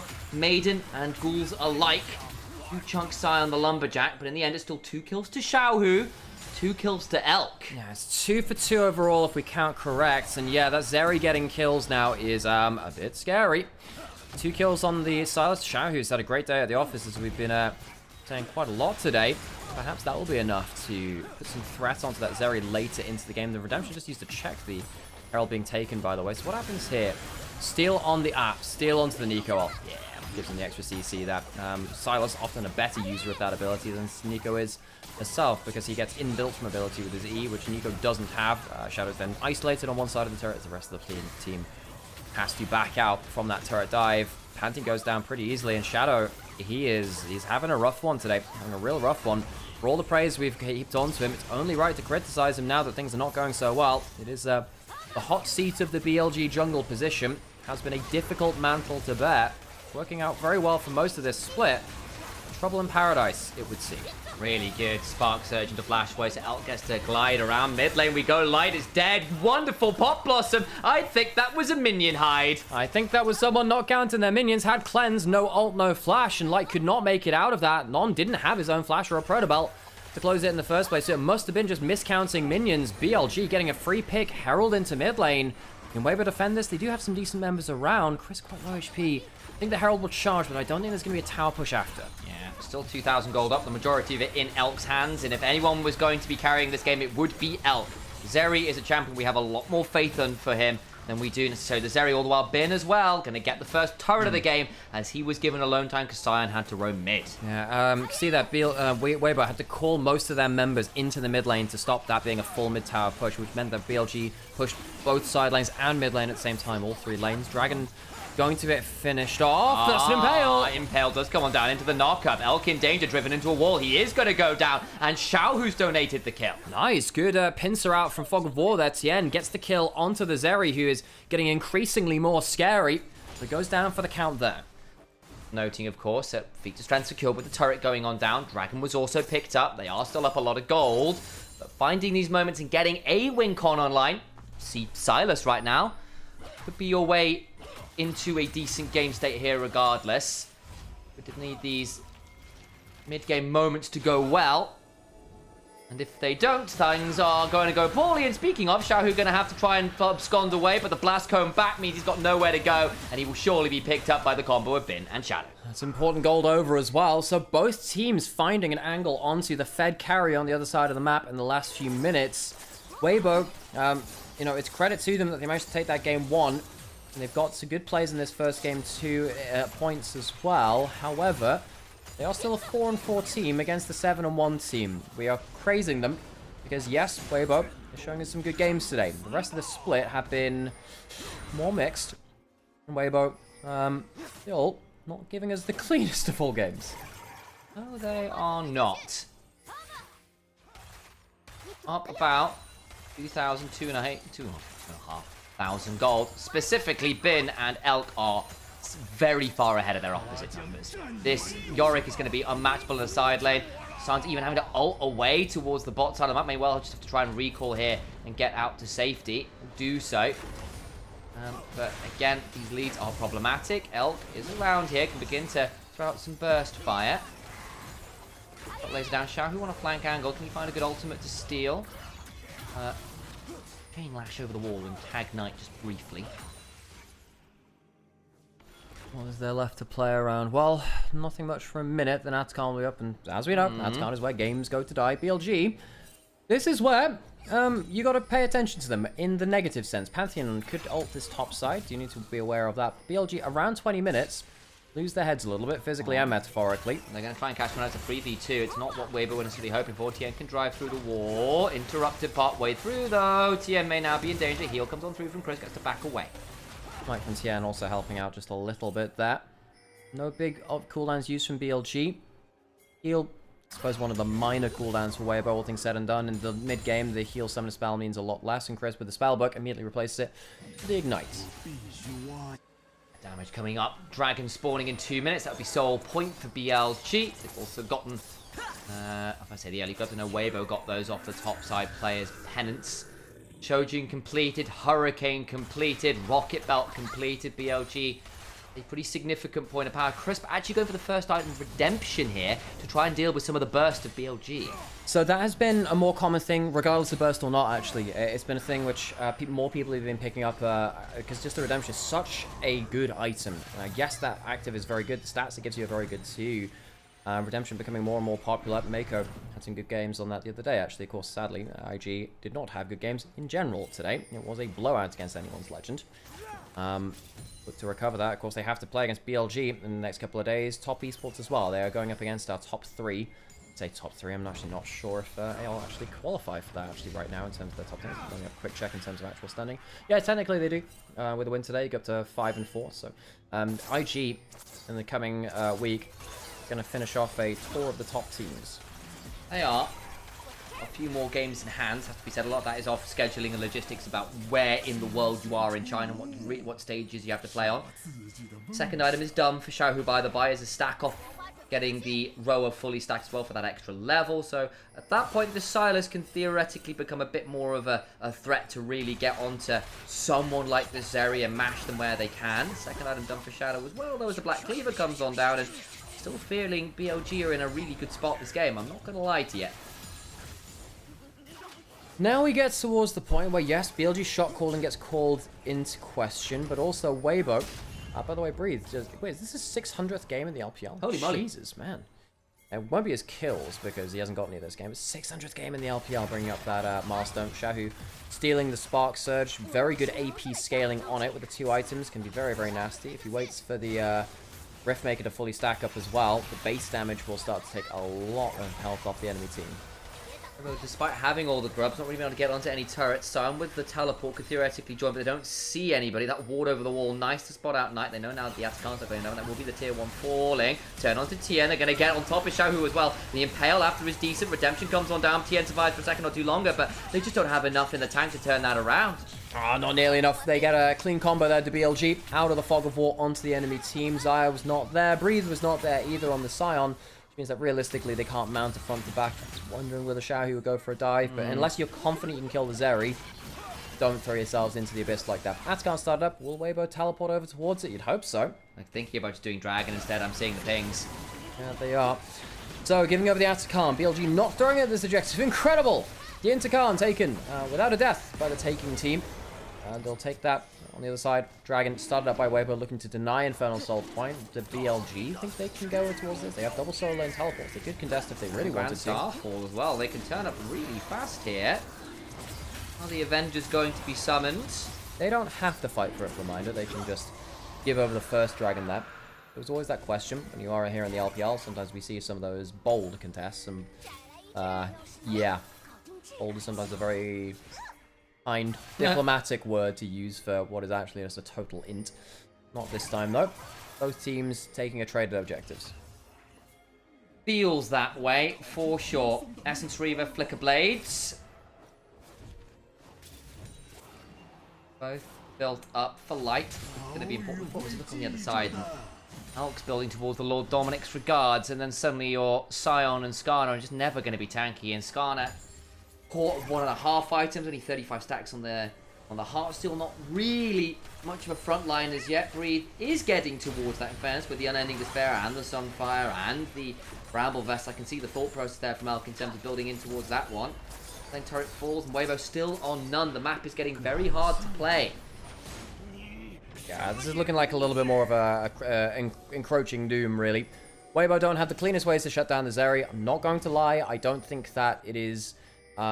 they've been executing on team fights that well this split. Last game aside, I think that they've had some better moments, but they need to have really clean team fights to not allow, you know, Bin and Knight kind of stopping someone from following up with a combo and Elk escaping it and kind of jumping over with things. Get interrupted mid-grand entrance. You've got a battle down to save through the extended rage courtesy of Xayah, so it should be fine. That is shall be. Long since we've seen Assassin Pantheon just kind of one-shot you with stuff like Prowler's Claw and the like. Do you remember that? Do you remember old Pantheon just like randomly one-shot you when you got below half HP because his Q would auto-crit? Yeah, but then would like fall off a cliff after about level 9. However, Pantheon was like the hardest counter into old Fiora we've ever seen, though. Why was that again? Because Fiora was all auto attacks and Pantheon could take short tray. Basically, Fiora could never block his Q poke. Could never all in him because of his own, like, ignoring auto attacks. Stolen Nico ult.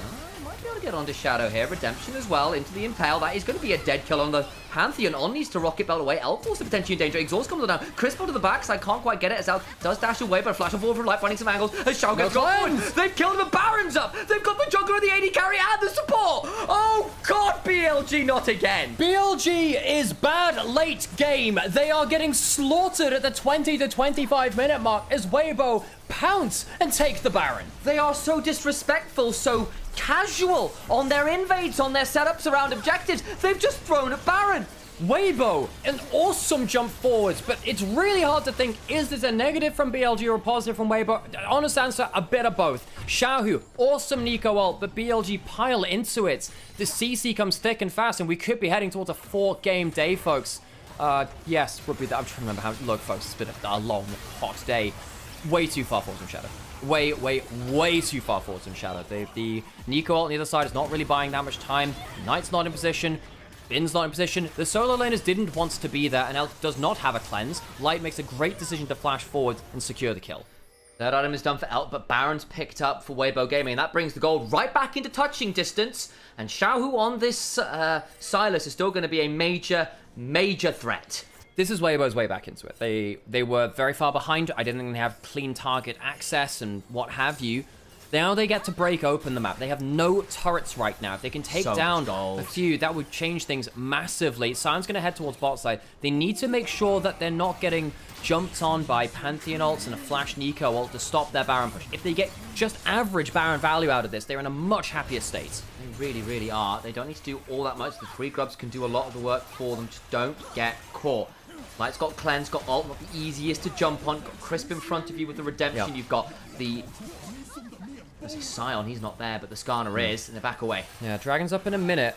3 grubs to the side of Weibo, really, really helping if they can hit them as well. Notice how Breathe was not staying on that bot side, wanted to wave clear up towards the Yorick's pushing lane. Of course, Bin is very, very strong, very, very good in the side lane here now too. Herald is complete, yeah. But how do you clear through all these minions with the Baron buff up? Breathe is happy to hold that lane. Now Bin has been stalled in a side lane.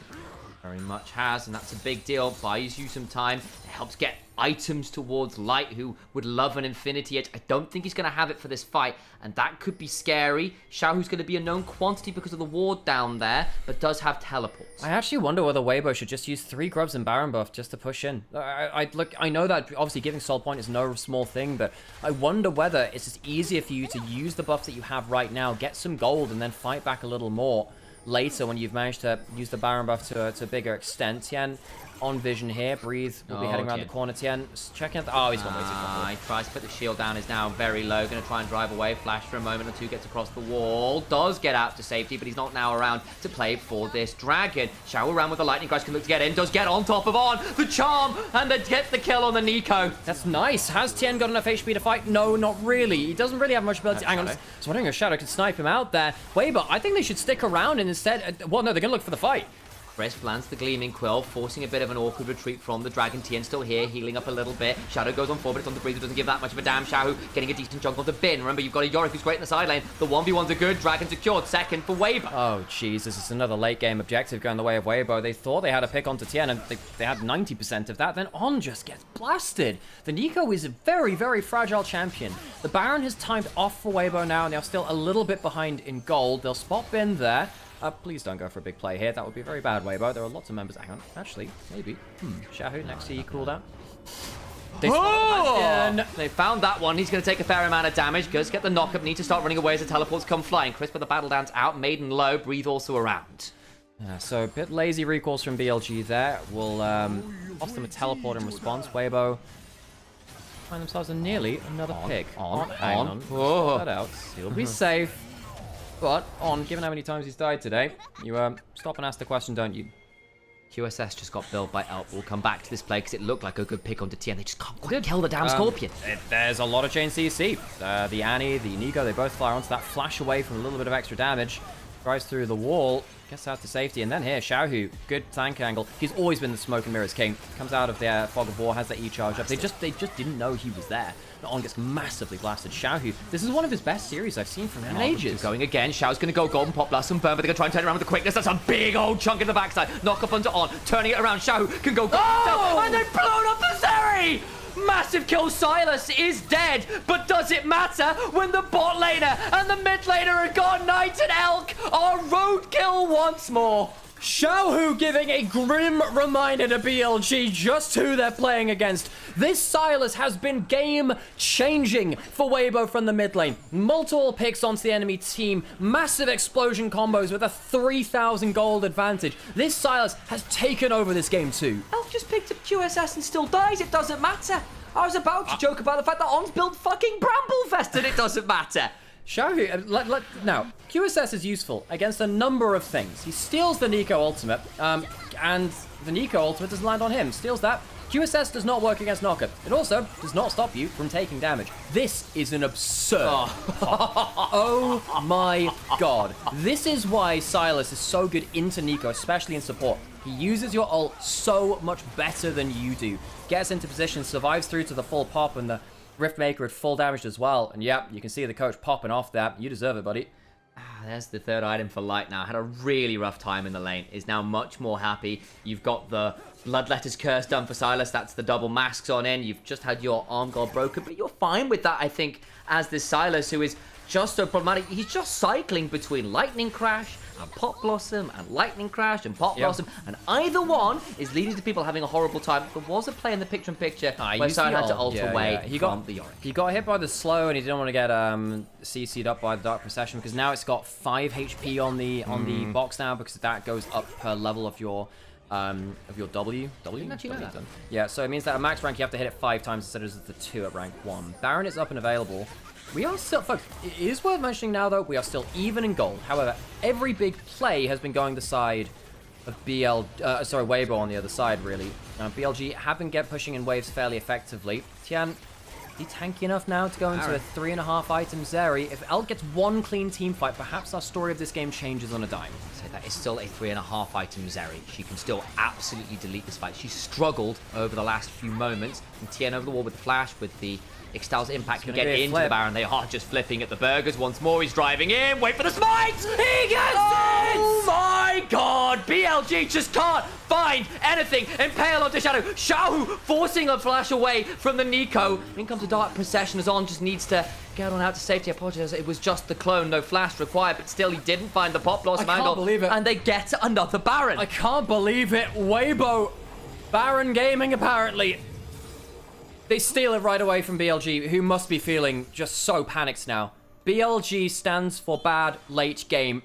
They are not a team which has thrived in the late game over our last few series, despite them being a 7-1 team. They were 7-0 before anyone's legend before this, and they were looking so clean, so good at snowballing. Then the Atacon throws started happening. Then actually their late game fights around Baron, around Elder, around Soul started getting worse too. Tien proves this again to be a pretty solid rule for them. Shadow tries to go for the smite with the empowered Q. Maybe it was just off cooldown. Doesn't time it right. Tien mashes the smite key and gets it on time point. Now Dragon spawning. Now, and it's not even sole point for BLG. Weibo can choose to let this go and push lanes with their 3 grubs instead if they so wish. They've still only got 2 turrets. There's so much gold to be made. And I hesitate to show you all this because it's going to be a bit of a hard attack. But look at Stylus's inventory. He's so scary. So much extra ability to tank things through. Shadow jumping forward onto Breathe, but the Dragon's going to go down as they look for Sion. They just can't kill. Now they're getting empowered by about, like, what, 15% extra AP and AD, courtesy of the it's a lot. Infernal Dragons. I forget the exact break points these days, but either way, shove back towards mid lane. BLG thinking about it. Pop Blossom does get on in. It's a 5-man Pop Blossom. Light survives, gets out, and into the backline goes Xiaohu. Crisp with the quickness on low. Xiaohu, golden, comes back on out, heals up some more. The Kingmaker, stun from Light was good. Impel comes on down. On and Bin trying their best. They do get one back. And actually, BLG with the better health bars right now, as Breathe is down. No. Ooh, nice low! Flash on forward from Tien. Upheaval. Shadow with the shield bolt forwards. Turns it around. Xiaohu low needs to find some time. Elk with the ultra shot laser! And they've just found everyone! It's late enough. I think they can end the game. Weibo from 100 to 0 to minus 100. Throw a game that had been handed to them. Weibo will lose the game as BLG push in. It's over. I cannot believe it. They had a wave in mid lane. They got the Dragon, they got the Baron, and it means nothing. We're going to 3. Weibo, do not press the Zyril on the Pop Blossom. Light gets exploded and the team fight falls apart. BLG somehow, someway bring us to a 3rd game. I don't know what to call it, but it will be showing in cinemas near you. I have no doubt about it. Sundance Festival, watch out. The LPL's got a new submission. And all hope for a shorter day so we don't melt in our seats goes out the window, folks. We are sweating very hard here. We didn't change the volume as we went into game. It's all good. We'll fix that for the next one. As, yeah, BLG, find our way to the late game. My brain is barely sitting within its head. Sam, you need to go open that door real quick because this room is well too hot. 35C, baby! It's 35 degrees in this room, folks. If you have been enjoying whatever the hell you've just seen here, please drop a like, a comment, a subscribe, all of the above. It does help us an awful lot. If you can, drop a subscription or even drop some money onto our Ko-fi or onto a new partner which we have for today as well and going into the future, League Mastery. That does mean an awful lot for us. We do this because we think you enjoy. We do this because we think the region needs this as well. Because the LPL, how you would be missing these gameplays without streamers such as ourselves. Go support your favorite LPL streamer, folks. It is very hard to survive like this. Lolesports has lost one of its best, I guess, best representatives for its one of its most important regions. Oh my god. Okay, folks. I'm not going to speak too much. I'm going to play some horse game in the break. We're going to go play some adverts. But it's 35 degrees Celsius in this room right now. In fact, can I show you? I can show you from here. It says on here, 35 degrees. I'm not lying. 35 degrees Celsius. This shit's hot in here. This shit is really, really fucking hot. Oh god, I am... And I've just turned the fan off as well. It's not very hot at all. Okay, I'm going to play some adverts. We're going to go play some horse game. God, save us before we melt.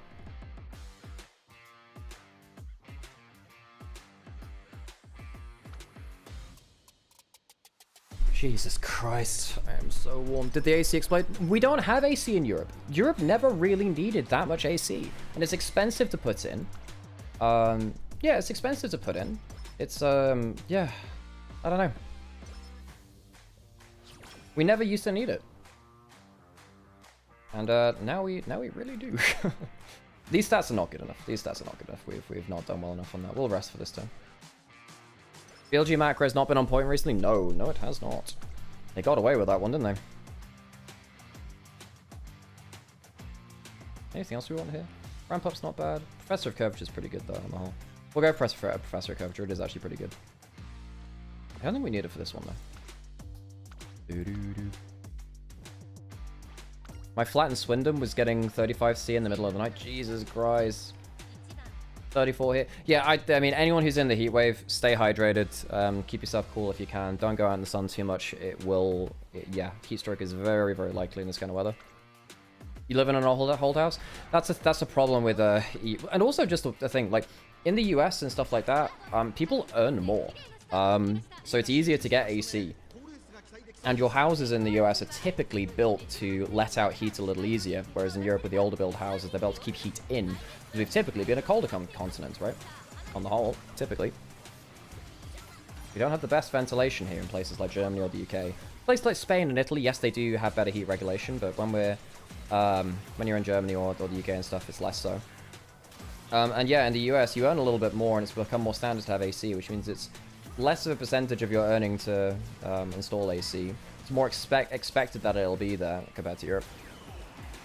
We have AC everywhere in Eastern Europe, certainly in the north it doesn't. Yeah, true.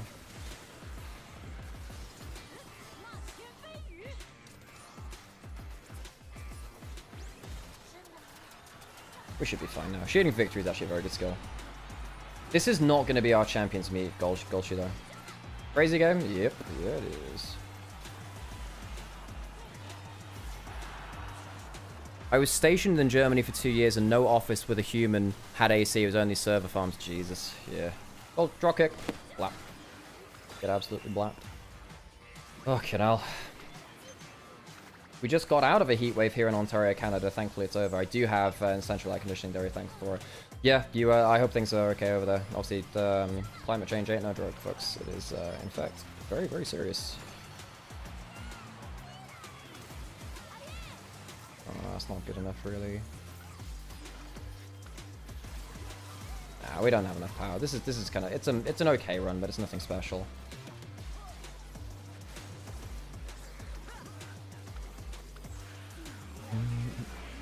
Here in Paris, you can't really have AC. Thank you so much for the gift subs, Sarcasm. Thank you so much. I really appreciate you. Here in Paris, you can't really have AC because the electricity is way too expensive. We just at least live with the heat. That's another thing too. Yeah, utilities are pretty damn, especially in the UK, man. Like, cost of living has gone so far up. Like, the UK's done a very, very bad job of dealing with the growing inequality crisis.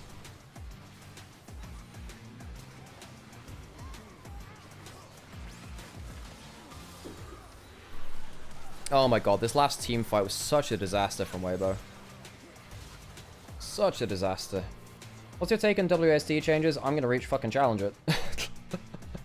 I think WSD movement is so good for micro movement. It's not like perfect, pixel perfect for everything. Like, I was a Binding of Isaac player and I triple platinum, then that's WSD. Like, I as long as I find a way to cast skills appropriately, I'm gonna go fucking mental with that stuff. I need to figure out what keybinds I'd like, but yeah. Oh shit, this is gonna get a little close. Okay, skills help. That's it. Oh. Drop kick. Who's our MVP? I mean, I don't know. On what? Who do you give it? Like, On was kind of crap for most of that game, but the ult was good. Did I run out of this? I did. I gotta play D&D later as well. Jesus.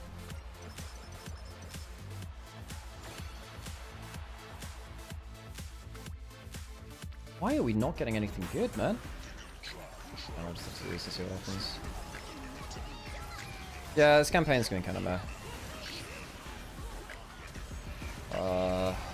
Let's take this down.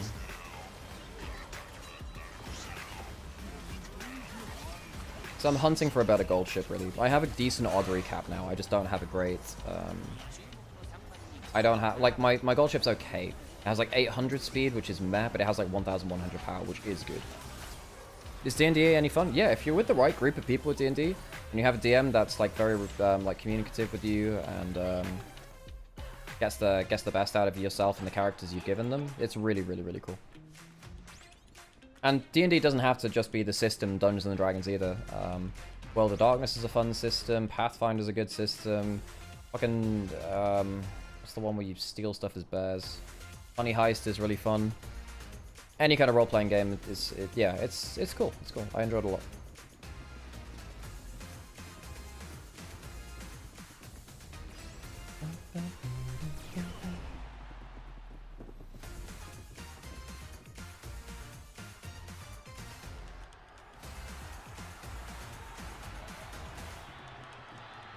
Have I played Star Wars Hunters before? No, I haven't. No, I haven't.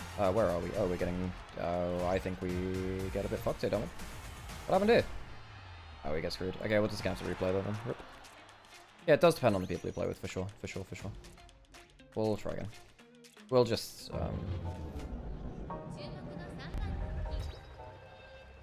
we go. Nice. By the way, where are they? Happy Meek, this character. Yeah, this character didn't exist and now does because someone bought a horse and now they have it. What's that? Wait, what stats do you have? Basically 500 across the board. They don't get the rolls though. Okay. I never really looked at those before. Yeah, someone made a Happy Meek. Wait, win or lose? Medic would make an epic ATM. I think Medic has done DMing stuff before. Like, I'm not, like, I don't really hang out with the LEC folks outside of LEC or anything like that, but I have heard that he's done some D&D stuff before. They mainly do MTG stuff, though, if they're gonna do that. Okay. Cool.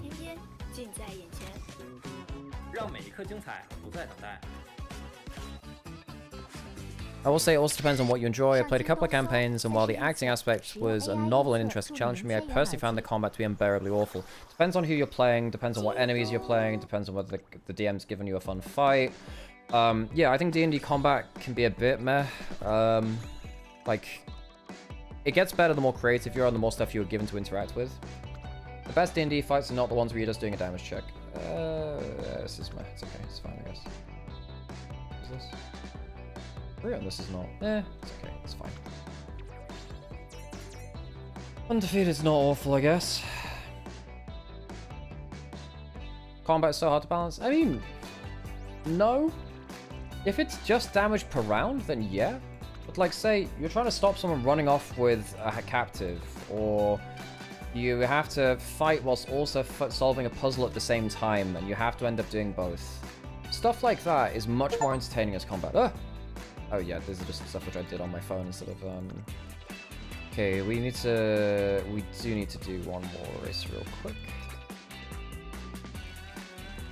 第一循环的话，我觉得我们的表现的话，就是我觉得很难谈上满意吧，因为有很多场比赛里面我们是可以做得更好的，然后也应该就是拿出更加好的状态。I hate the dice roll aspect. 我觉得我们现在存在的问题可能就是 feels entirely out of your control. I mean, that's just life in general, isn't it? What you end up doing is you end up putting the dice in your favor. If you find ways to get advantage or disadvantage, or people give you disadvantage, of course that changes things. You learn what puts the dice in your favor, like any kind of ice-based game. 从上次跟 BLG 交手的感觉，其实就是我们前面虽然取得了一定优势，但我们在中期就是很多方面就做得太糟糕了，所以这 Like it feels bad when the dice go against you, but 更多的话也是根据我们 yeah, you find ways to make the dice better for yourself, right? 应对吧，就假设对面拿到前期比较进攻强的一些英雄，其实我们也不用太着急吧，就稳住我们自己的发育，然后再慢慢的。Tiefling with Lucky just to reduce RNG. Oof, Lucky is. A lot of people ban Lucky because it's super strong. Really, really, really strong. That being said, I'm a fucking dirty elven accuracy taker, so I can't complain, can I? 我们也是2比0比较轻松赢了他们，这次我们就正常好发挥好我们自己的，我们。Do we do another gold shoot run? I guess we do. 我觉得他也一直是一个。Do I have any guest legacies? I don't think I do. 就是 一直比较 do it the old-fashioned way. 这个版本我觉得上单更需要注重的就是关线还有。I want someone with Marazensky. Wait, do I have enough for any pulls? I can do like 1 or 2 pulls, I guess. 没有想过的英雄。因为我觉得第2轮的竞争是蛮激烈的吧，像我们现在7段可能就是更需要赢下更多的比赛，不然我们不一定能排在前2，所以更需要就是注意好我们自己的。There's no proofing against a nat 20. I mean, there kind of is, so you can get some rerolls. Silvery Bobs is that, you know? Oh, we did roll. What's her name? Shit. This character. We rolled them, which is really good for dirt track racing, which is really important. I wonder if Crispin and Bin are trash talking each other. I can't understand a word they're saying. There are some people in Twitch chat, which understandable. I need to get multi-chat for. I need to get multi-chat. I don't really have that. Okay, let's go by affinity. Goldship doesn't have like the best affinities out of the folks that I've got here. That's not bad. I want someone with red pulsive. I want medium. Ace Chaser is meh. This is okay. This is actually fine. We might go with that. Someone remind me that it's winning ticket, which is fine for that. What have you got? Triumphant Pulse. Pretty good. Mile, medium, long, it's okay. Stats are a little low. Great there. I'm looking for medium aptitudes and then decent power and stamina. I don't have great stamina and power legacies. Medium's okay. I also want to see if they get redshift or shooting for victory. This one. Ace Chaser. What are you? Rapid Pulse, Legacy of the Strong, Long, Turf. Stamina. Okay, we might have to figure this out after. This is my 3-star one here. Long, Mile. It's not very useful. You're a 3-star as well. Pace Chaser, Turf, Long, less useful. Medium, Triumphant Pulse. Maybe this is the best that we get. Fuck it, that might be the best. It's either you or who's the other one? This one? This one's got the better stamina, we'll go with you. Also Triumphant Pulse isn't too bad. And then we're looking for something with, looking for affinity bonus. Man, only these two? Jesus, yeah, that's pretty bad. Some speed, some power. Shooting Star's not bad. Late Surge and medium. Oh, whatever. Maybe we do just have to go with that. What have you got? Not fantastic. Turf, long, Yeah, I'll go with this, that's okay. I am so warm. Fucking hell, I'm so warm actually. Jesus Christ. Can I level you up some more? I don't know if I can actually.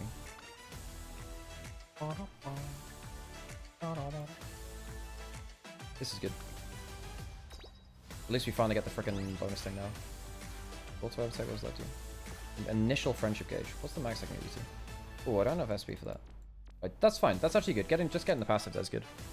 I will hydrate, but folks, I'm like, I'm frying alive here. It is like 35 in my room. I am. Yeah, I'm. This is not good. Use the coffee mono to acquire either ice or AC machine. Not an awful idea. I guess we go for this because Kitasan Black is such a powerhouse. We do want to get power up though. We didn't get much power on these legacies, which is not great. 1, 2 on that. Oh, we actually, you know what we do? We actually go for this. Into draft we go. We'll finish that at a later time. Into the draft we go. Gonna turn the cameras off. To keep the cameras off. It's so warm in here, folks. 35 degrees here. Oh, damn. Is it hotter or colder outside? It is exactly the same temperature. Therein lies the issue. Rumble still here to the end of the series. Weibo not going to get their hands on the Azir, though. Anything huge left up? God, it's hard to tell, isn't it? Varus. Yep, that one's been perma-banned. Anything else that's been perma-banned? I wonder whether we get other tank top laners. The anti-tank top lane stuff is kind of out of the pool now.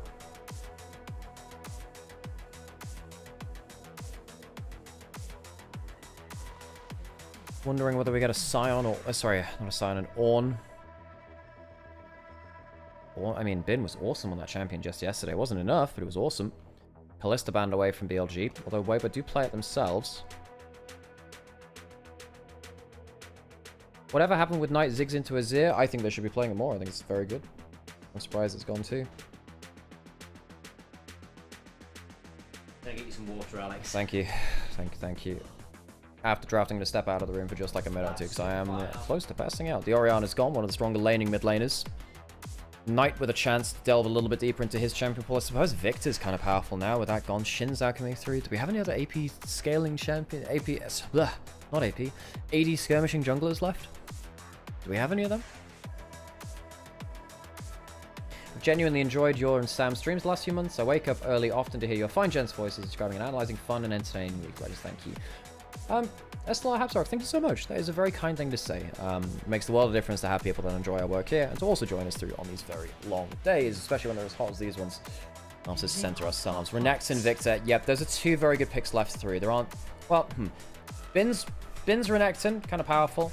There's a chance of a Shadow Sejuani coming through at this point is really nasty, because now what you can get is Renekton into Sejuani, and that will buy enough time for a gravity field if it's in position for the Victor. That is CC locked death. That'll be the idea. Billy Gaming got away with murder, having thrown the game. One good fight got them back into it. Wasn't quite enough in some ways for Weibo, despite getting Baron, despite getting Dragon just after. The fight that followed was poor, to say the least. Xiaohu, they're going to pick up this Rise. They get Breathe on the Jace. They've got Shinzo. It's a good skirmishing core already. But in comes the Sejuani, and it's not like BLG are shy on it themselves. Pretty good defensive options. Look, Weibo literally telegraphed that themselves, hovering the Sejuani going, well, we know what you're picking next. Renekton Sejuani. Breathe, buddy. You had better know what you're doing here, because had the a Jace... very good Jace the last time at least. Yeah, but that wasn't into Bin, Shadow, Renekton Sejuani. And now, now, look, if BLG stands for bad late game, luckily Renekton Sejuani is an early game powerhouse, which they can activate well. Interesting, we're seeing the Lucian, the Kalista away from out. Lane dominance, lane priority, early skirmishing and objective snowball. All these things. What do we ban away in the second phase? Both AD carries yet to pick, both supports yet to pick. It's often been the way so far this series. It means we are seeing increasing amount of focus down there. Down Kai'Sa, Xayah, Zeri, Yunara, all from our first set of games. The Varus, the Lucian, Kalista, all off the board. Ezreal being taken.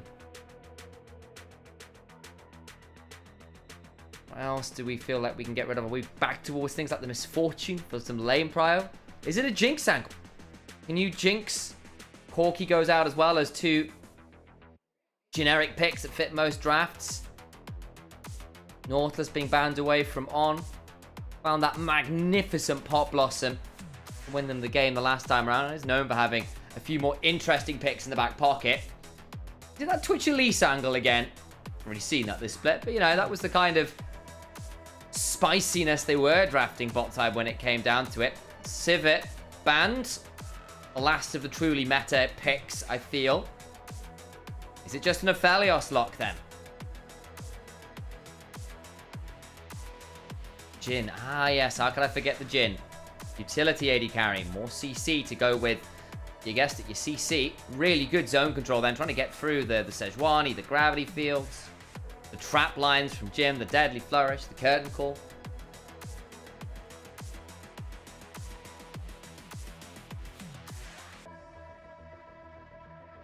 Jin locked.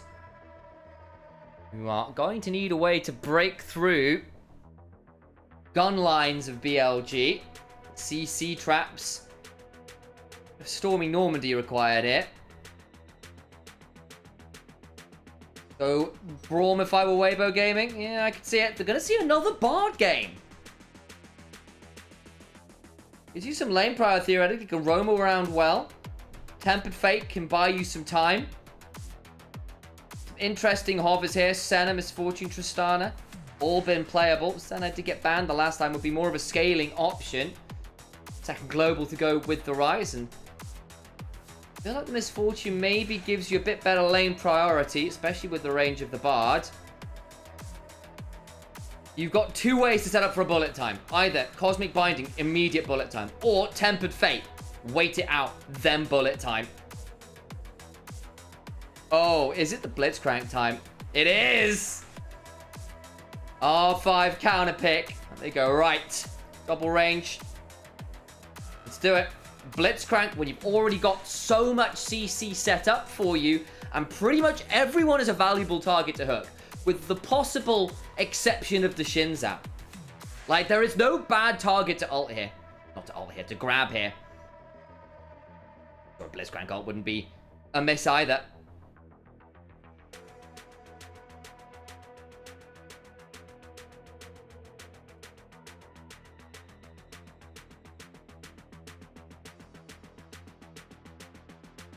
Weibo. Got themselves some pretty good AoE. Good team fighting. The Rise can split push away. If you can get the first bit of lockdown, your damage is high. All damage carries. The problem is, I think thematically, it's a bit more jack of all trades. BLG's that comp. It's all thematically on point. First bit of CC lands. The chain will be never ending. You are in river first. Good luck getting through. The Sejuani, the Jin Traps, the Victor Gravity Field, the Renekton.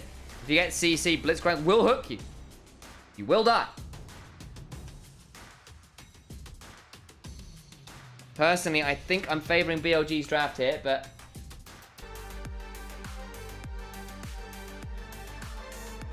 game yet to decide who exactly will be coming out on top. Billy Gaming fumbled 2 days ago against anyone's legend. Neatly fumbled 2-0 today. To the Rift we go for the final time.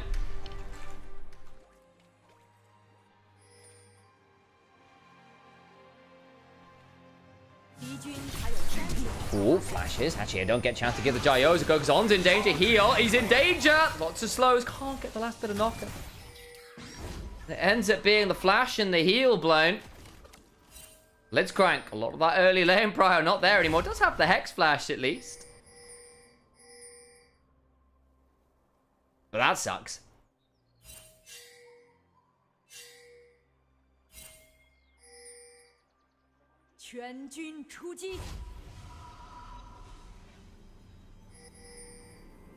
Weibo with the early spike, interestingly. That's Shinzao Bard for you, trying to get prior off the Jason the Misfortune. Use that lane priority, use those early spikes to snowball to a win. As those 1 and 2 item spikes come on through. As the game gets later, it's just going to become harder and harder to walk up with what is actually quite a short range composition with the exception of the Jace. Into all of that CC, and you are oh so squishy. Blitzcrank makes things interesting. Renekton Sejuani makes things interesting.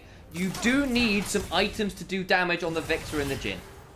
You are going to need a little bit of time, realistically, unless you snowball, get some early kills to find that. Your CC chains are good, and if you find one target, you can just CC them down.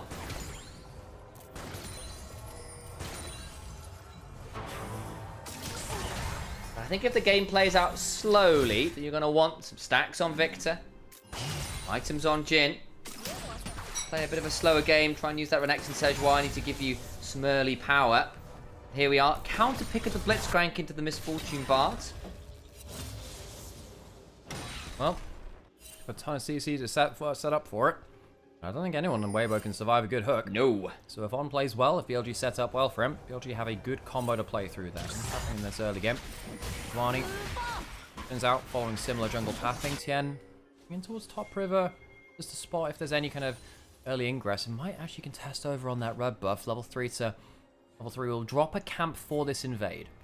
Shadows understandably going to head over towards the Krug to where an invade might be happening, especially with the shove from Xiao, who is trading very heavily with his health bar to ensure that Knight is forced to back away. Mind you, in the loss, we saw the Victor get crazy ahead and then fumble around Atakan. Really rough game from Knight, actually, in the grand scheme of things, despite the early 2 kills at the level 1. Did not manage to convert. Tien steals away bits of that Raptor camp, can start up the red buff as well. Smite available for Tien, not for Shadow. The game after that as well, they lost by running into an airfall around the Elder as well. So, yeah. Perhaps some quite recent trauma to deal with that. Shadow's going to lose his red buff. Not sure if he lost any of those Krugs. Don't think so. Maybe he did actually a little bit. Yeah. Knight.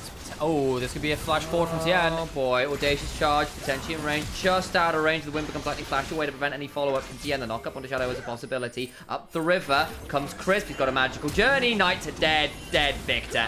Tried to push up to help Shadow with his invade, but ends up getting caught out after over-pushing.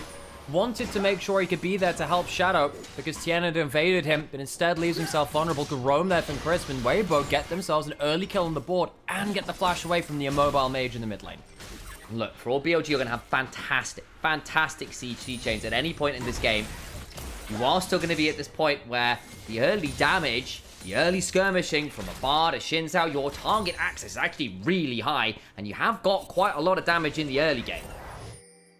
And that's very true. See that even Xiaohu on the rise. A lot of people think that Rise is a scaling pick, and he is, but he's actually a very good early game threat nowadays too, where he can kind of tease you up. Yeah, he can often get a lot of damage for the extra Q, the extra auto attack. You have to be very wary of what he can do very early on, especially with the point and click CC. Xin Zhao Rise, definitely not a mid jungle to be underestimated. This time around, early invade into early kills feels pretty good. Breathe. Waiting for this wave to come crashing in, so should even up that CS. Good charm onto the Blitzcrank to prevent too much follow-up. There is a potential heal angle. Shadow steps on forward. I think Crisp may well be just dead. Speaking of CC chains, Magical Journey is short. Flash away. Permafrost still flies, but Crisp does survive. Credit on for trying for the flash predict there. I don't think it's a bad angle. We'll go back and at least take up that cannon at tower. I was a little worried that Elk had given up some farm to make that play just for the summoner. All this is happening. Been some good trades up here, and Power W tends to win trades for an Renekton. Gets an extra auto attack or 2 in there as well. Shadow not able to visit this lane though. The power of that topside invade which Tien had earlier is that it ended up making sure that Sejuani could not go towards that top lane. Had to fight for those camps, had to pay attention to Tien, go towards mid lane instead. So Tien, good play from him strategically earlier on with that invade to make sure that Bin was not getting that extra help. The Renekton Sejuani so hard for the Jace to survive. She gets up there in good time. Jace really shoved hard. Actually got a plate early on as well, so got that first plate. Should have a fairly decent back here at some point soon. Clears up. This wave will be relatively even in the farm front. And down 1 or 2 minions, you're kind of okay with that. On has managed to get into the river. I think was spotted out by that control ward in the banana, but you don't hold me to that. Arcane Storm thrown down into mid lane. So clear that out, but Xiaohu will overload the wave with some spell flux. Good hook. Crisp, remember no flash, but there's no damage. And I got more excited than I needed to from that. Sam. There is a 0-1 Ruby Crystal Victor following up on that. Save your hype for later, friends. My synapse is fired. I went, ooh, and then I realized, hang on, there's no follow-up. Can you tell he's a play-by-play first? That's better. Here we go. This one actually has some meat behind it. Yeah, Permafrost about to come on down to the TN. Is it going to keep all that much? So I think it might. Xiao's trying to buy a little bit of space. The Rune Prison's good. Chris coming on over. Survival from TN. They don't get the kill. Chris potentially in danger himself. Xiao goes back to the Magical Journey. And we're just waiting all the time. The Whimper comes only onto Onu. I think we'll have the hook back up shortly, but no one dies. That is one of the most unique Magical Journeys I've seen. That one actually had some meat behind it, that pick-off. Because you had point and click CC, Sejuani early base damages coming up tops, but BLG couldn't quite finish off those kills. Even if they saw the angle, BLG get some chunks out, but that's about it. Light will push in a mid-wave, Knight will collect it a little bit after, and Weibo do walk away. No deaths to their name. The idea, Breathe defended topside by Chris being around. Unfortunately, because of some of that time as well, Lights ended up with the slightly worst wear in terms of the lane priority, and Jen's been able to pick up an extra half a wave or so. Knight has the blasting one now, so actually finally has some AP to really follow up on some of these plays. Only a little bit, but sometimes that is enough. And once again, BLG not able to go into Breed's lane on that Jace. I think one of the biggest objectives which BLG wanted with this Renekton and Sejuani was to shut down the Jace. It always is. There are reasons why we don't see it anymore. It feels like once it gets towards mid and late game, sometimes this composition or this duo really struggles to finish off kills in a way that it does earlier into the game. There's a bit of a ticking time bomb. BLG do need to snowball, and currently they are not doing that.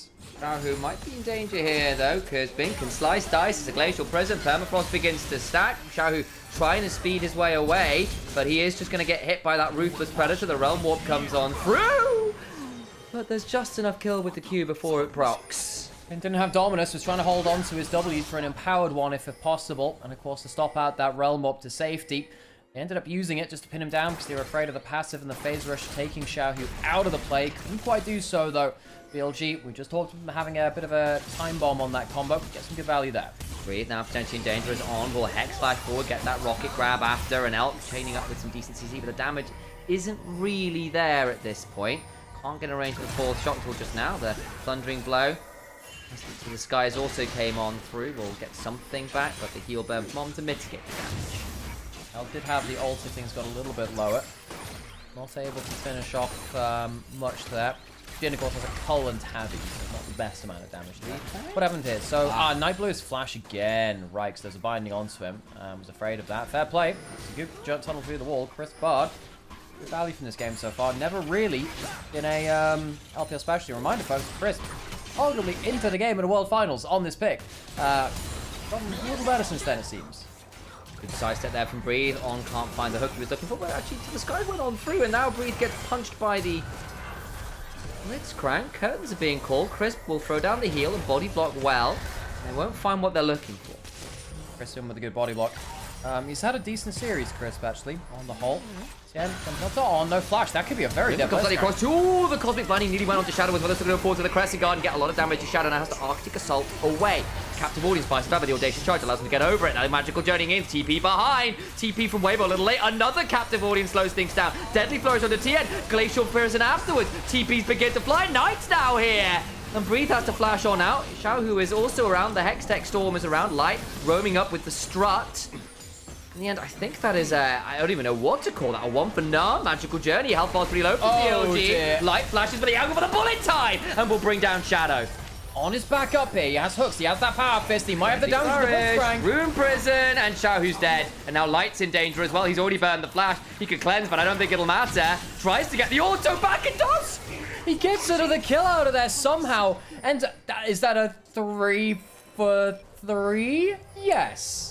Yes? I know not the answer to this question. Might be a 2 for 2? No, it was 3. Well, okay, so Knight died in mid lane earlier. So that's 1 down there. Did anyone else die in BLG before? Did they kill on before? Did they kill on twice in that play? Yeah, I think they did. Oh, bloody hell. Look, folks, it's really hard to track all of this stuff. Anyway, we are now left in a position where Jin has 2 kills. MF also has 2 kills, but is still behind a little bit of gold, and then the Cull on the Jin will add more to that. We'll finally find out a good answer to this after this point. So On doesn't have flash, doesn't have ult. Blitzcrank is not a tanky champion. Flash forward for a stun which doesn't connect, but the damage is still fine. Breed's base damage is really carrying that kind of fight through there too. And Tien getting on the board early, but they walk into a Jin trap, and that slows them down and gives the ability for them to lock them in place a little more. Shadow hits a good ultimate. And then obviously the TPs keep flying. That Jin trap really keeps things together. Good picture. There is a fight going on as Elk has managed to pick off Breathe. I don't know what on earth happened there, but it looks like a little bit caught out in the back of the pit, and there's the return of that replay. But worth noting, BLG did in fact get a Dragon, and then On walks up and tries to make this a nice back and even trade. Never mind that. Life violence is happening. Crisp is dead.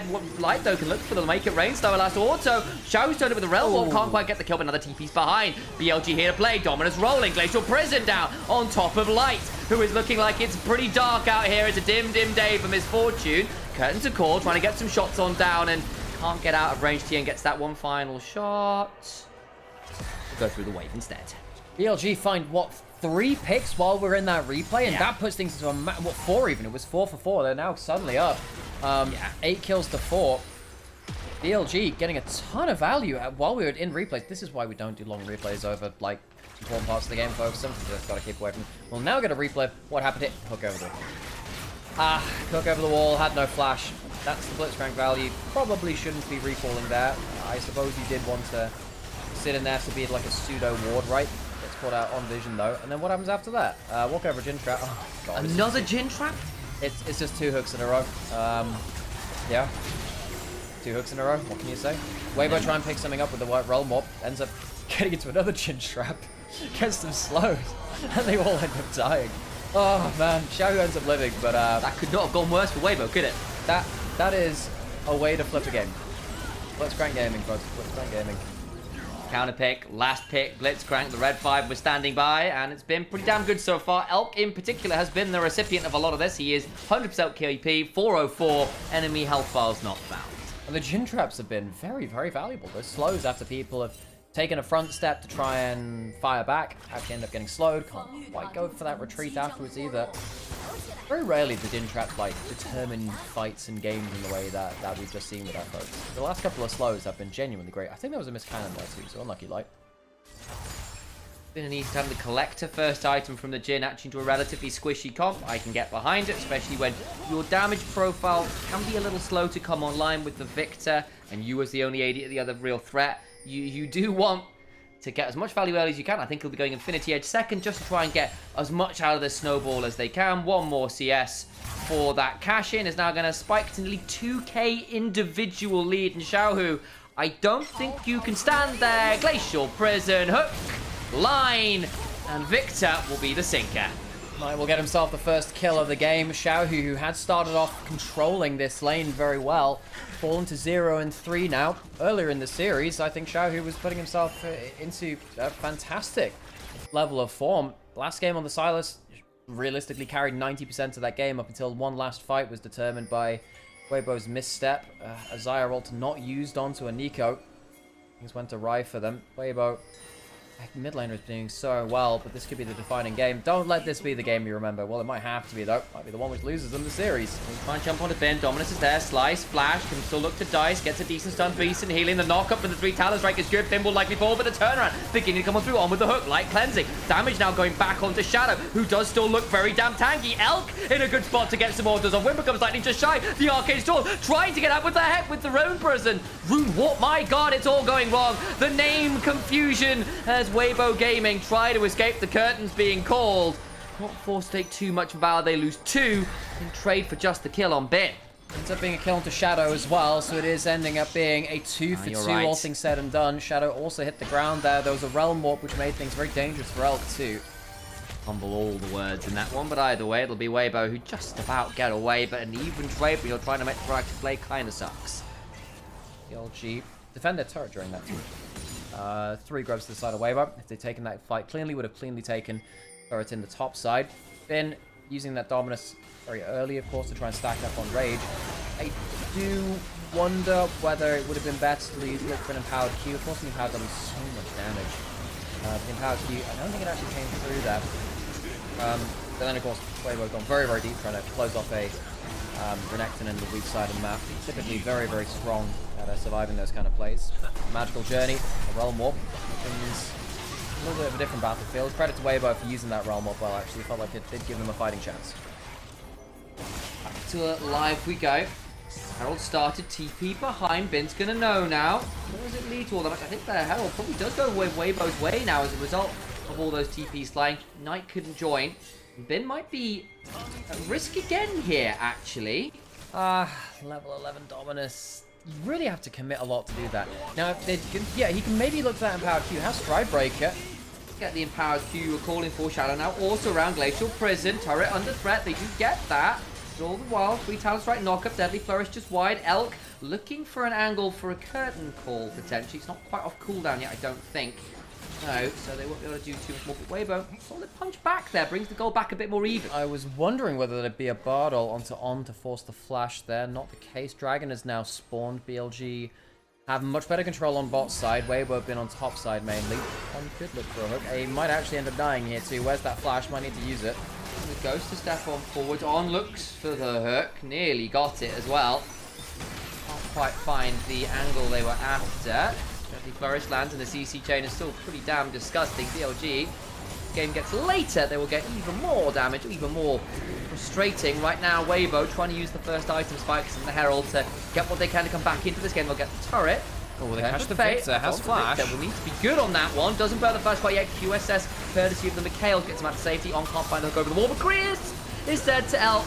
Now the curtains get called, and Weibo Gaming needs to try and turn one TN, trying to interrupt the curtain call, and doesn't! Oh, he's caught inside his own crescent guard and goes down, and Elk says thank you for an extra pickoff. Shadow stepping on forward, Spin's turned up with the teleport, and look to guide back on in, sliced on forward, Free tries to knock him away, but Xiaohu will still fall to the big old crocodile. Well, it turns out the crescent guard was a waning crescent, as Tian looks like the sun and at least the moon setting on this series for Weibo. It has been largely, I think, a Weibo-sided series, but this third game has looked a lot less coordinated from Weibo in some of the most important parts. The early game was actually quite good. I think Tien's been jungling very well in the early games of this series, but right here it's just seeming like things are going from bad to worse. They take the turrets, that's the good bit. But then, you know, there's already a Mikhail's onto Knight who gets a good cleanse out here. The MF ult doesn't get that much value, and then suddenly Grabfield and Chaos Storm have already been put down. You don't have great ways to disengage from that once you move forward into it. Tien didn't cancel out that curtain call, as he said. Yeah, he tried on, even gets the exhaust down so he doesn't die, flashes away, Bin TP's back in, and it just goes from bad to worse. The CC change will continue until morale improves. Come out of the replay and, I don't know, take stock of things. Feat of Strength will come down to the next objective. 2.5 gold lead to 2,500 gold lead, rather. To BLG. 706 on the Jhin. Yeah. God damn, Elk. He is the gold lead. He is the gold lead, and he is very, very good against this comp. Not really much that can deal well with the Jhin here on the side of Weibo. Frost onto Breathe, and Breathe is trying to be valuable. He's gone to the Shojin first, gives up a bit more HP. Cypher go Bin, steps forward, Deadly Flourish lands, that's onto Tien, in comes the W, the knock away, the Temper Fate buys some time, but it's also going to time out the Crescent Guard. Audacious charge forward, good damage from Elk, the damage back actually as the pop, I think, from a bouncing grenade does some work, the knock up on the Breathe can't escape. The Realm Warp buys some time, but the curtains are still called, looking for shots onto anyone they can find, and Weibo Gaming do extract, but at the cost of their top laner. Dangerous play from Weibo. I think it was actually the AoE, weirdly, I think it was the AoE damage from a level 2 Sejuani ult. That would explain it. There was a slow some damage. Well, it was, but then remember that, so you hit the initial target, there's this blizzard around which slows you, and then when it pops, it does a good amount of base damage. When you're in the choke point like that, reminder folks, Chaos Storm wasn't even used there. Yeah. Chaos Storm could have made that even worse for Weibo. Bin using his stride breaker, the point and click W as well, stun to help set up the Blitzcrank. We'll find out Xiaohu on this side lane. And BLG, real credits to them. I feel like I used that phrase today, but it's a good one, isn't it? Credits to BLG. They're using the point and click combo as well. They're getting the good CC down into the Blitzcrank hook, which makes it less of a skill shot, much more of a guaranteed affair. All honesty, I thought the Glacial Prison had already procced beforehand there in the fight, and I was like, it can't be that, it's already been used. And that was not the truth. I think what I got confused with was the permafrost on Breathe under the turret. It wasn't the ult. That would explain it. I can only apologise. That's right. I mean, I might be wrong too. Let's be folks, we're getting late into the day. Again, 35 degrees here. Full disclosure, my initial thought process, so it was the pop from the with the ult. By the way. Oh dear, it's Intercon time, Sam. Yes, there's a gold lead for BLG. This is not so large a gold lead that they cannot lose it at the Atacon. That is something which I've learned very, very heavily about our LPL zones recently. I think that LPL is a region which has not figured out how to do Atacon well yet. No. Somehow, we've had a whole year of it. This has been a bit of a track record for LPL with new objectives. When we had Herald, it took us a couple of years to learn how to do Herald fights around the 2 Heralds, and I think in 2023, it actually got to the point where it ended up being damn good around them. Then we got through into 24 and 25, when things changed around stuff like grubs coming through. And I think LPL struggled to deal with grubs that much either. And then with the Atacon finally added this year, I don't think that's been a feather in the cap of the LPL either. LCK has been much better at playing around new objectives as they've come up. They understand the win and loss conditions of the terrain of the objectives. How do you leash it? What fights are you looking for around it? What vision control do you look for around these objectives? LPL is yet to convince me that they know really where this objective is won or lost. I think they just YOLO around. Yeah, both mid laners at least here in this game. And stacks on the rower, Rise could still be a problem. I still think this Victor is going to be pretty scary in this comp. Like, Rise has been using the Realm Warp relatively successfully to get people out. That's 1 on 4, it's not been an easy time. And the first bit of CC lands, and I think people just died. Might well be the case. That might well be the case, what we've seen so far. Shadow's getting a little annoying to deal with on the Sejuani as well. At least the Renekton and Sejuani, I feel like at this point are less impactful as a duo, especially with the HP built up on the likes of the Rise with the Smoke Treads in there too. Tower will be taken, BLG take an important structural objective.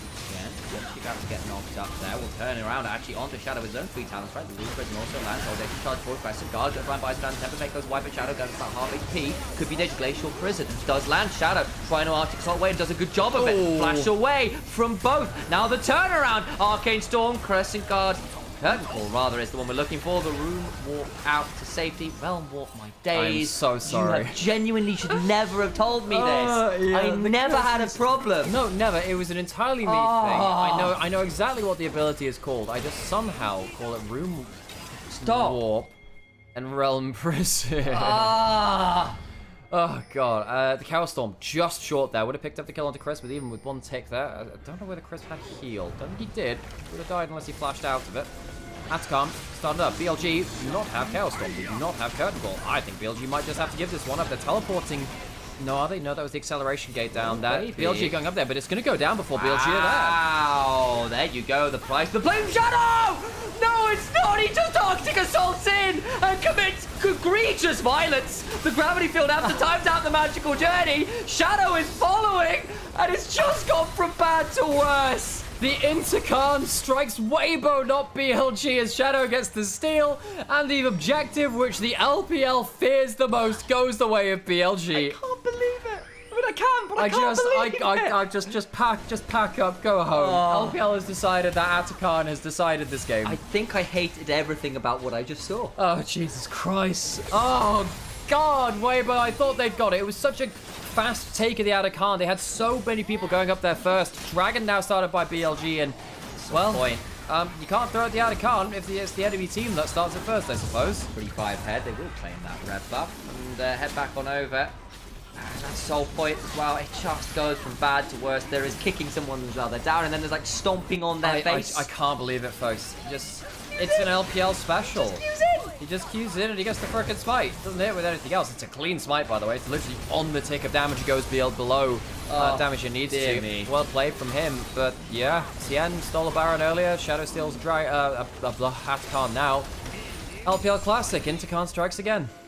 Hello, darkness, my old friends. Bad Atacon here once again. Somewhere out there, Simon and Garfunkel, unaware that their song has been used for yet another cruel and unusual situation. Oh dear. Well, we now find ourselves in a position where BLG are up 6k, but Atacon have got Soul Point, and yet I refer everyone to last game where they threw from this lead and realistically should have lost game 2. It could be done again. Baron was their downfall that time. Elk got caught out around it on the Zeri and things got interesting. For all of them were deceived. For another throw was made, forged in the hearts of in the hearts of Mount Shanghai. BLG found one throw to rule them all. Can we hire Kate Winslet to just give us that as a voice bite? You're not happy enough with my own impression, Sam? So, sorry. Okay, I'll leave. I don't. He's on NIP. He EDG the other day. They did. Yeah, that ended their winning streak. NIP on a great winning streak themselves. You didn't catch that there. We were on a bit of a break. Knight 13 assists. Yeah, he's did a good job of himself with the Cow Storm in the gravity field. Yeah. I mean, Elk, though, 907. Redeeming himself a little bit for some poor Yunara play earlier in the series. Infinity has just got done by Elk, by the way. And again, there was a bit of a pause while we were trying to wait for that clear. Oh, hook. Hang on. Tien. Oh, dear. Oh, dear. Redemption comes on down, buy some time. Tempered Fate also buying some time, actually. Neither of our mid laners have joined us, so it's a 4v4 magical journey. Potentially dangerous. Crescent Guard and Curtain Call all being traded. You're going to try and get out of there, and we'll do so.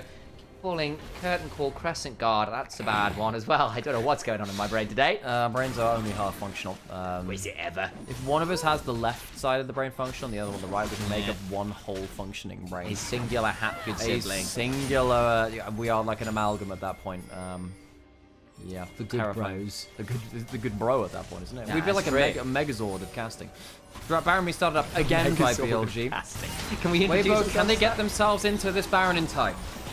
Baron going down. Tien just zoned off by the Arcane Storm. It's a lot of damage from that Comet as well. He's forced away. It's free for BLG. Do their due diligence this time around. Yeah, Tien can't get in there safely. Knight playing Gatekeeper well. BLG will get Baron onto 5, and that should be realistically the objective, which breaks the spine of this game. It will lead into that Mountain Soul, which they built up 3 of before. And Weibo, they are losing presence on the map now heavily. Minion waves being shoved immediately. 2 minutes until Soul. BLG find themselves 8k up with Baron. Weibo Gaming, I think they are looking a little shy in their bag of tricks. Hook so close to landing. Fooled me that. Like, getting away with a fast one Shadow, potentially over the wall. Xiaohu, Glacial Prison as well on the front line. Chris takes a fair amount of damage. Golden goes Elk Curse to the Temper Fate. Realm Warp from the backside. Show Flash gone forward. It's a good bullet time, but he just don't have enough damage. Shadow nearly low. And right to the backside. They'll pick up Chris. They finally bring down Shadow, but the problem is the rest of the team just melts. The curtains are called. Weibo take a bow. BLG insist. And they'll force them back into their own base. Minute onto that Dragon Spawner, and BLG have already made some good use of their Baron power play. 3,000 gold the advantage. Mountain Dragon spawning in that 1 minute would be solved for them. Weibo just cannot defend against the CC chain of BLG. 10, 0, and 9 for this Jhin, by the way. His missed involvement in a singular kill. It has been a fantastic game of the Jhin. So much lockdown, so much CC. At this point, surely BLG can't throw this one. Like a fanboy. That was a pretty nice Realm Warp, actually. Don't you mean the Rune Warp or Realm Prison? I don't know what ability you're speaking of there. I genuinely thought he got it wrong for a second and went, no, oh no, that was actually the right. I'm sorry. Oh, I'm sorry. Why have you done this to me? I'm starting to gas lamp you, Sam. Not engaging Go on. this. Say it. Say it. Say it. No. Say it. Say it, Sam. No. Surely you didn't mean gaslighting. It's gas lamping. It's always been gas lamping. By the way, that's something that we've been saying at the LEC right now because someone started it. And then, well, no. I mean, like, we've always been saying gas lamping. I mean, it is just gas lamping. No one has ever said gaslighting. Like this. Because there's a great... There's nothing else that entertains me more. Chris trying to get the wall stun onto the Victor. TV port behind as Breeze is going to find an angle. J-Vic violence, no! Boy, and importantly, Jace loses his argument. Temper Fate to the double cosmic binding his grip. The problem is on. And Renekton and the Arcade Storm. It's Category 5 Typhoon season. And Victor has a nice big circle to mark exactly where Weibo fell. And not even... Victor's, I guess, roommate can solve that problem. They were definitely just roommates, right? Nope. Well, that Lover's Quarrel works out in favor of the Arcane Herald. The tower will fall. BLG finally putting us out of our overheated misery. And L 12-0-10 on the Jhin. It was not a pretty Zeri game. It's a magnificent Jhin one, though. And BLG, the pick is more than good enough to see them to a series win. 8-1 they go. Honeymoon phase back on track.